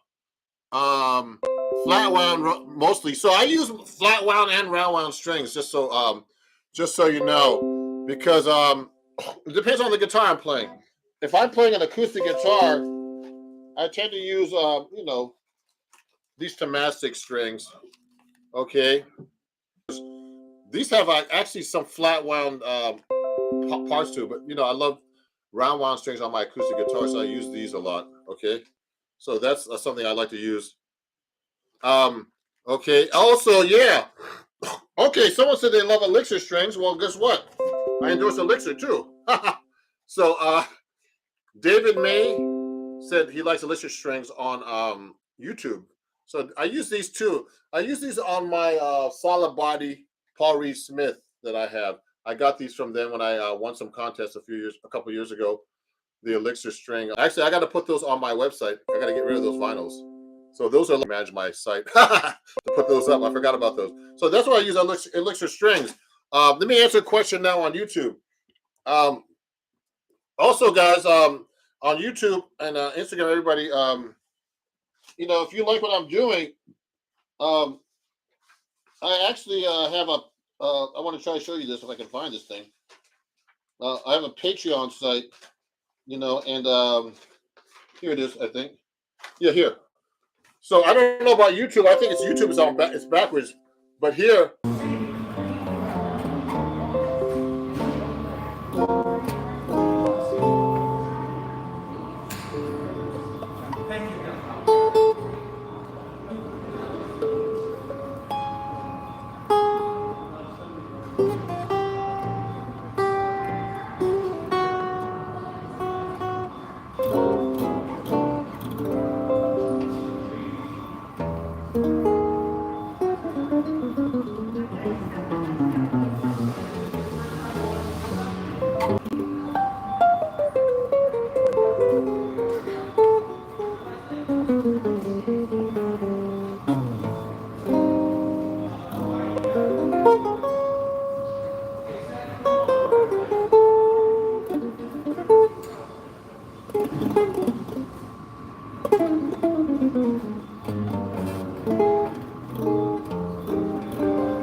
I have this one.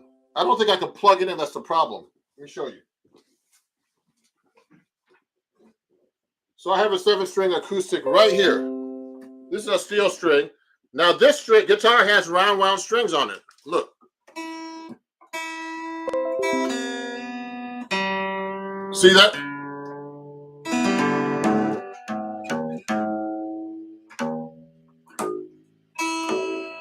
So it's a great guitar.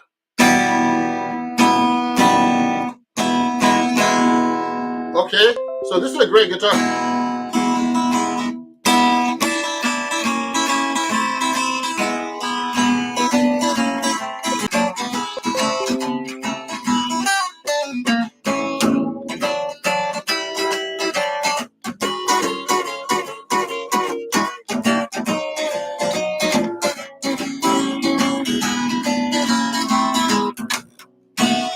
So you get that low B note. I use actually a low A.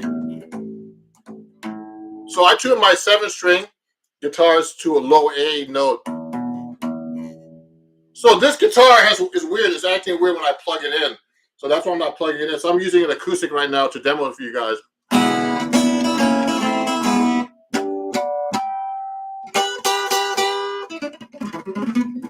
So these are round wound strings, guys.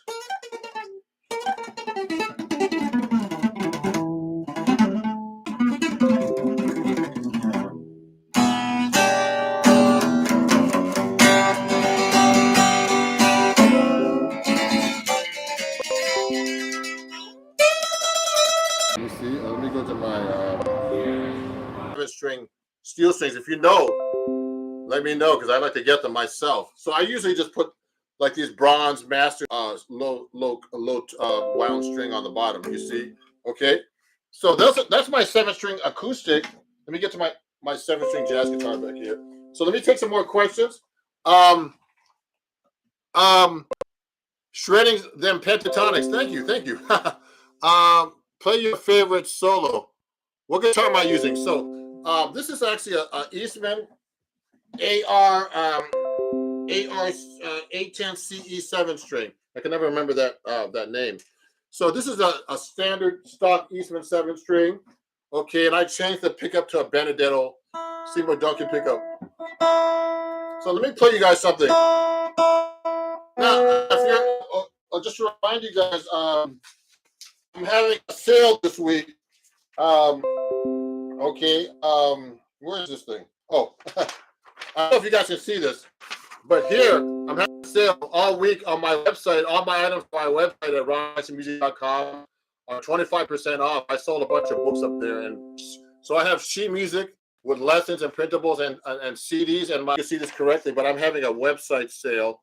This is probably backwards for you guys. Maybe you can see it better like this. Oh. And it's use code 25K on ronjacksonmusic.com, and you get 25% off everything on my website. Okay. So I'm gonna play a song for once right now, and before I keep answering questions, do you think John Mayer's under them? I'm like, wow, this guy, man, he could sing and play the guitar and all that crazy stuff, do all this finger picking stuff. He was really great. So let me play you guys something. I'm gonna play you a song right now. Someone's asking me what's a good 7-string guitar to start with. Yes, it depends. If you want to play rock, there's a lot of them. I'm gonna do a little bit. I'm gonna play a song for you guys.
Chat messages are visible. Let me see if I can make a chat, reply to some of these comments.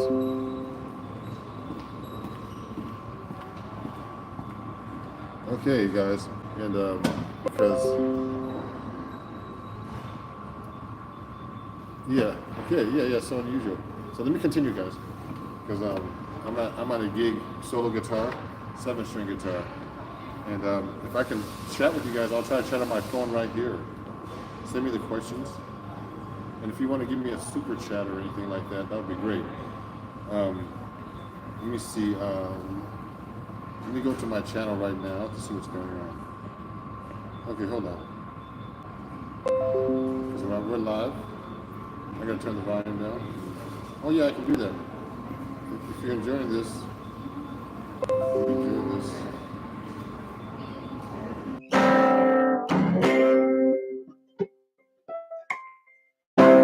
Okay. Now, hey guys, this is an impromptu live and taking questions. I had to play something. That was called If I Should Lose.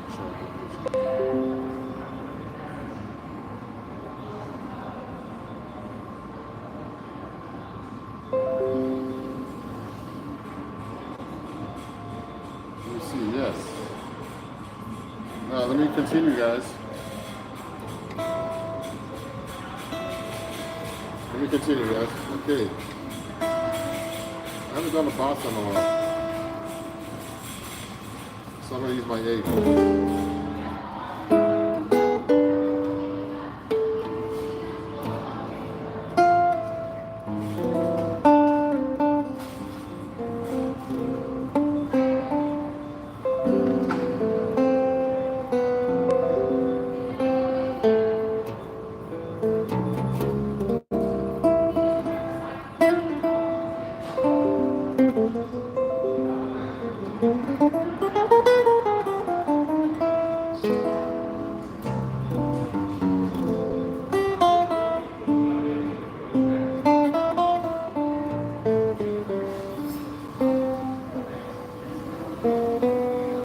Subjects once a month, okay, and that's a great thing for you guys too, okay. So let me see. I'm going to see what else is up here. There's some questions. What's a good progression for C major 7? Well, C major 7. I mean, there's all kinds of progressions for C major 7. There's very common ones. Tonic chords in major chords, and there's all kinds of 1-6-2-5s and 1-4-5s and 1 flat 3. So you can go. I'm just doing a bunch of turnarounds. So those are the different types of things you could use actually. Oh, thank you, ESKPTV, for my saying I have a brilliant performance.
For $2 or $4.99. If you like my show or what I'm playing, if I'm answering your questions, just go to my Instagram badge right now and donate. Thank you. And also I have my PayPal at Ron Jackson Music, Venmo, and Cash App and all that stuff. So how do you use suspended chords and how do they work? Thank you. Suspended chords are kind of substitutions for a dominant seventh. Or so I basically use the let's start playing an A suspended. I think of E minor. It's the same scale.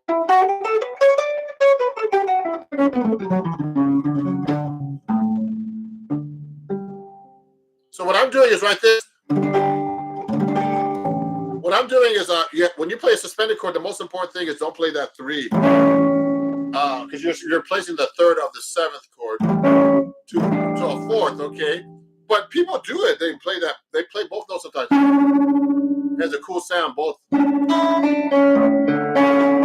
you can do anything you want. But think of the it's just the same so an A suspended chord gets an A dominant scale.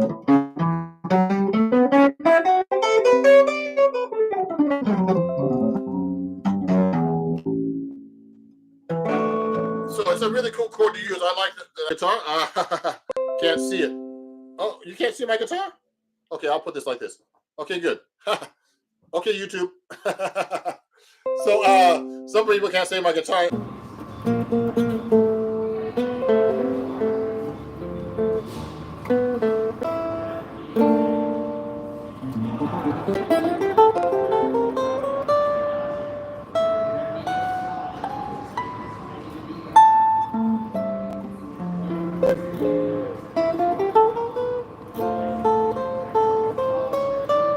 Ron Jackson Music, okay? And Zelle at ronjacksonmusic@gmail.com. I have the, so that's Ron Jackson Music again, so just in case. And for TikTok and Instagram, it's all Ron Jackson Music if you want to donate, and PayPal and everywhere else. So, okay, now let me answer some more questions over here. Laughing my butt off. I'm always jamming to these on the elevator. Okay. So I'm going to take a break soon because it's solo guitar. And I appreciate all the people watching right now on YouTube, all my live streamers.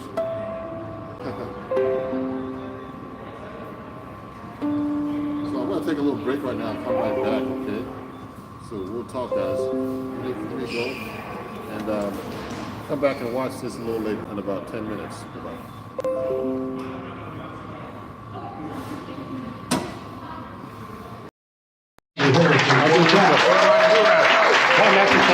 I'll do this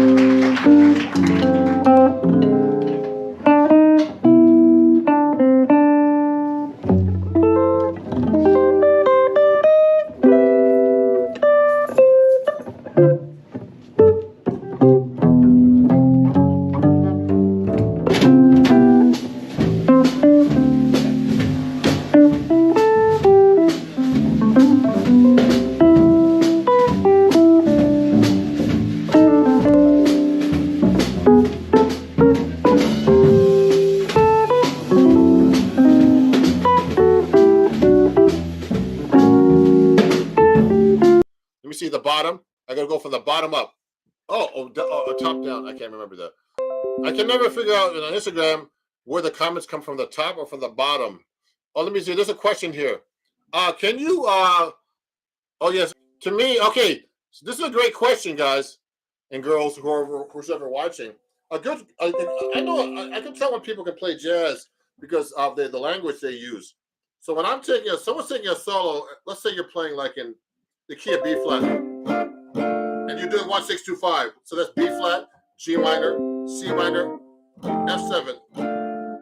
So a good solo would be a bad solo. I don't want to call it bad, but a solo where I think that you're not really playing jazz is like this.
language, okay, or putting things like.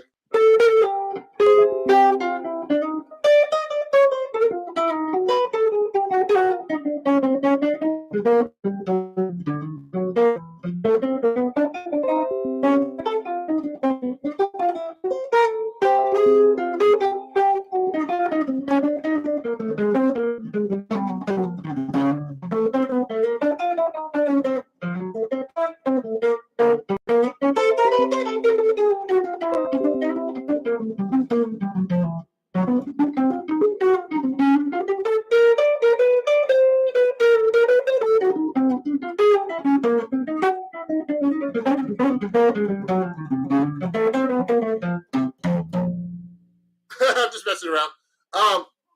So, okay, of course.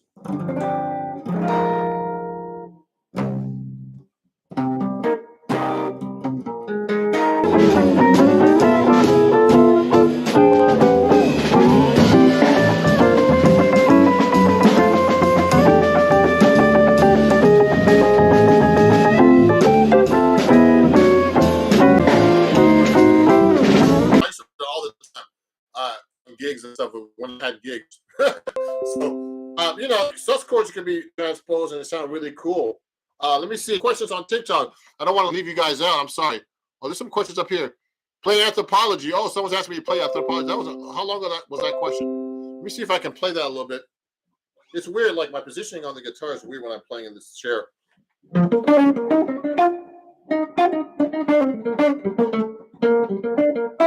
might put the backing track on. So let me see if I can do that. I have a backing track here, and I don't want to play it too fast. Let me see. Maybe you can hear the backing track. Oh, hold on. Can you hear this? Oh, okay. Cool. I'll play with the backing track.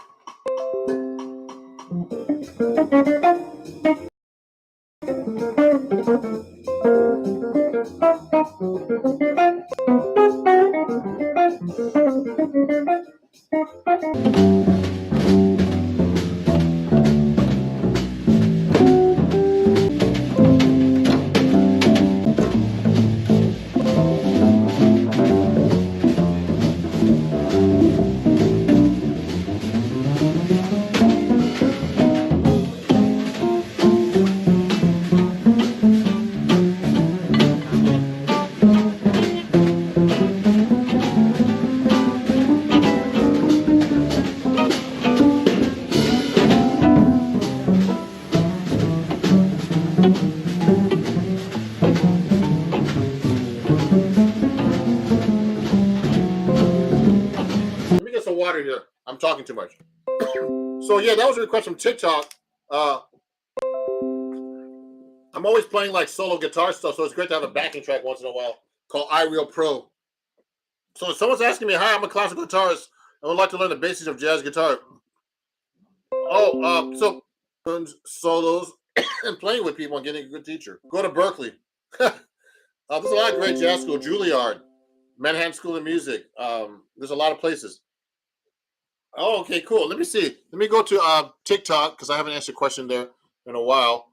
Let me see. I'm gonna go look on Instagram too. Oh, Red Clay. Thanks for the answer. That was a song I played before with the sus chords. So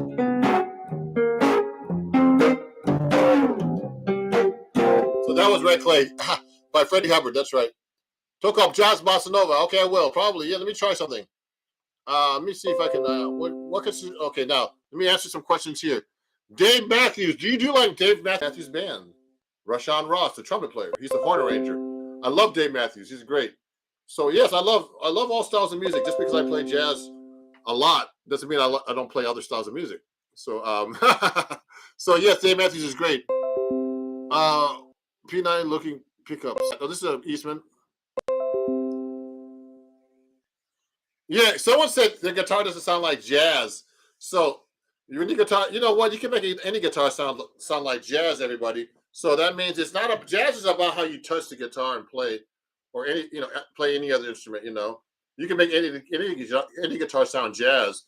I've seen George Benson sit in and play like just just like a Stratocaster, and he's playing jazz. Okay, so you know, that's really important to your touch and jazz feels. Hey, thank you, beautiful, thank you. So everybody, it's getting late here. I was just doing an impromptu here, and you know, just to show my Instagram fans and everybody, um, you know, and if someone's asked, I'm going to answer a few more questions. So, what's the most important thing about jazz? Jazz is a language a lot to get into. So, I'm working on this stuff all the time, you know, trying to. And it's very important to get into jazz that way. Someone's asked me if I do rock music. I started out playing rock, and I do play rock music sometimes. Now, it's funny when jazz musicians start playing rock, it doesn't sound the same as like a real rock musician. Because, you know, there's something to every style, there's something very important, like the feel, you know, you have to like get into the music like rock musicians do. Learn all this stuff. Okay, something here. Which models go well with a D? So someone's asked me what models with D flat 9. Start on the D. Okay, and that's also an A. It's easy to remember.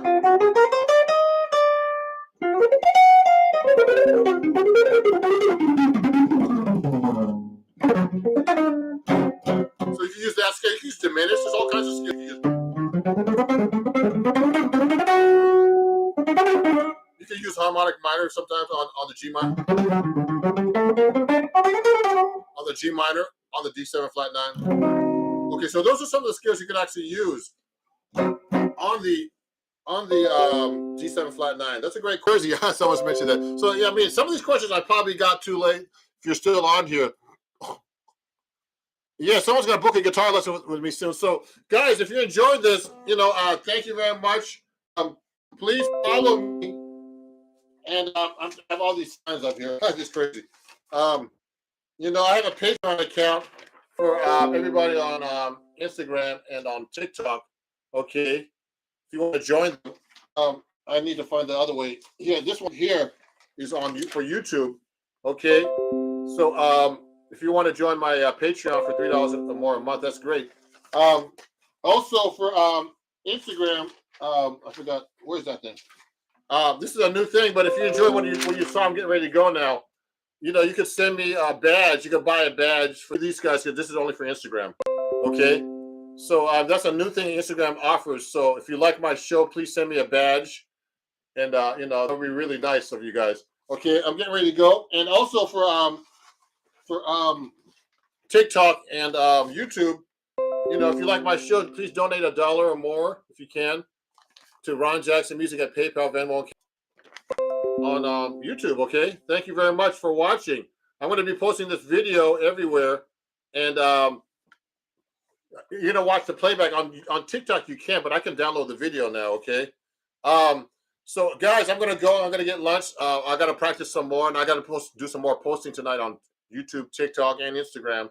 Thank you, everybody. Thank you, Instagram. I mean, 12,000. I mean, no, for 25,000, and Instagram for 25. 2, 3, 4.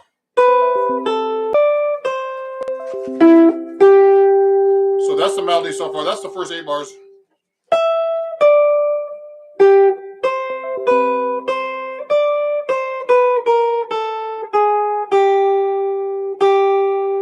One, 2, 3.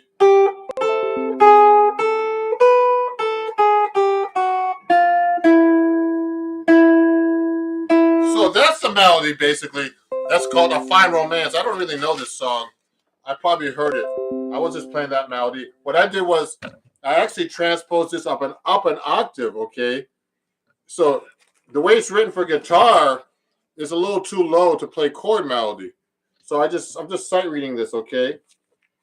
So what I did was I just played the melody. 1, 2, 3, 4. 1, 2, 3, 4. 1, 2, 3, 4. You see, I play the melody.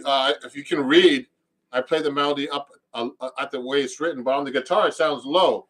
So what I'll do is I'll just actually play this up an octave now, which I did earlier. So it's like this: 1, 2, 3, 4. 3, 4.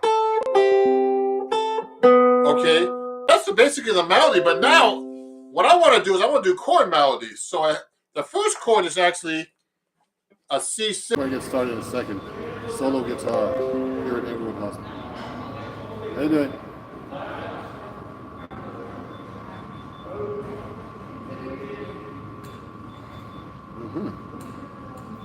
So let me get started here. In relationship to the chords, so the first note is actually E, and it's a C6 chord. So I'm gonna have to play this chord, and then it goes to C sharp diminished. So go. This is this chord. Then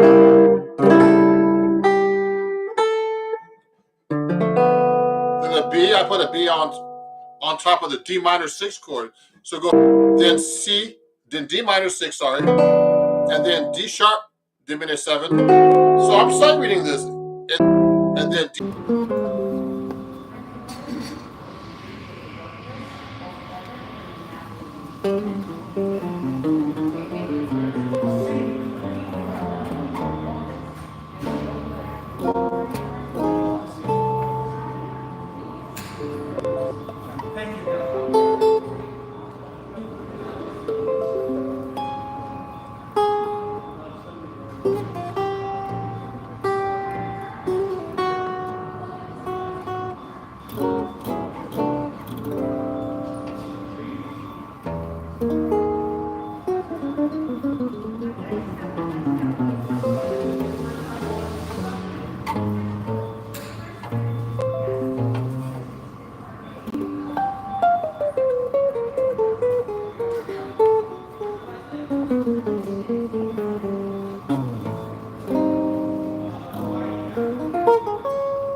It's actually an what they call a T4975. So what I'm doing is I'm doing a thing about chord melody. So this is a song I really don't know. So what I'm doing is I'm sight reading, but I'm playing when I get to that C sharp.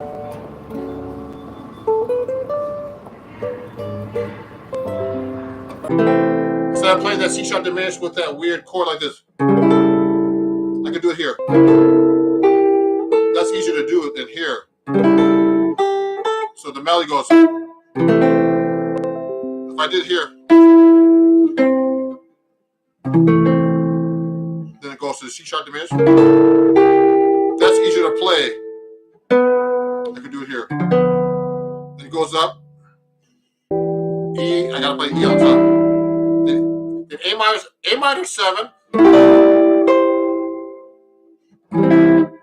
I can play it that way. Then I could go. Then the next part goes like this.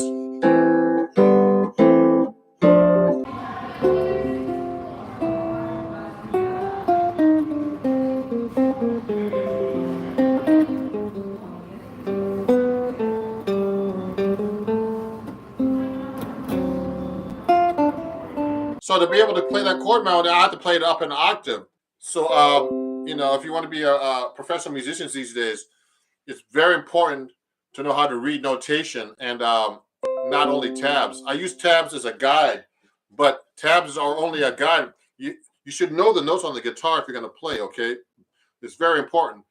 So what I'm doing is I'm doing this from sight.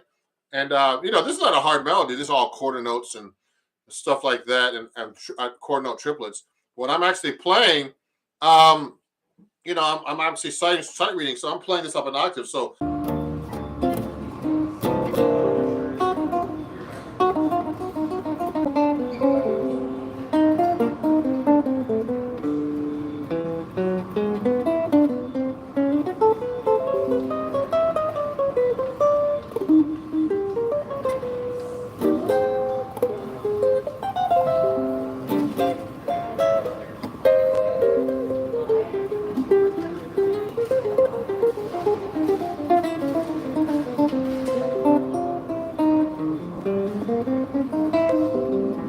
C6, then A7, and then G flat, F7, G flat 7, F7, then E7, A7, D minor 7, G7. So I'm going to go like this with that melody.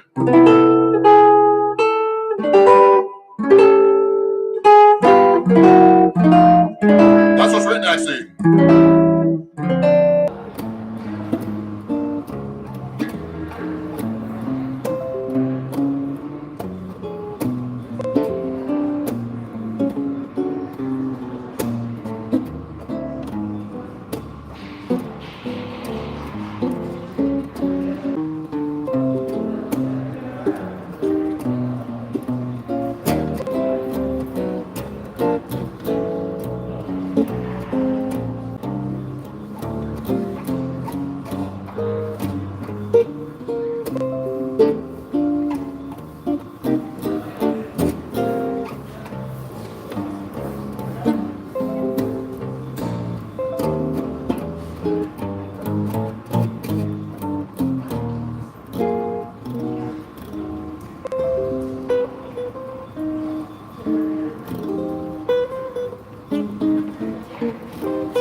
See how many ways I just played that? The neck pretty well.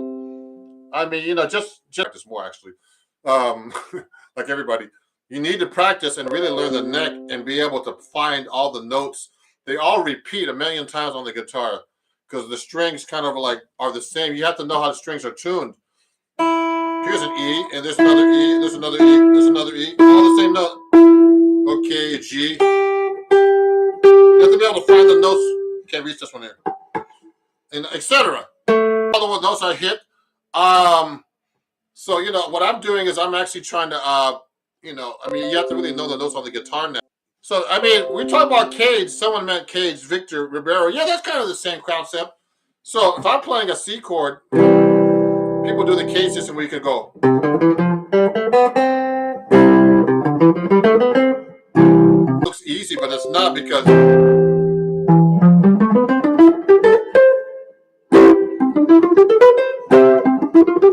I mean, this is a really basic concept, but you have to be able to do this not only in the key of C, you have to do it in all keys. So right now, I'm only in the key of C. So Victor was asking about the K system. That's how it works.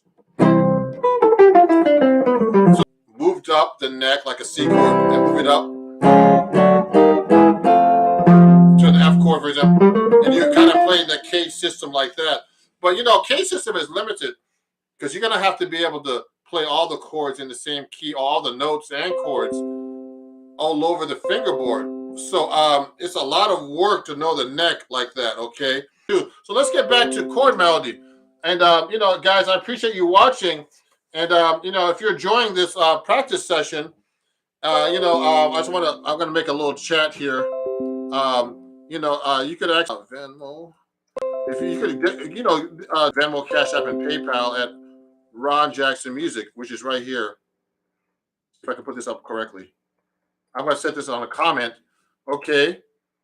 So you can actually do that if you want. Everybody.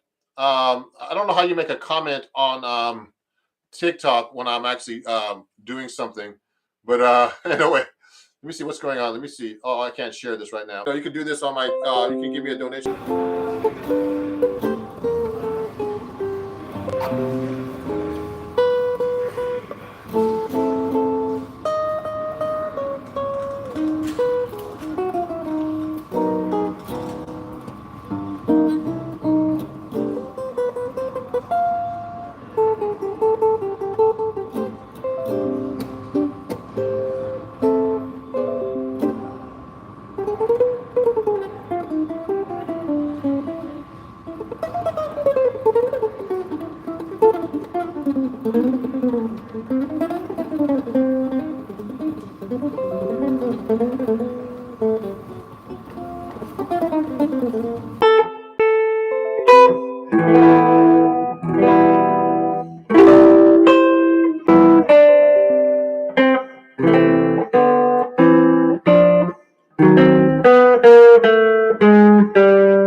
Chat, if you can hear me, guys. D minor 6, G7, then C6. You can play like, we could play it like this.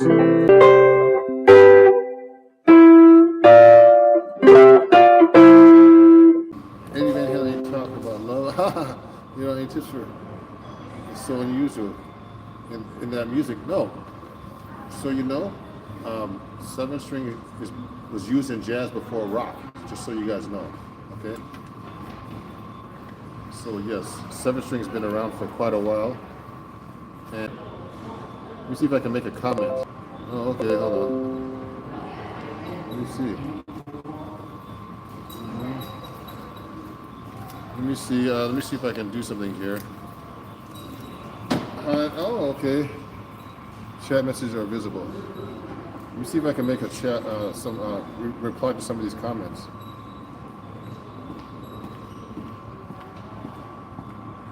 Okay, guys, I'm gonna, I can't really talk too much here. And, yeah, okay, yeah, so unusual. So let me continue, guys, string guitar. And if I can choose, and if you want to give me a super chat or anything like that, that would be great. Let me see, let me go to my channel right now to see what's going on. Okay, hold on. Right now, here we go. So we go to my channel. Yes, let me see this right now. I gotta turn the volume down. Oh yeah, I can do that.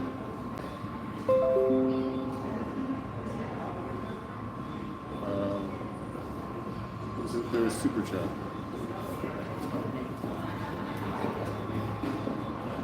Let's see. Super chat. Okay, I'm just writing this down. I could play it better. I could play maybe this better. So like the second ending, I'm kind of sight reading still. I can go. Let me continue, guys. Okay. I haven't done a boss in a while. So I'm going to use my 8.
you know, the key of B gets. That's the most sharps. Oh no, actually, no, I'm sorry. The key of B has 5 sharps. I'm sorry about that. That's the most sharps. Actually, I'm sorry about that. And then, you know, the key of C flat has the most flats, etc. So you have to memorize all that and be able to change all the keys. It's really it's all theoretical. But I mean, you know, when you're playing guitar or any instrument, you don't really have time to say what the sharps and flats are. You just got to be able to play actually the right notes if you're sight reading. Okay, so it's very important to get that together. Let me answer some questions here. So that's how you get better at scales and learn scales faster. Actually, if there's any other questions, please send them to me. You know, I'm going live. Okay, someone's asking me, Ron, how does someone approach jazz chords when starting to learn jazz guitar?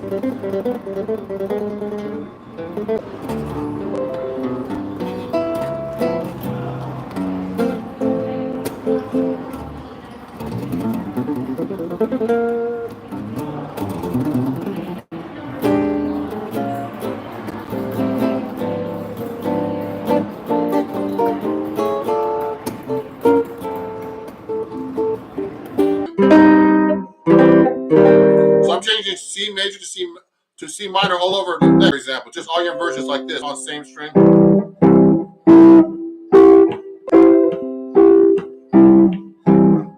See how I'm doing that? I have exercises like this actually on my website, okay, everybody? If you go to www.ronjacksonmusic.com,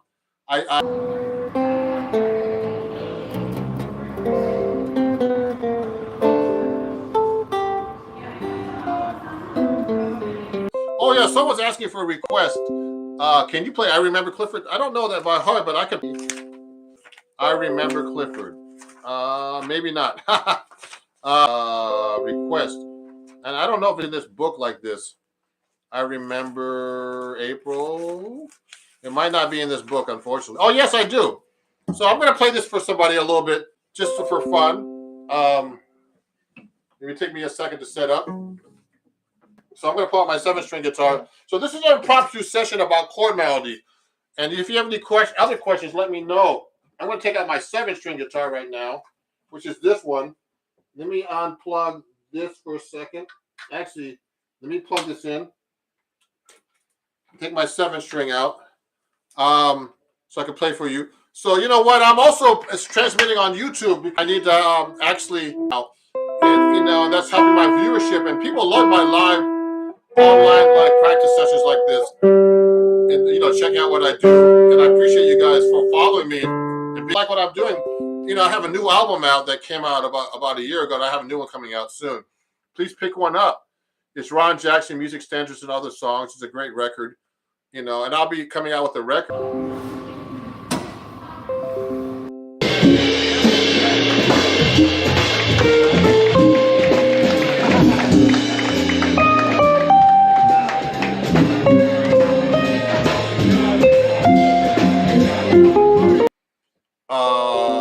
I Remember Clifford, you know, and if you guys enjoy what I'm doing, you know, please send me a donation at Ron Jackson.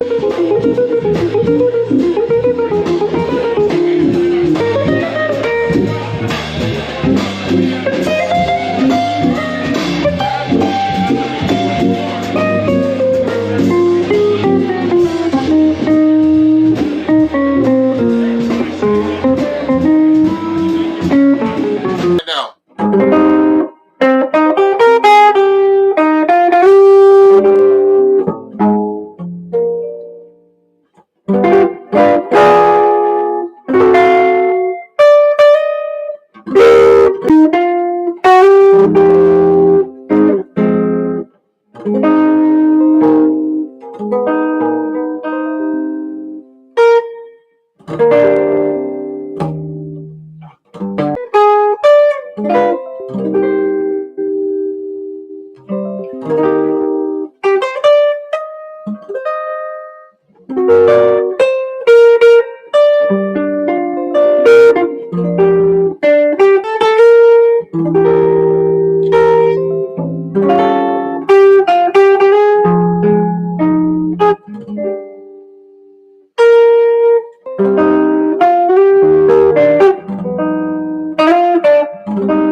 Camera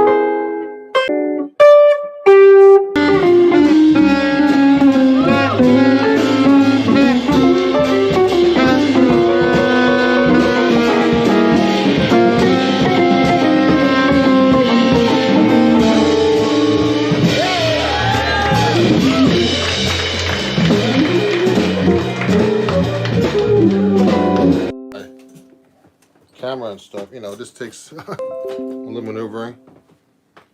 I know it's the middle of the day for some people, and I'm gonna actually try to do best I can to make myself look decent in this thing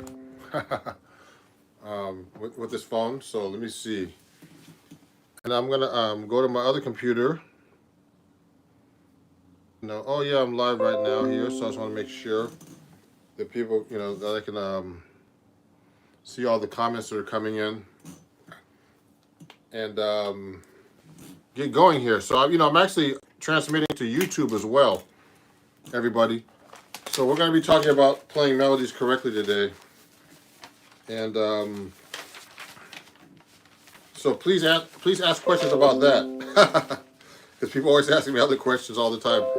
Show me how to play a chord or whatever, So I'm like, why don't you just... let's try to stick to the subject today and stuff.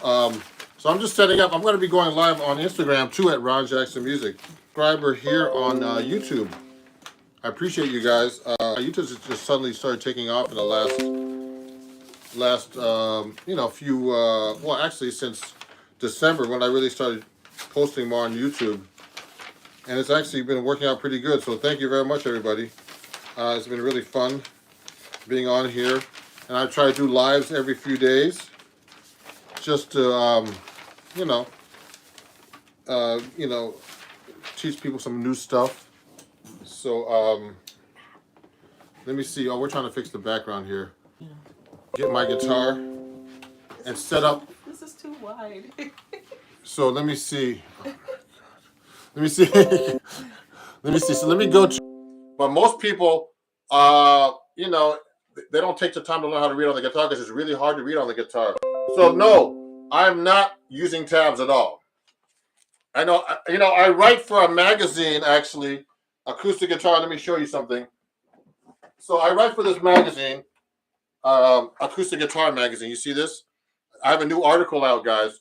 You can check it out if you want. You're welcome, Machine Daddy. And look, so when I read an article for acoustic guitar magazine, since most guitar players can't read notes, I have to write tabs for you guys too. And it's actually helpful for certain things like it's about the harmonic and melodic minor. It's the latest issue of Acoustic Guitar if you want to pick it up. It's a great it's a great magazine. I've been working for them for like about 7-8 years now. This is tabs and notes. Now I think the tabs are really important to be able to tell you how to play this. But I know how to read this. I can read it different ways since I can read on the guitar. So what I do, if I'm reading, like I remember Cliff when I played this before. This is the song I just played for you guys. You're sight reading this. I mean, not sight reading, but I've read this before, but I don't know this song by heart, so I have to kind of look at it if I have a request, and if I happen to have the music. It's hard to do it perfect. I'm a professional musician, so sometimes people ask me to do this on gigs, and I have to be able to do it. So, you should, and I'll answer questions. Okay, and just to let you know on Instagram, I just started, there's a new thing on Instagram that I'm doing with Instagram itself. This is, I accept badges if you like my show, so just take a look at this. If you want to buy a badge and you're enjoying what you're learning, you could just buy 1 or 2 or 3 badges for 99 cents to $1.99 and $4.99, okay, to help support my channel. And thank you everybody for my 25,000 followers on. So I was setting up. I'm sorry guys on YouTube. So the background's a little weird on Instagram, but it's okay. Let me see. Let me just put it down a little bit. So one of the most important things to me is playing the melody correctly.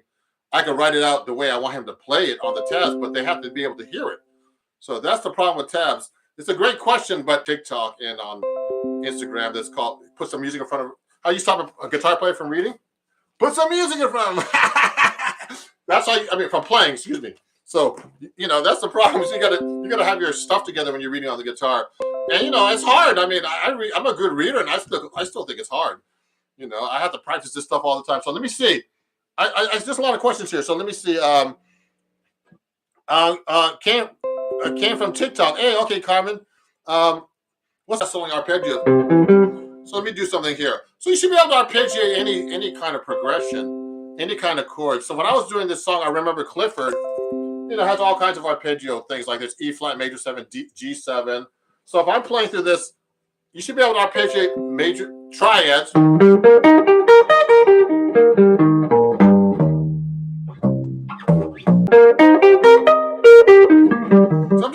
I'm just doing basic E flat major 7. So you have to be able to do that.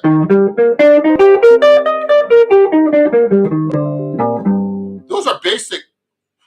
It really messes me up. Like, I've been, you know, I've been working on melody and everything. But someone's asking questions right now. Carrie, someone on YouTube is asking about sweep picking. Go to my article in Acoustic Guitar Magazine, January, February issue, Carrie. And there's an article, I did a whole article about sweep picking, okay?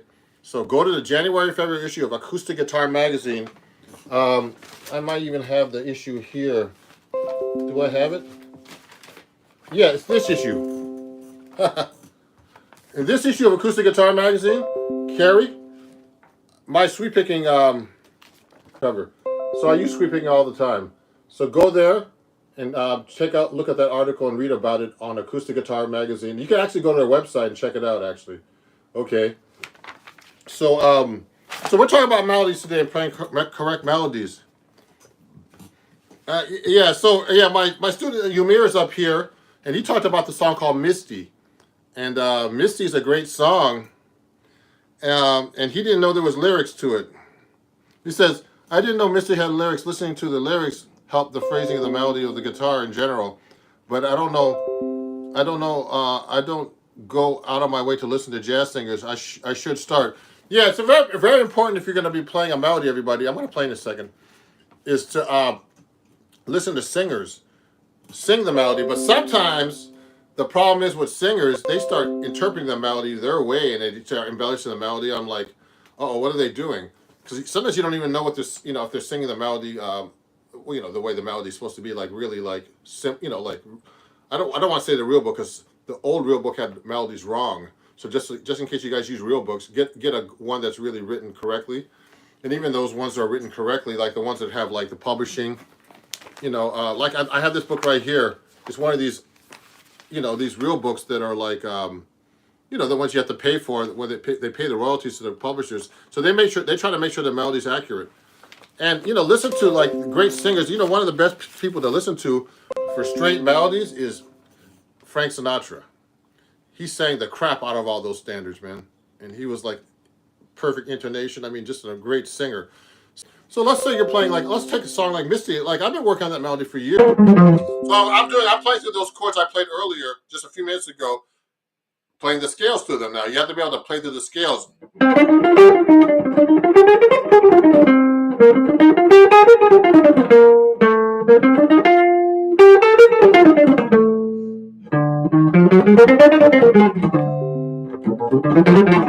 So what I'm doing is I'm playing through these chords right now as scales too as well. So, but you have to be able to know the scale, the basic scale. I use a lot of different scales because they're simple.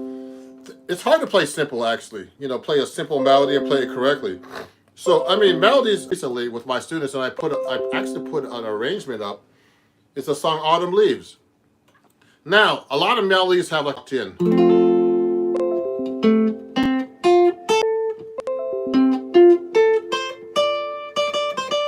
Now, that song, for example, Love Walked In, these are just basically arpeggios. So, I'm going to turn the bass up a little bit here.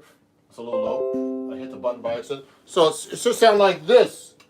Use lines, what we call in jazz. So, if I'm taking a song,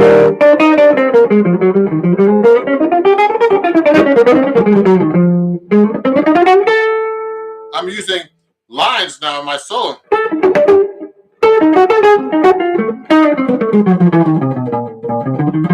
So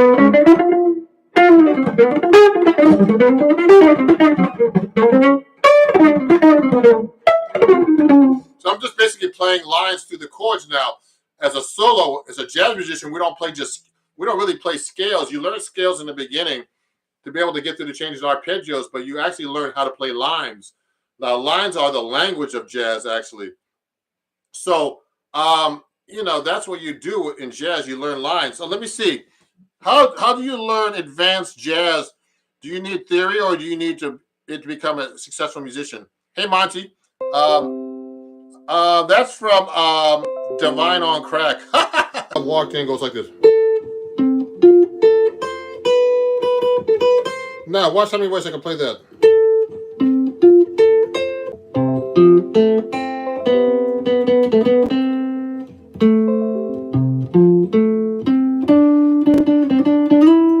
See how many ways I can play that thing?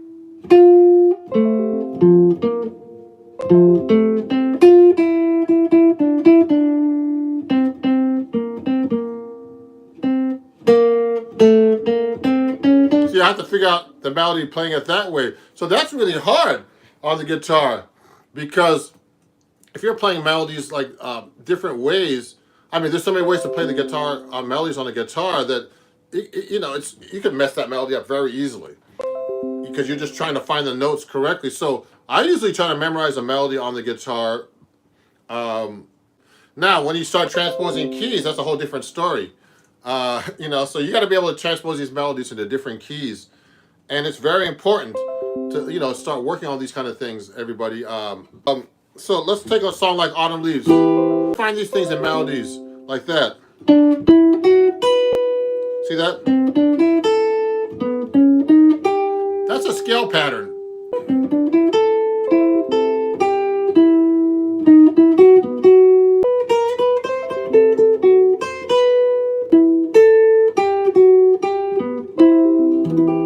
Yeah, you know what I mean? So that's a scale pattern. Look at this. You can go the beginning of it. So I try to find these things in the melody. See what I did? It's kind of weird. It's kind of a weird scale pattern. You go up the scale. It sounds really cool, though, doesn't it? Everybody knows that melody. See how I can play that scale pattern in different ways down the neck? The chord there. Because it goes on the beat. Yourself. I take lessons. I'm taking lessons right now, just so you know. I'm taking lessons with a drummer because I have to work on my rhythm. So I take lessons with this drummer who's actually a great drummer. He has a great TikTok page. He got 1 million views on one of his videos actually recently, over 1 million. And it's called The Drummer's Almanac. He's Jay Finishow. He's a great drummer. And he has a lot of subscribers on YouTube, but I take lessons on rhythm with him. So this all kind of, Ted Dunbar, Bucky Pizzarelli, that's why I play 7-string guitar. I was playing, you got to study with people. You can't just do this by yourself. It doesn't help. So let me see. Thank you, Sam. I'm glad I'm inspired by you. So everybody, I'm going to be ending soon because I've been up for about an hour, I think now. 47 minutes. So please. Now, the flat 3 of the E minor 7.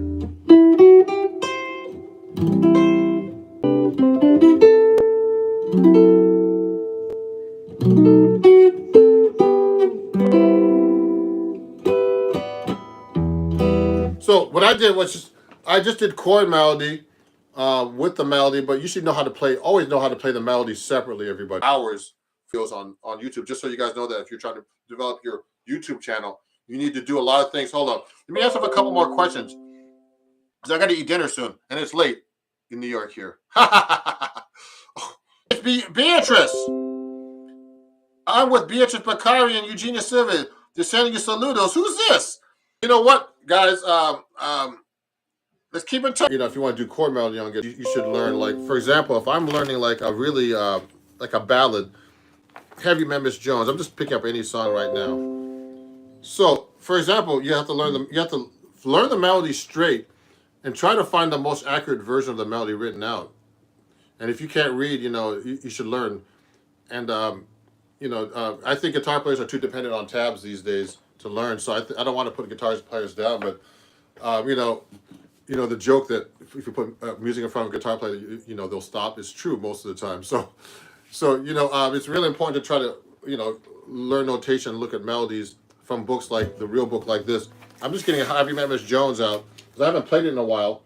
And you know what? If I haven't played a melody in a while, I'm scared to play the melody. Important part of the song, always the most important part of the song. Then the improvisation. And a lot of the old school cats, if you mess up the melody, they'll be like, "Oh my God, you messed up the melody? Get out of here!" So you should be able to play the melody. Oh, let me see. Hello, all. Yeah. So look at this. So let's say that you're playing this song called "Have You Met Miss Jones." So I would look at the melody and just look at it and just look, just try to memorize how it sounds.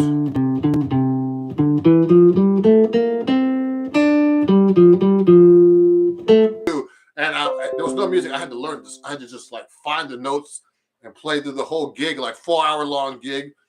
And they paid no money, not hardly any money. And I was at the Cotton Club in New York. It was a gospel brunch, and I had to learn all these tunes with no sheet music. Complicated tunes, like it was just weird. But so I'm used to doing that. So you have to be able to have all those skills when you're actually playing. So anyway, guys, let me play you one more song before I get off. And thank you very much. I'm going to do another live session soon. Let me see if I can. What am I going to play here? I'm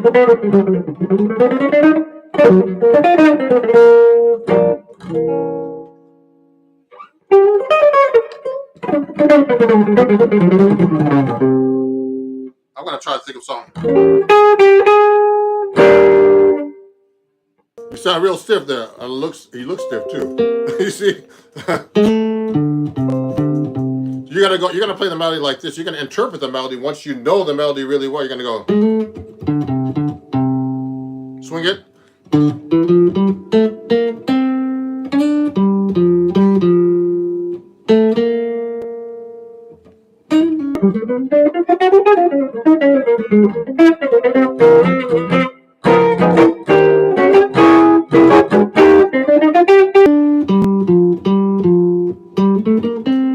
See what I did? I just changed it up a little bit and interpreted it my way. So I like, that's what you have to do when you learn a melody. So look at that. I played it right here. So I'm playing it like in this register, but how many ways can I play it on the guitar? That's the problem with the guitar. You can play the melody so many different ways. Yeah, Humir says his worst nightmare, getting fired from the band. From your own band.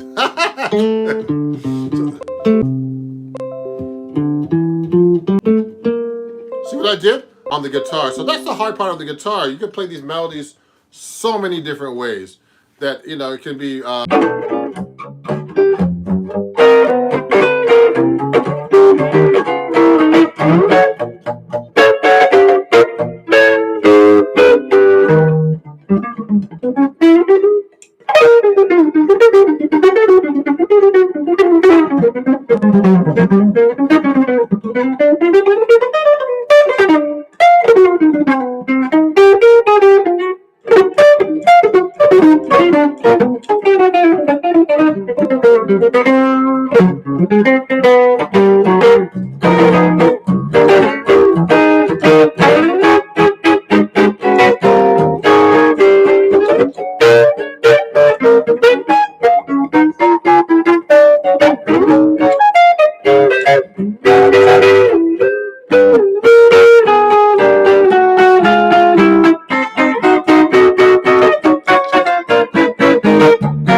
Thank you, everybody.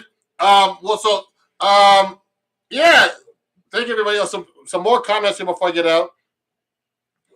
And oh wow, there's so many questions I can't answer them. But I see you use hybrid picking. Yeah, I use hybrid picking at minor seconds and major seconds. Which is like on the guitar. one fret in between or 2 frets in between.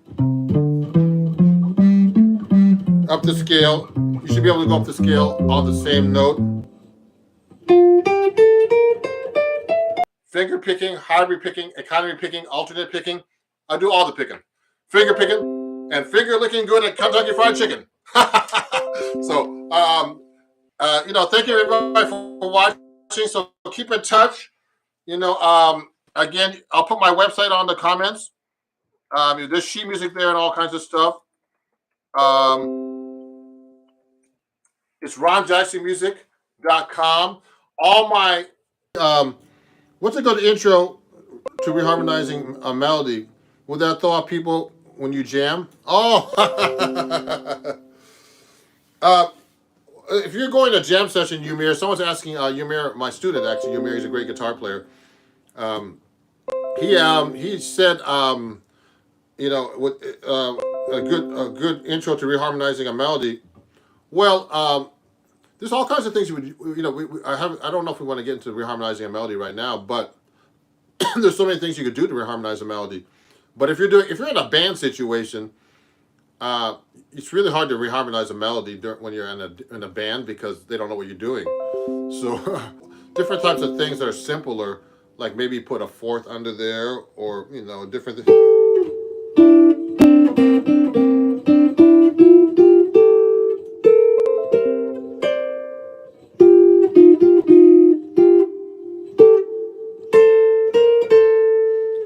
You could do simple reharmonizations like doing just like a set. Actually, I'm doing 6. Sorry about that. I'm doing 6 right now. 6 are easy to play on the guitar. So that kind of stuff is easy, or fourths like that.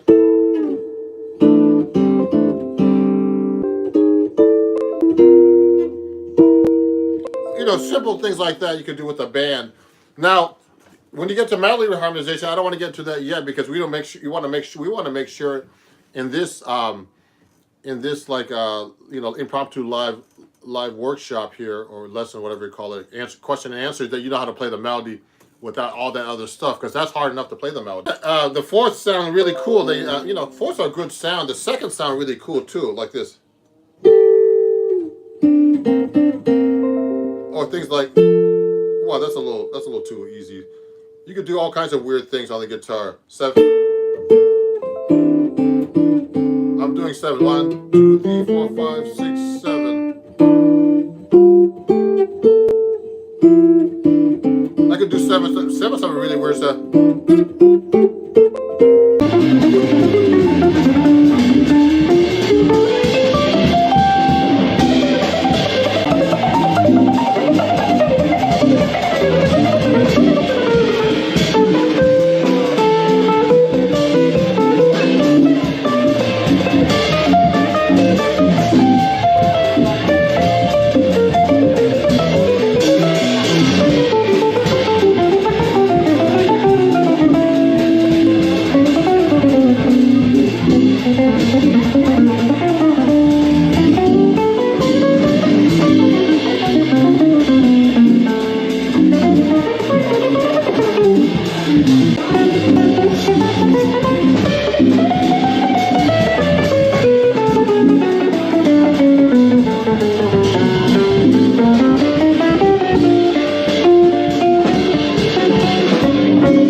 examples. Like one of my favorite guitar players ever in jazz was Grant Green, and he never played with real fast chops or anything, but he had such a swing feel, and such a great feel for the music that he didn't need to have chops.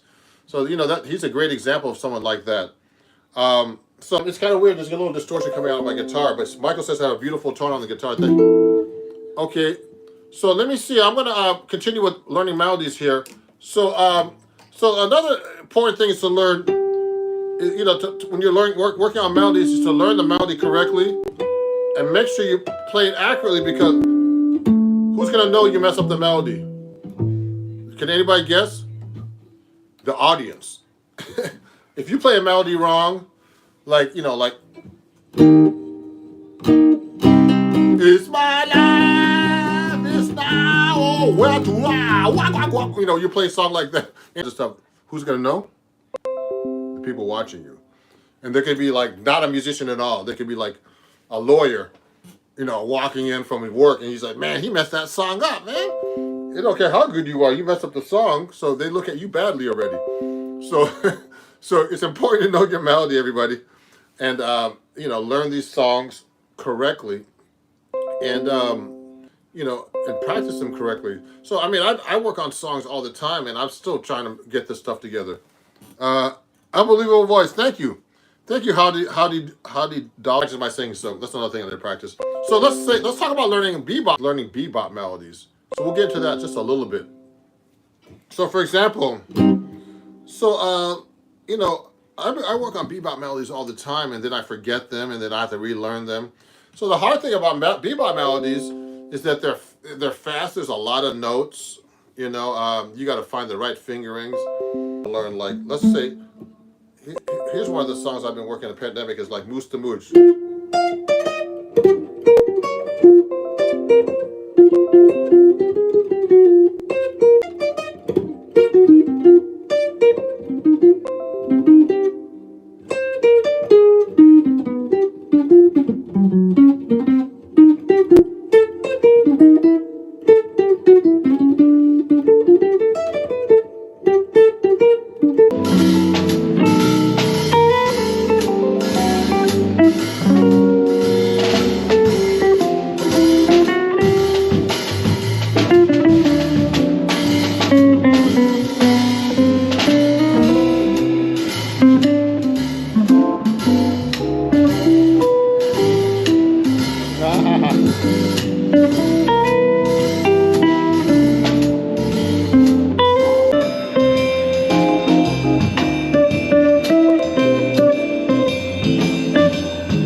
So you see how many ways you can play bebop melodies. I need water. Let me get my water. So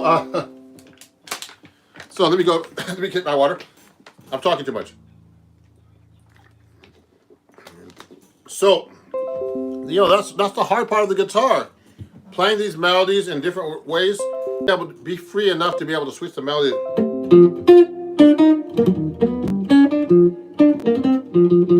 And do you should know the melody on the fly. And when you're on a gig, it's kind of hard to do that. See what I did? And I'm trying to find those notes here.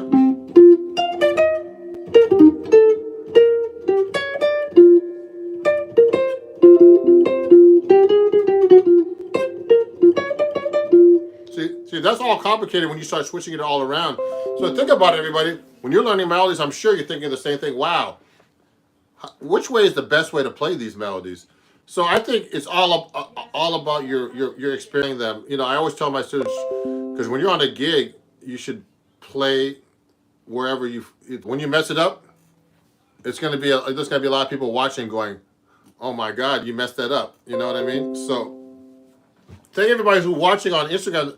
You know, there's a few of you guys there, but I don't usually go live on Instagram this time of day. Yeah, so let me see. Unbelievable voice. Thank you, Dario. Dario, that's in the key of B flat. So if you have any questions, please send them to me. You know, and thanks for everyone.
Thank you.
Chord melodies, you have to know how to play the melodies separately first, and play the crap out of that first, and play that well, interpret it well, then do the chord melody after that. So let's say,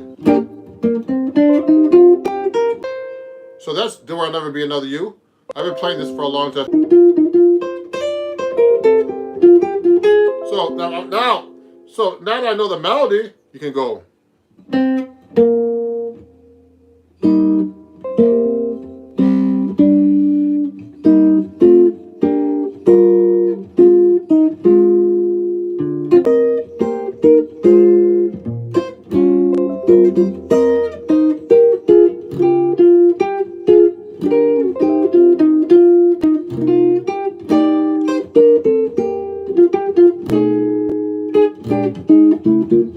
So what I did was I have my own chord arrangement for that, but I've been working on that for years. And so you have to know how to play that melody separately first and then put it together. There's some questions here. I'm currently drilling. John's asking, but it hardly sounds musical at all. Is this something?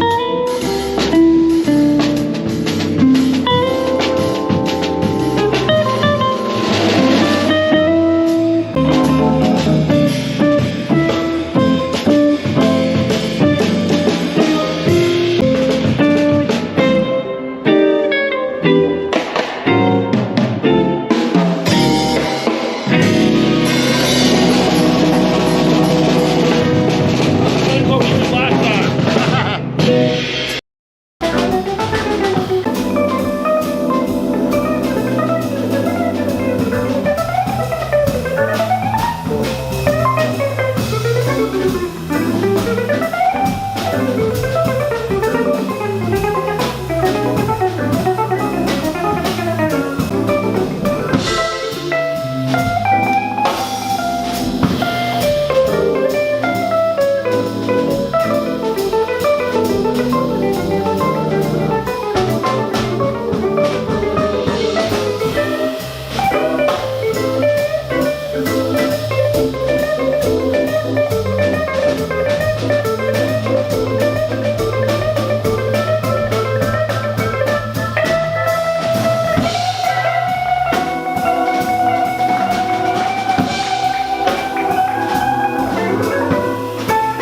So I just did all thirds. Now, if you take a melody and did that, John, it would sound great. You know, thinking and you're playing and making and put into your music, it will really help. Chord melody while including the 7th low A string. So I'm using my 7-string guitar here. So that's a great question. Yumir is one of my students for a long time. If you want to study with me, everybody, please contact me at ronjacksonmusic@gmail.com. It's all.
Like that before, everybody. With on There Will Never Be Another You. And I actually have to write some more chord arrangements because I need to put them on my Patreon account, because I have some people who want to study Patreon on Patreon, and also for my students like Yumir, and also put them on my website because I have a bunch of I have about 5 arrangements right now for 6-string guitar, but I need to put more 7-string guitar arrangements. So that's a great idea, Yumir, to be able to take the 7th string and do a chord melody like this.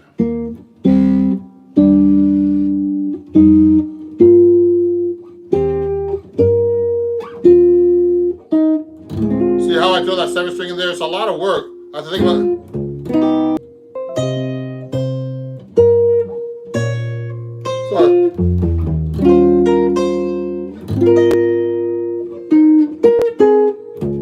So there's a lot of work that goes into trying to play a chord melody with a 7th string like that.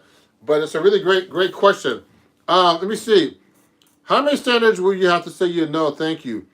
So Shiva is asking you how many standards you should know. Oh man, learn every standard you possibly can. I mean, I know a lot of songs actually, but the thing is to keep up with all these songs, to memorize them. Not only jazz, but I pop and rock and all kinds of different things, you know. So the most of those songs, okay, Shiva. You know, more arrangements for you guys. I mean, you know, to put on my website for, you know, I sell my arrangements for like $5.99, you know, on my website. So if you want to get some arrangements like this, I already have a bunch like Autumn Leaves and a bunch of other ones up there. I'm gonna be putting a couple of originals too up there. So yeah, it adds so much depth to the sound with the 7th string. Of course, the 7th string is like a really low sound. So if I'm doing a song like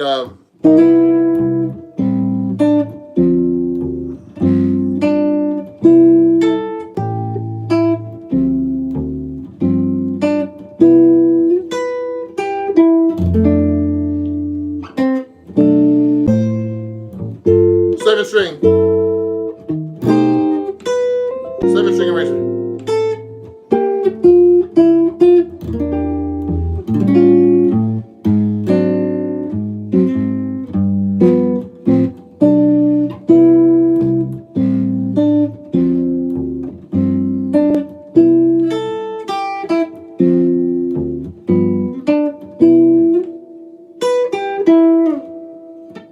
For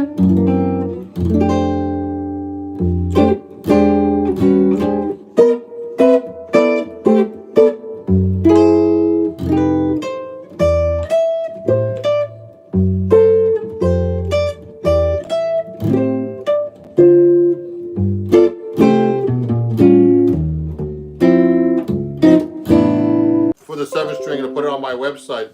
I have a bunch of things to do that I'm still behind on everything, you know, because I'm always posting all the time and doing these lives. But that's a really good arrangement I have. And also, you know, so I'm showing you on 6-string, but I have a version on 7-string, excuse me. But I have a version of that on 6-string. So it's basically the same arrangement. Let me get my D'Angelico. Thank you, D'Angelico, for my new XL1. Josh at D'Angelico. So if you like my guitar, D'Angelico guitar, you can go to my. I'm going to show you more stuff, guys. Oh, too many things here. Anyway, here on Instagram it's Amazon.com/shop/Ron Jackson Music, and for YouTube it's that, okay. And you can pick up one of these XL1s there. I don't think it's this color up there. I have like a blue one on my store.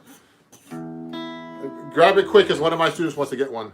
So if I'm doing a song like Time After Time on 6-string guitar with that arrangement, so we're talking about melodies and chord arrangements and melodies, how to play them correctly. So make sure you know how to play the melody.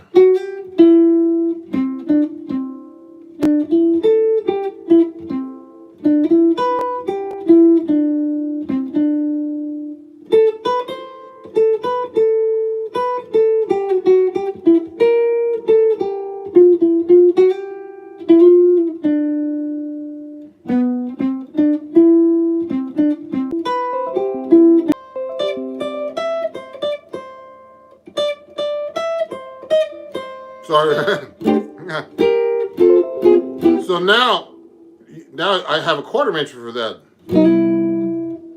So this is different now.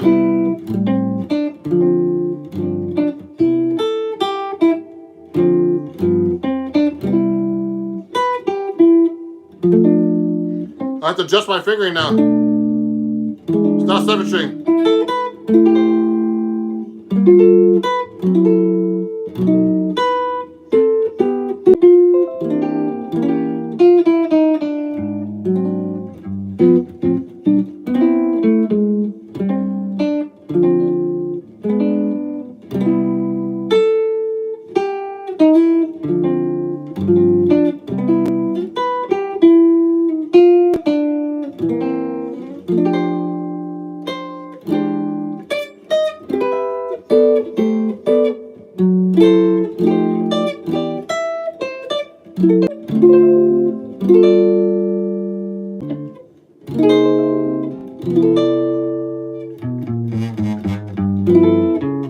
Arrangement. So in my case, since I'm a 7-string player, I have to have an arrangement for 6 and 7-string now. So I have to call missing strings syndrome, where I'm playing the 6-string and I think there's a 7-string, so I start trying to hit a low note and it's not there, so I miss because I'm thinking. But you know, and I have to because a lot of my students be able to play the 6-string again, because I'm so used to playing the 7-string and the extra string. And you know what's really hard is playing melodies correctly on each instrument now, because the skipping is different. You know, you're used to playing a certain width of the neck. So it took me a while actually to learn how to read on both instruments. I'm a pretty good reader, notation reader. So when I started playing the 7-string, excuse me, it was hard for me to read on this thing, to like read melody notes. But I've been playing since about 2012, about 9 years now. 8-9 years I've been playing 7-string. So one of the best things that happened to me is like in 2000, I started playing in 2012, and I got a guitar. And what happened was I actually was subbing on a Broadway show. And what happened was they asked me to play acoustic guitar, electric guitar, classical, steel string. But I didn't have a 6-string solid body guitar. So I had a 7-string solid body guitar. So I had to bring that guitar in, because the guy would take his guitar out when he left the show to play his electric guitar another gig. So I had to bring like a 7 strings solid body in, and then I had to play these acoustic guitar. But when I was playing the 7-string guitar, I didn't play the 7th string. I had to play this first 6th string because it was a 6-string guitar part. So what's good about 7-string is you can play 6-string guitar parts, no problem. But you guys can't play 7-string guitar parts. It's really cool. Message restricted. Okay, someone's saying restrict your messages. So it adds some depth to sound. The B-flat major scale sounds 3rd flexible. Yeah, appreciate your work. Thank you. So let me see, everybody. There's a bunch of people on Instagram too. I'm sorry, I don't want to ignore everybody. So if there's any questions on Instagram, let me know, and I'll answer them. I'm going to be finishing up soon. Someone wants to go live with me here. Who's that? Oh yeah, thank you everybody. So thank you everybody for watching on Instagram. And I just want to let you guys know, lovely guitar, thank you. You have to be really good to memorize all these notes and tune, and it's not a general arrangement. Yeah. So you know what? There's so much stuff involved with playing jazz, everybody, that there's a lot of stuff to memorize. Someone just mentioned that. So thank you. And I want to let you guys know on Instagram, if you're watching and you're enjoying the show, and also on here on YouTube, if you're at PayPal, Venmo, and Cash App at Ron Jackson Music, okay? And on Instagram, I have these things called badges. You can buy a badge if you're enjoying the show right on my Instagram page, and Instagram tells me to tell you guys that so you can help support my page. And it's 99 cents to buy one badge, $5 if you want to help support my channel. Thank you. What's up, Amaris? He's my brother. I didn't know you were my brother. Let me see. Pleased to meet you. Yeah, so you can join my page. It's www.patreon.com at Ron Jackson Music. And also, guys, so people are wanting to know about what amp I use. So let me take this off for a second so I can show you. Before I finish up, I have a few announcements. So I have this Henriksen amp, everybody. And everybody loves this amp. It's a small amp. It's like a great amp for gigging. It has mic and guitar input, full volume, 2 channels with reverb and everything. And I'm a Henriksen influencer. And I have my own coupon code. So if you want to use that, go to henriksenamps.com. Uh-oh. Some of you guys can't read this correctly. Okay, go to Henriksen Jackson on Instagram as well. Okay, go to amps, okay, like this. And they're great amps. The only way. And, this has 120 watts. It's loud, man. And if I'm struggling to get on the subway, I just take this on there. I can put a vocalist with me. It sounds great, So you can save with my code, Ron Jackson, over there. And what else? A couple more announcements. I'm trying to find all this stuff for you. For you on Instagram, if you want my arrangements and stuff like that, you can't see this. You guys can see this. It's you just go to my website and go to ronjacksonmusic.com, and you can get my printables over there and print out all these arrangements. You can pick up all my arrangements and music and lessons over there. So thank you everybody for watching. I'm about to finish up. I have things to do. And you can watch the playback live, and talking and trying to play is really hard work, and answering questions. But, I try to do my best for you guys. And, what's your favorite brand of guitar? Jam Smith is asking me what my favorite guitar is. And it's actually, right now, it's been D'Angelico. Look at this. Look at this guitar. It's a really great guitar. It plays great. Unfortunately, they don't make 6-string guitars, but these are really great guitars. Look at this.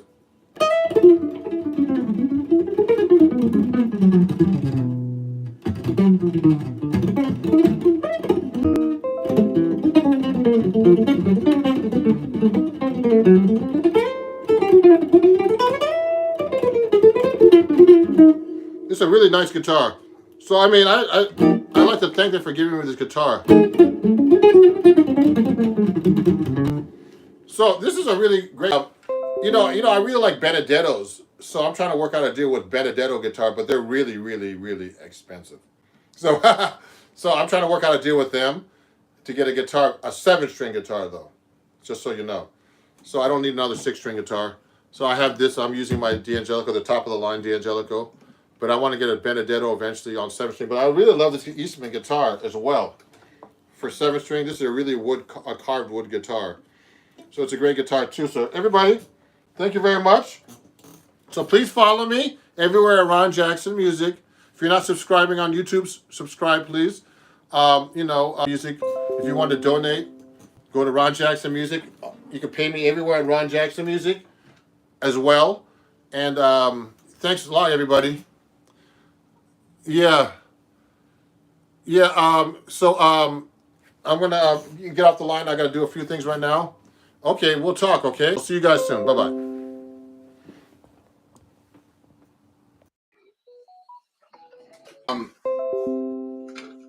Facebook, and you're gonna be going live as well on Instagram and TikTok. And just so you know, I'm gonna be taking questions and answers. I'm gonna play a song. So let me go live actually right now on TikTok as well. So I'm gonna be taking questions and answers. I'm gonna be playing a song, string guitar. Then I'm gonna switch to 7-string so you can see the difference a little bit here. Let me go live right now on Instagram and TikTok as well. So everybody, I'm going to be taking questions and answers, and also, just so you know, I'm having a sale on my website. And, it's 40% off everything, and it's going to be ending very soon. It's an extended clearance sale, and please share my live stream with everybody. Just so you know, on TikTok, I appreciate you guys. You guys are you're my biggest fan base, and please share my, follow me and just share everywhere you can. I'm going to actually be playing the same song on on 2 different guitars. The difference between playing a 6-string and a 7-string. So let me get started.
then we'll take some questions and answers. So here are the different sound completely on the 7th string. Check this out. Okay. So I'm going to take out my new Benedetto. You can ask about this guitar and equipment. Completely different sound now with the 7th string. Here we go.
Six and the 7th string guitars play differently.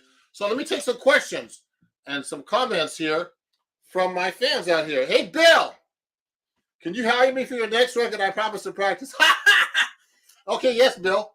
Yes, I'll hire you for your next record, and I promise that you'll practice and you'll pay me for my next record. My friend on Facebook, and he's a great saxophone woodwind player, man. Been around for years. Played with George Benson, one of my heroes. And he just texted me, and I really for all my fans here. And let me grab me something. So, if you have any questions about equipment, guitars, anything you like, just send me a question on on a comment, and I'll answer them as best I can. I love this new Benedetto 7th string guitar I have here. If you have any questions about that, the 16B, that'd be great. Starting with how to tune the guitar. What are the first 5 or 10? Get a teacher. That's what I think. Don't look at YouTube videos all the time. That's what I suggest. A lot of people don't have any idea how they really play that correctly. So that's from new gun guy. Well, you have guns. Okay, that's nice. So so I always suggest getting a teacher and learn. But YouTube and everything is great. All the social media stuff. But you really need to have like a real teacher to show you. And when I was a kid, I was self-taught, but I had friends that actually kind of knew how to play the guitar, but not like as good as I wanted to. But you need to have a teacher to show you things, guys. I'm telling you, watching videos, you cannot really judge yourself. You can't say, well, you're playing this note like you're playing a note like that. You're not making any sound. You need to have someone show you. Look, you got to put your fingers the right way. You have to just all the basic techniques. You need to start with the basics first. And a teacher really helps with that. Now, let me answer some other questions. That was great question, guy, new gun guy. Let me look at my Instagram people here. Let me see. Happy Sunday, Indiana. That's great. 955. If you have any questions, please send them your way. I'm going to wave to you guys. And also TikTok. I'm going to answer your questions too. I always have tons of questions from TikTok. Let me see. I'm going to wave to all these people here on Instagram. Let me see. Any questions on Instagram yet? Coming soon, I hope. Maybe you do. I just can't see them yet. Let me see. I'm going to go with TikTok in a second. Getting there. And please share my live stream, everybody, because you know. And if you don't follow me, please do so, and that would be great. You know. And let me see. I'm looking here. I'm looking. Let me see. No questions. Nothing yet. Oh, close. So who are your favorite 7-string players? Okay, someone's asking me that on TikTok. Look. Can you see this? Oh man, you can't really. Let me see if I can't really take this off too easily. Look at this. So my on TikTok you can actually see it on jazz guitar players are Bucky Pizzarelli, who got me to playing 7-string guitar. Howard Alden, he's great, man. George Van Epps was the godfather of 7-string guitar. Okay, Jimmy Bruno. You know, I saw Jimmy recently at the Rocky Mountain Artsop Festival in Arvada, Colorado in September, and he stopped playing 7-string. He said it was hurting his fingers. So he said, you know, and he said he hardly used the 7th string. I try to use as much as possible. Okay, John Pizzarelli, Bucky's son. Okay, also on the first, you know, it's the 1st string. Of course, Steve Masakowski. Okay, or Steve Haberman, and of course Ron Eschete, out of California. He's another 7-string player. All right. Oh yeah. So he was wondering if I had a beginner list. Oh yeah. So someone said if I have a beginner list. You know what? If you're gonna learn how to play beginner guitar and you're an adult, well, complete beginner guitar, that's kind of hard to do. Use some Mel Bay books. Also, you know, there's a book that I've been using recently that I got for one of my students in that's Leica. She's a great singer out in St. Louis. I teach her every week, and she's a complete beginner. And you know, if you get started, I've had beginners start with this book, which is a college book, the Berkeley Modern Method for Guitar. You can find that at my Amazon store if you want. Berkeley Modern Method for Guitar. It's a great book. Okay, everybody. So you could actually use this book too to start off with. If you're a kid beginner, you know, you can use, you know, these FJH method books that I use for kids. Okay. Those kind of books, or the Mel Bay books, they're good. You know, I mean, that's for complete beginners. There's another book that I don't have it in front of me because I have it like on a Kindle. What's good about the Berkeley book is you start doing scales and chords, everything together. You know, so you could save everything right now. You know, all my books like this. I have my Chords at Your Fingertips books right now. If you go to my store, ronjacksonmusic.com/store, you can use BYE 40 and save 40% on everything in my store. Okay, so check it out. So let me take some more questions.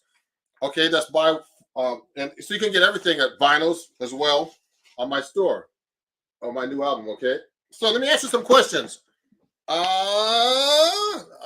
Let me see. There's 2 people that have questions here. Are there any instruments other than that I'm interested in playing it besides guitar? Oh, that's a good question. So someone put this question up, and I mean, I have a piano over here.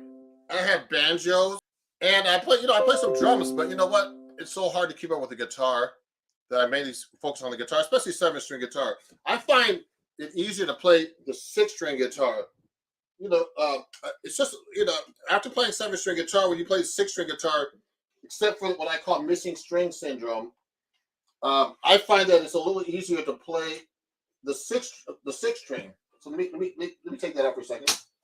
And so when I pick up a 6-string guitar, I find it a little. Only thing I have a problem with when I'm playing 6-string guitar now from 7-string, I have this thing called missing string syndrome. But physically, it's easier to play. Even though I use these heavy strings here, I use 14s. I use 14s on my guitar strings. Okay, you see that? So I use these Labella jazz tapes, and these are 14 to. I use them on this guitar too. So they're 14 to 79 if you play 7-string, and 67 on your 6-string. So I just basically play the same strings. They are nylon tape strings. The guitar. A 6-string guitar, because the 7-string, man, you really have to think a lot. not only about thinking about hitting the note, different spacing, so you could miss easily on the 7th string. On the 6th string, since I'm so used to it, I've been playing it for years.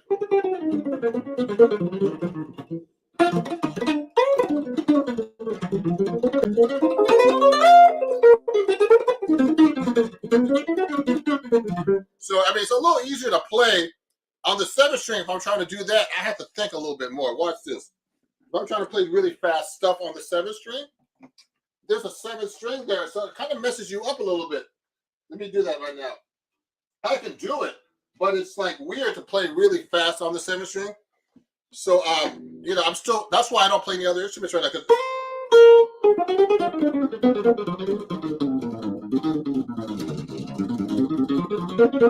So what's happening is that 7th string, man, you have to judge your. Someone said have a nice shirt. Thank you. So I play the other instruments, but I should practice the piano because that's really good to do. So that's a great question. Let me see. Someone had another question here. Cancel. Let me show you the music. Actually, I love funk, rock. I started out playing rock. I saw a lot of rock class. I studied classical guitar a little bit. Brazilian, everything. It's all hard to play and really master well. I think most guys who play and they can play other stuff, but it's hard to find someone who's a rock guy who's really like an amazing jazz musician or a jazz musician who plays amazing rock. It's just because it's so different. There's some monsters out there that, very few guys who are real monsters who do everything or could do everything, but I think it's rare to find that. So, I played mostly jazz because I always loved jazz, but I was into rock when I was a kid, and, kind of like country stuff, music, country and picking and all that stuff, So let me see. I got to answer some questions now on TikTok because I'm neglecting my big fan. I have the most fans on TikTok, everybody, just so you know. And I can't let those guys not answer a question. Can you walk and chord at the same time on the 7th string? Of course. Someone's asking me, can I walk on the 7th string? That's what it's all about. Let me see if I can do something.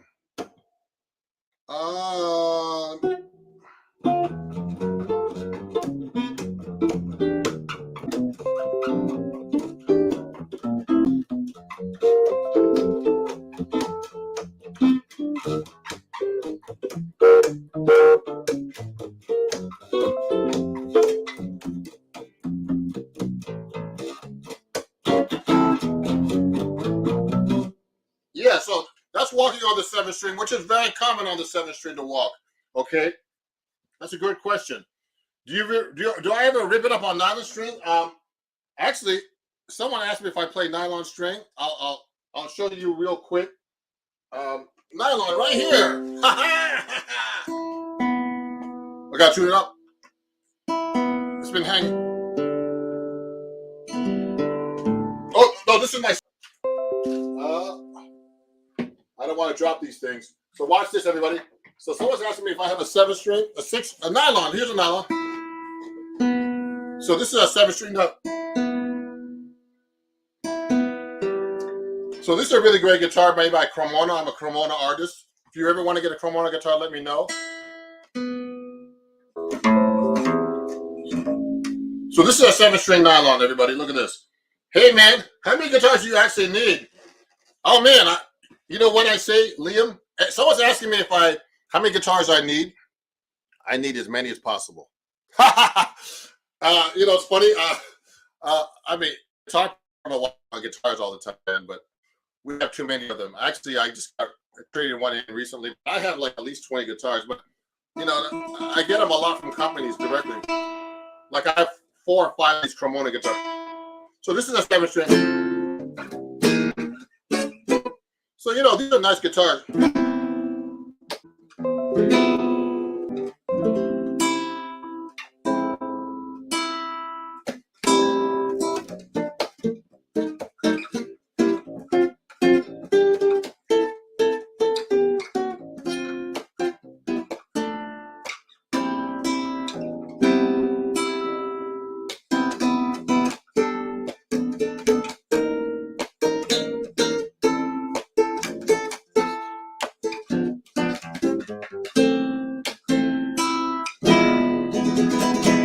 Yes, I use this on recordings and stuff too. So, Yeah, I own all the 7-string guitars. So I also have, I don't have any solid body 6 strings anymore, but I have a couple of solid body 7 strings, but they're over here, you know, in my collection. You don't see them, but I have them hanging on my walls back here.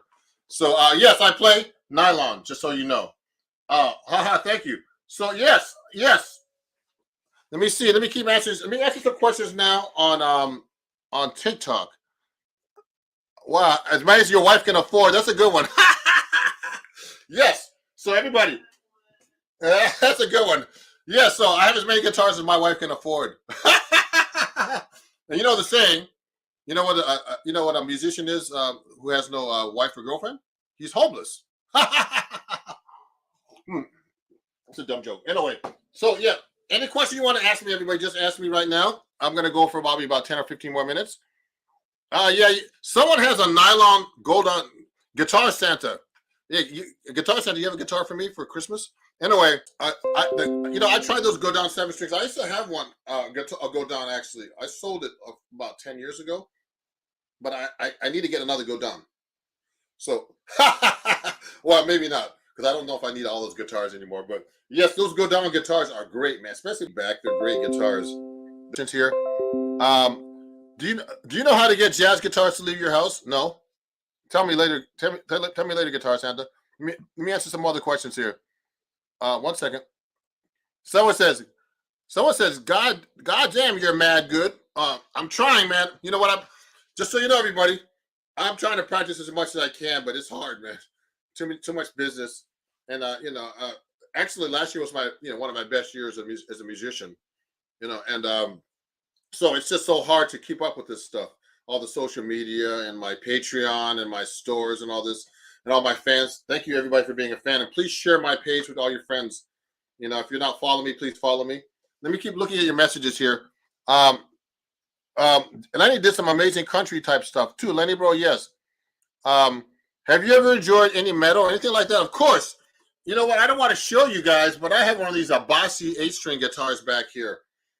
I love Tosin Abasi, man. He's one of my heroes. I've talked to him on Instagram a little bit. I met him in person when I was in LA recently. He's great. And I love Animals as leaders. They play some crazy music, man, and I need to practice. But I have an 8-string guitar over here that's hidden behind here. And I can't take all these guitars out. I've had this guitar for about a year more, and I haven't taken it. I need to practice it. So tell me to practice and I'll do it, man. It's really, really difficult, man. 8, 7, and 6. And he plays even when he gets to 6, it's like even easier for him. It's like, he's like 6 strings easy. That guy's amazing, man. So anyway, let me keep going. Bob Marley. I mean, Toots and Maytals, all those guys. Can you walk now? Jinkies must have an 80 on the 7 string. Yeah, so yeah, someone says this is a 79 on my 7 string, everybody. That's kind of normal. But I think it's a good question. You get more of a sound in general, a bigger sound, and you don't need to rely on the amp version because there's less, density of the string. That's normal. That's why Pat Martino, man, he had such a big sound, man. I think he used 15s or 17s, or I don't know. He used heavy strings, I forgot when I studied with him what kind of strings he had. 14s, yeah. Oh, yeah, really? So pick up a 7 string. You can take lessons with me. Oh, Steve Haberman is your teacher. Wow. Is that Steve Haberman? No. I didn't know Jimmy played 7 string. Yeah, Lenny, bro. Yeah. Who's your favorite teacher? I use 7 on the low end. So everybody's asking me on my 7 string. I use a low. Standard tuning: E, A, D, G, E, and A. So it actually the 5th string A. And I have to keep this in 2. So everybody, just so you know, if you're asking me, everybody's asking me what tuner I use. So I use the I use the Peterson tuner. Okay, it's the strobe tuner. You see that?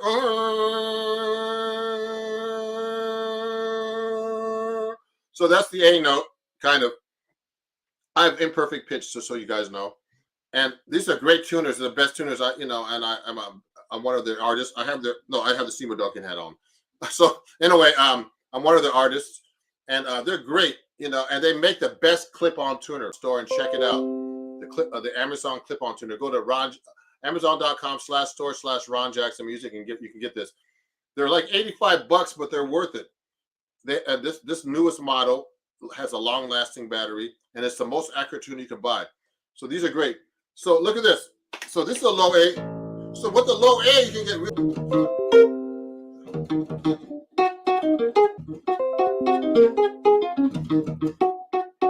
and what's really cool, you could do the Slam Stewart bass lines like this.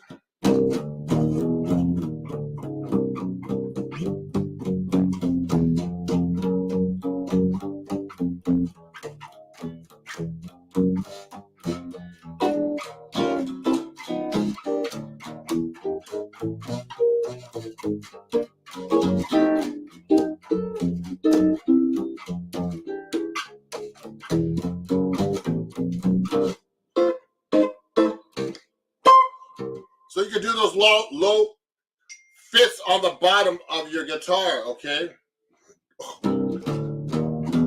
Like Slam Stewart, the bass player, he used to sing those things out. Now, someone has a question here. Has it been hard to stay afloat in terms of being a jazz guitarist in this day and age? I would imagine social media helps, but in some way, I think it's also more difficult. You know what? Just so you know, everybody, someone's asking me a question, is it hard to stay afloat as a jazz guitar player?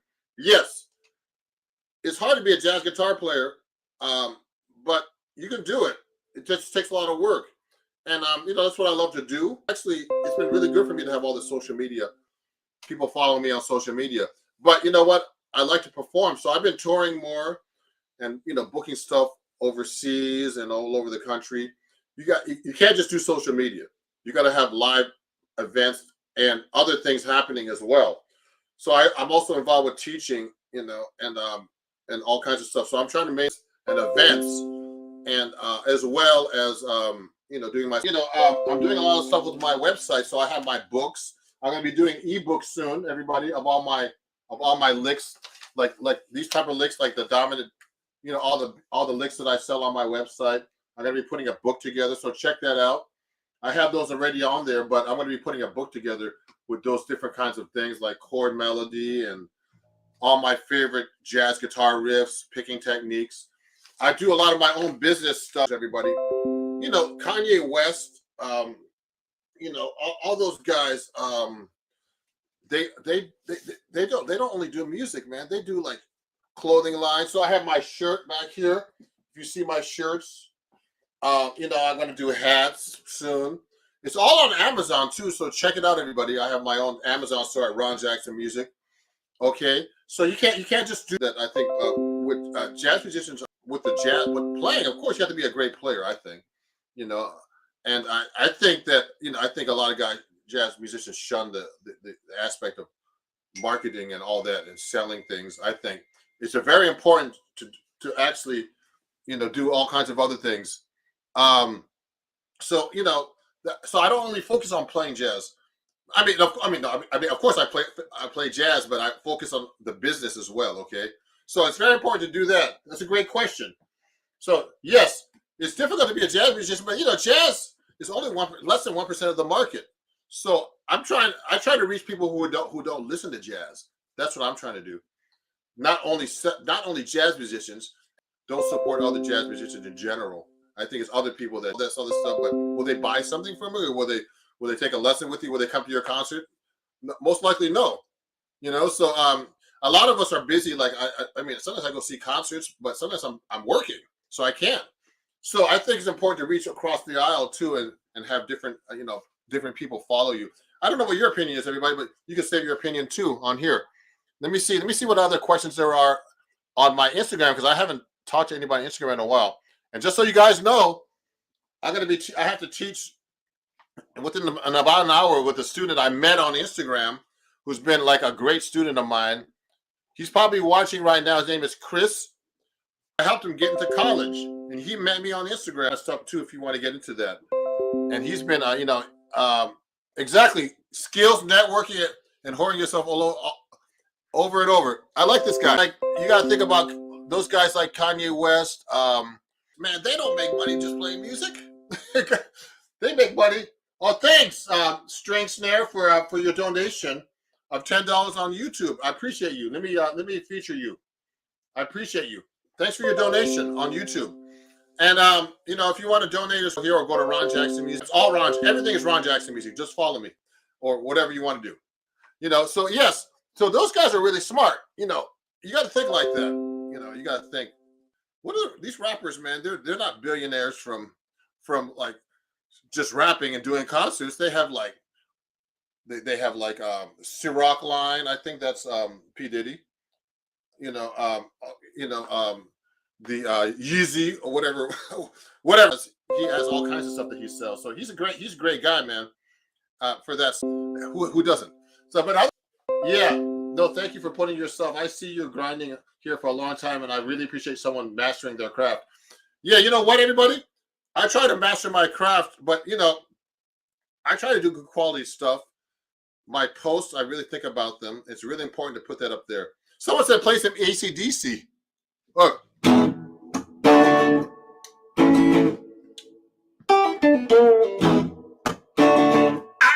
That's some AC/DC on a 7-string with 14s on top. That's kind of hard to. So the problem with the guitar, man, when I bend those strings, I had to get my friend out called tuning, the tuner, because the guitar. But I do bend the strings on a 7-string, just so you know. So let me keep going. Let me ask you some questions. There's a bunch of questions. Does someone make a comment? What's the comment? Oh, someone texted me on the computer or private chat. Oh, I don't know where that is though. Oh, hold on. Someone sent me a question here. Hold on. Let me look at it. Now, while I'm doing, I haven't been like answering. Hi, Ron. Someone said hi, Ron. Jor Prenesti. Let me say hi. Oh, hey. Hi from Argentina. Okay, great. Thanks for the live, Ron. You're welcome. Gonna check out the books. Great, Sharky. Sharky 335. Hey, man. Oh, man. Thanks for watching. I appreciate it. Isaiah, is that Isaiah Sharky? Man, one of my favorite guitar players, man. Amazing guitar player. What, you know, just so you know, Isaiah, if you're watching, one of my students was a big fan of yours years ago before I knew about you. Was Ray Gorin. Check him out. He's a young guitar player that lives in the LA area. And he was a big fan of yours, like when I was teaching him about maybe 10 years ago. So, I mean, I love your work, you know, and my book, Chords at Your Fingertips. Go check it out, everybody. Let me see. Someone's asking me a question here. Oh, yeah. So I have a book on Slam Stewart bass lessons on my website as well, okay? So this is my book, Chords at Your Fingertips. I actually have 3 books on acoustic guitar, everybody. But the 2 other books are not, they're on the acoustic guitar website. One is about guitar picking techniques, and one is about scales. So, but the physical book you can actually get from me on my website. I can sign up for you, and I'm in person. One of your big fans. Stewart lesson. So when I'm doing the bass lines like this, I have a lesson about that. Yes, and on the album, I do it a lot on my new albums, Standards of My Songs on my vinyl. Okay. So you can check out my walking bass lines and my arrangements like this. Like on my new album, I do this. Watch it.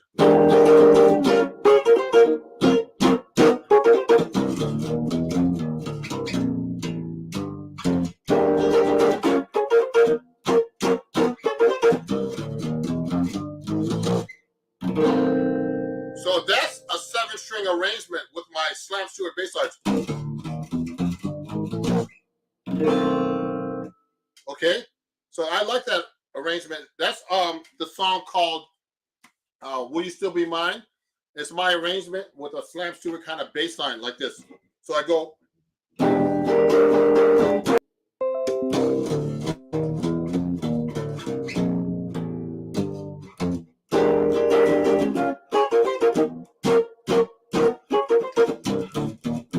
So I love to use that 7-string when I can in my arrangements too, especially when it's a trio. So that's another way you could use a 7-string on the guitar. Let me keep answering some questions now. I have tons of people trying to ask me questions here. Let me go back down. Wave. How you put that down? Uh-oh. Good. Oh, Drop D. So someone's asking me what this note is again. Yeah, you're welcome, Isaiah. Thank you. I love your playing, man. And I'm sorry I missed you in New York recently when you played, but let me know. Send me a message when you're back in New York playing, or if I'm on tour. I'm going to be in the West Coast. So yeah, so this is a low A, everybody. It's not a drop D. Okay, this is a 7-string guitar with a low A. Doubles this note, okay.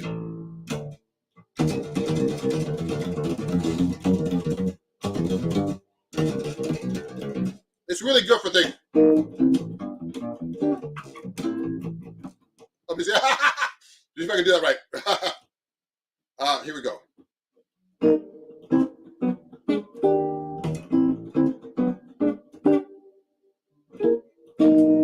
See?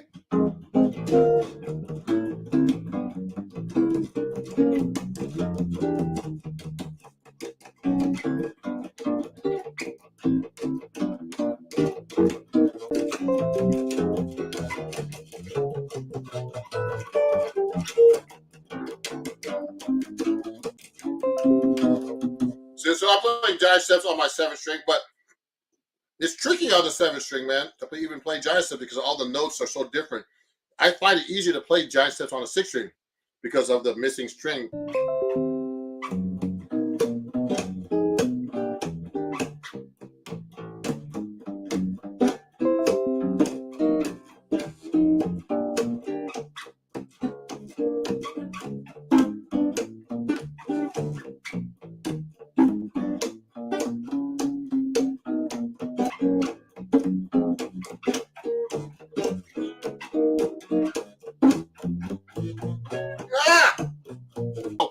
Let me keep going here. So yeah, that's a 7-string walking on the giant steps. I have like a lesson about that too. Let me wave to some people here. Thank you for watching, everybody. It's a happy Sunday, and I'm taking questions. So I'm going to go for a little bit longer. Then I have to take a break, and I have to teach somebody that I actually met on Instagram here too, a student. So if you're interested in studying string snare for giving me a donation, that chord was meaty at the end. Thank you. What do you think about flat wound strings? So someone's asking me about flat wound strings on Instagram. I mean, on YouTube. No Name is his name. Let me see. Before I answer that question, the strings I'm using are flat wounds, everybody. And if you're playing 6-string, are Labella jazz tapes, and these are actually, if you look carefully, these are flat wound strings except for the 7th string, because it's hard to make a 7-string that's flat wound.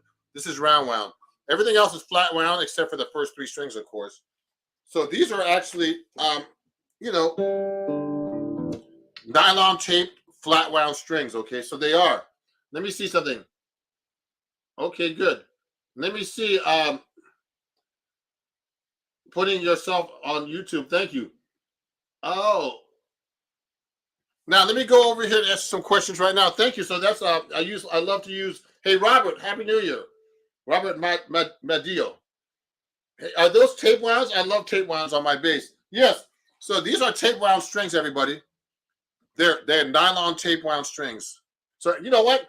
Everybody asks me the same question all the time on Instagram. Everywhere they say, "What kind of strings are those?" They're black. But just take a look at my feed. I know it's hard. We get so much information. If you go back in my Instagram feed and all that stuff, YouTube, you'll see I talk all about these nylon tape strings. I have a whole video about it. It's just like so much. So just check it out. Now, thanks for the live. You're welcome. Let me keep on. Going to check out the books. Thank you, Sharky. Let me go TikTok because I'm leaving those guys behind. Let me go over there. Of course. So someone asked me if I use a melodic minor. Of course. So like a good example is if I'm playing. Let me get my 6-string out. I'd like to thank D'Angelico for this great guitar.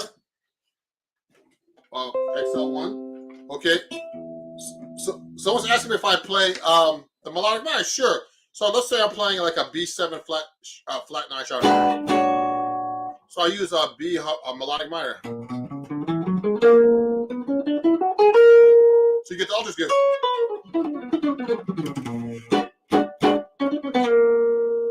See?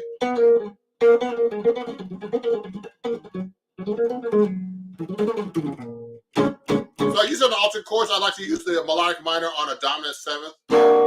That's a say a C7 flat, C7 sharp 11 with a natural 9, an unaltered chord.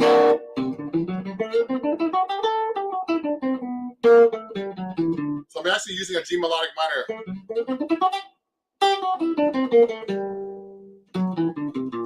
So I'm using a G melodic minor there, okay? On the C7. I use it a lot, actually. On a Locrian, natural 9. That's a C melodic minor.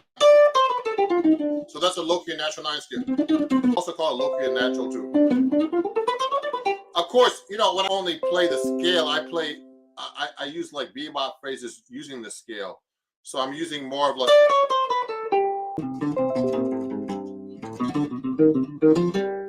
Oh, sorry.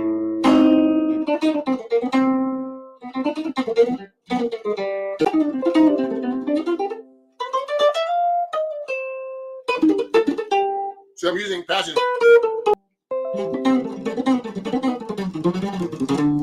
So yeah, so I'm using you know, melodic minor there in that situation, you know. And so yeah, so if someone's playing like a, let's say they're playing a regular G7. If I want to take it out, I use A flat melodic minor, which makes altered.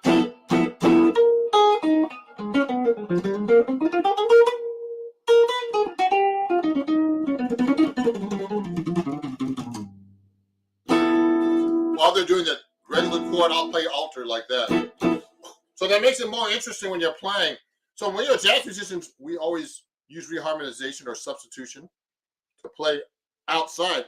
I've been using the harmonic minor scale a lot recently because I wasn't using that as much. So when I was studying with Barry Harris in his classes, you know, rest in peace, Barry. He talked a lot about the harmonic minor. So I've been using harmonic minor a lot for reharmonization. So that's a great thing to do. Yeah, this is a beautiful guitar. Thank you, D'Angelico. You know what? I found out. Let me drink some coffee. This has been a great question and answer, everybody. I'm having a good time, actually. So let me have some coffee. So Barry Harris got me into was into harmonic minor. So I've been working on the harmonic minor modes, yeah. Because, you know, one time, you know why I've been working on them too? I wasn't working on them as much as I like to. One time, you know what kicked me in the butt was when someone walked up to me. Someone on Instagram said, "You know your harmonic minor modes?"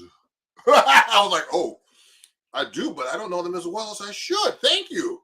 So let me practice them. So you know what? You always have something new to learn. So so I like to use the harmonic minor a lot in my solos too. I did this an A harmonic minor. No, sorry, he would play the harmonic minor of the chord you're going to. So if you're playing A7 flat 9 or sharp 9, you're going to a D minor or major. So he would do this. So you can play it.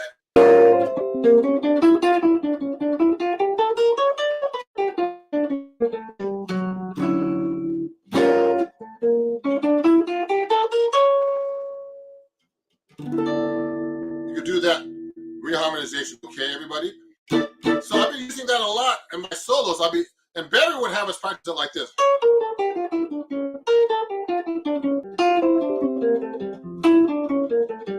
I'm going down in octaves, going up. I'm going octave to octave of the mode of the scale. He would have us do in class.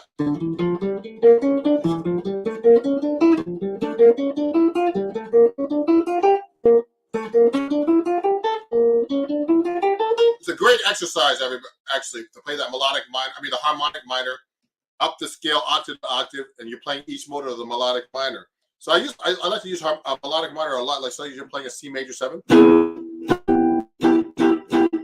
You can play a C major 7. You can play a melodic harmonic minor over that, which gives you what they call Ionian.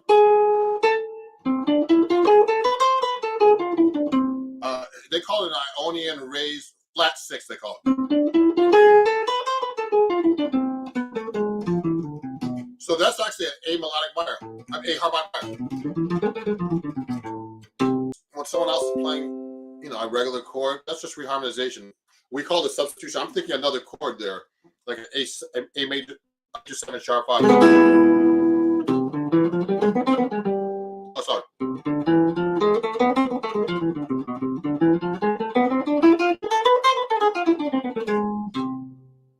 this or this? Okay, so that's a great question. Someone's asking me, do you still transcribe songs you like, or is it mainly developing my own sound? Of course, I do a little bit, but I'm trying to develop my own sound too. But you know what? I want to transcribe everything. Everybody's playing such great stuff, man, but I don't have time. That's the main thing. I don't have time to practice like I used to. So that's a great question, Rap Master Apple. Oh, sorry. String Snare. And again, thank you everybody, for watching. And if you're enjoying what you hear, you can go to you can actually go to here on Instagram, and you can give gifts also on TikTok. But on Instagram, I forget what it's called. You could just actually give a gift while I'm actually I'm on here talking, or if you text PayPal or whatever on Instagram, it sends you to a link where you can actually give me a donation there. But let me answer some questions now on TikTok because I haven't answered in a while. Let me see. I have like 28 messages. Let me see what's going on here. Let me go to the top of the list here. Okay. Any BB King jams you got? BB King. Let me see.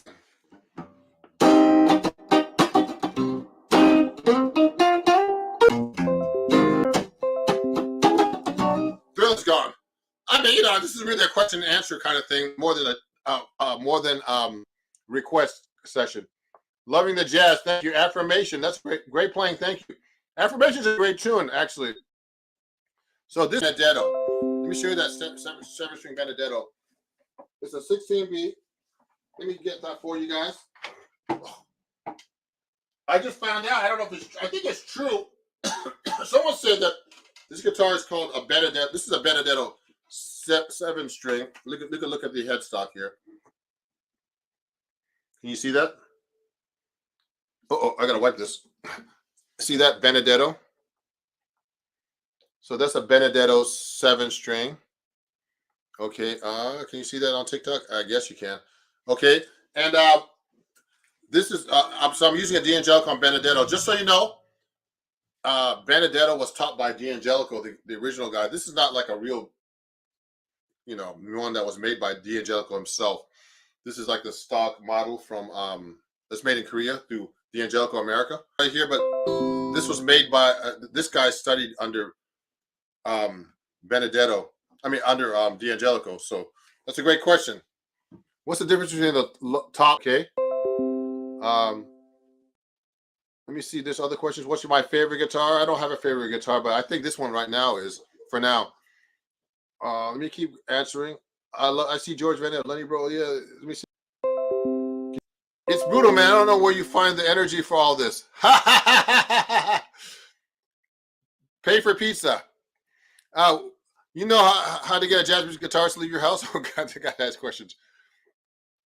Someone's asking some questions here. Let me keep going here. I'm having a bass with the guitar. Someone's asking some questions here. Do you improvise or pre-arrange mostly? You know what? It just depends. I have some real arrangements for some songs, Like, here's a real arrangement.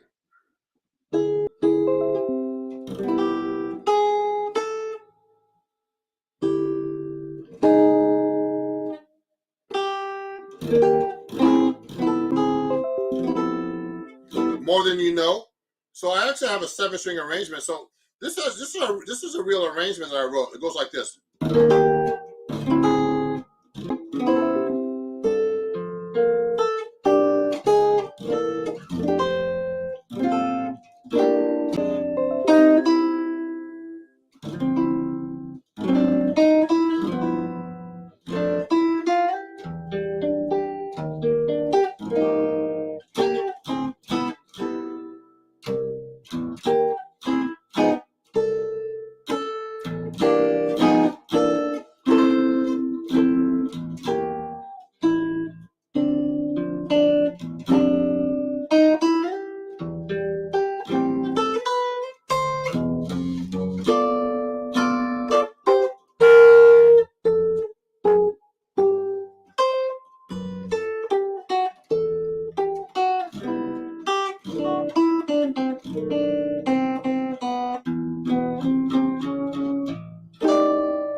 That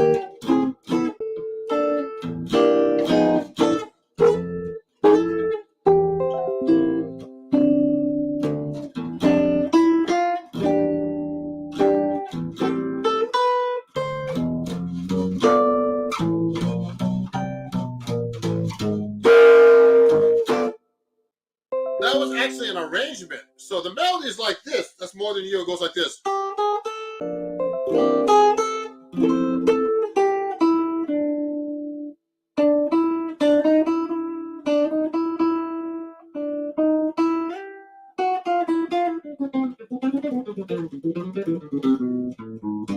So what I did is I took that melody and I went like this. I put the 7-string arrangement. See what I did? So the most important thing when you're playing these kind of arrangements is that you know how to play the melody first, melody and vice versa. I'm guilty of that. I think the most important part of a song for all you guys to know is that the melody is the most important. Because you know why? Because you could be like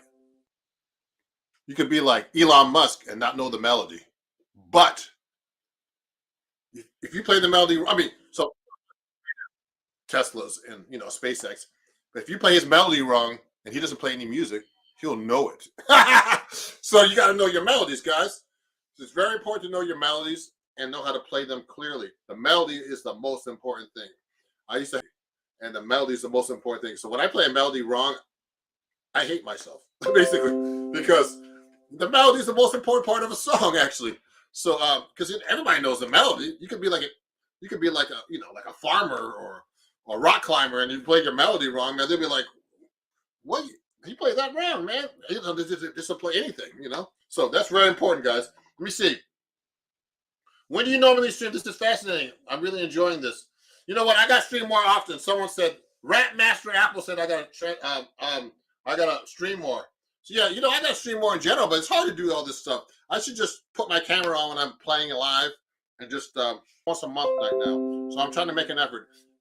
I'm trying to do the same day, but sometimes it's hard to do it the same day. So like the same day every month. But yeah, I'm trying to do that more often. Now, okay, let me keep answering some questions. As a metal musician, I usually think of us being only one. They used 7-string guitar in jazz before they did metal. Just so you guys know, it's a fact. George Van Epps, the godfather of the 7-string guitar. Let me see. I have one of his books here. Take a look at this book. Oops, sorry, man. I just hit my guitar. Uh-oh. Van Epps, the guy who wrote this book. See this? He started playing the 7-string guitar in the 40s. So was metal around back then? I don't think so. So, and also the 7-string guitar, guys, is not new. The 7-string guitar has been around for centuries. It was invented around for a long time. Just take a look at go to my favorite encyclopedia. Go to Google and Wikipedia. The 7-string guitar has been around for a long time, and they used it in jazz first, and then metal and everything else came after. Just so you know, and stuff like that. Okay, just so you know. So study your history. I looked it up on Google, but actually George Van Epps was one of the first people to put it. He actually put a 7-string on his guitar, but the 7-string has been around for centuries, actually, guys. So just so you know. Okay, now, yeah, started 7-string. George Van Epps. Google him. Someone said that. Oh, Malachi. Yeah, he's right. And yeah, he started playing the 7-string with an E8. Yes, this guy's right. Guys. Malachi. Is that Malachi, my friend Malachi? Just making sure. Yes. So 7-string's been around for a long time, everybody. Well, I can't see it being beneficial in jazz as well as having a triad on top of strings. I can see, and if you haven't checked out George Van Epps, you know who I was talking to, everybody? When I picked up the guitar recently, he mentioned George Van Epps was Tosin Abasi. Tosin Abasi mentioned him first because I tuned mine to a low A string. He used to practice George Van Epps arrangements for 7-string with the low A. And so, if you're really out, because he's one of the godfathers of the 7-string, and that's all. I mean, that's a fact. Okay, so audition. I'm auditioning in Minnesota for All State. Any advice? Someone's asking if they're gonna audition. So if you want to audition, help someone to audition you. And I'm good at that. If you want to contact me about auditioning, I'm doing a sale right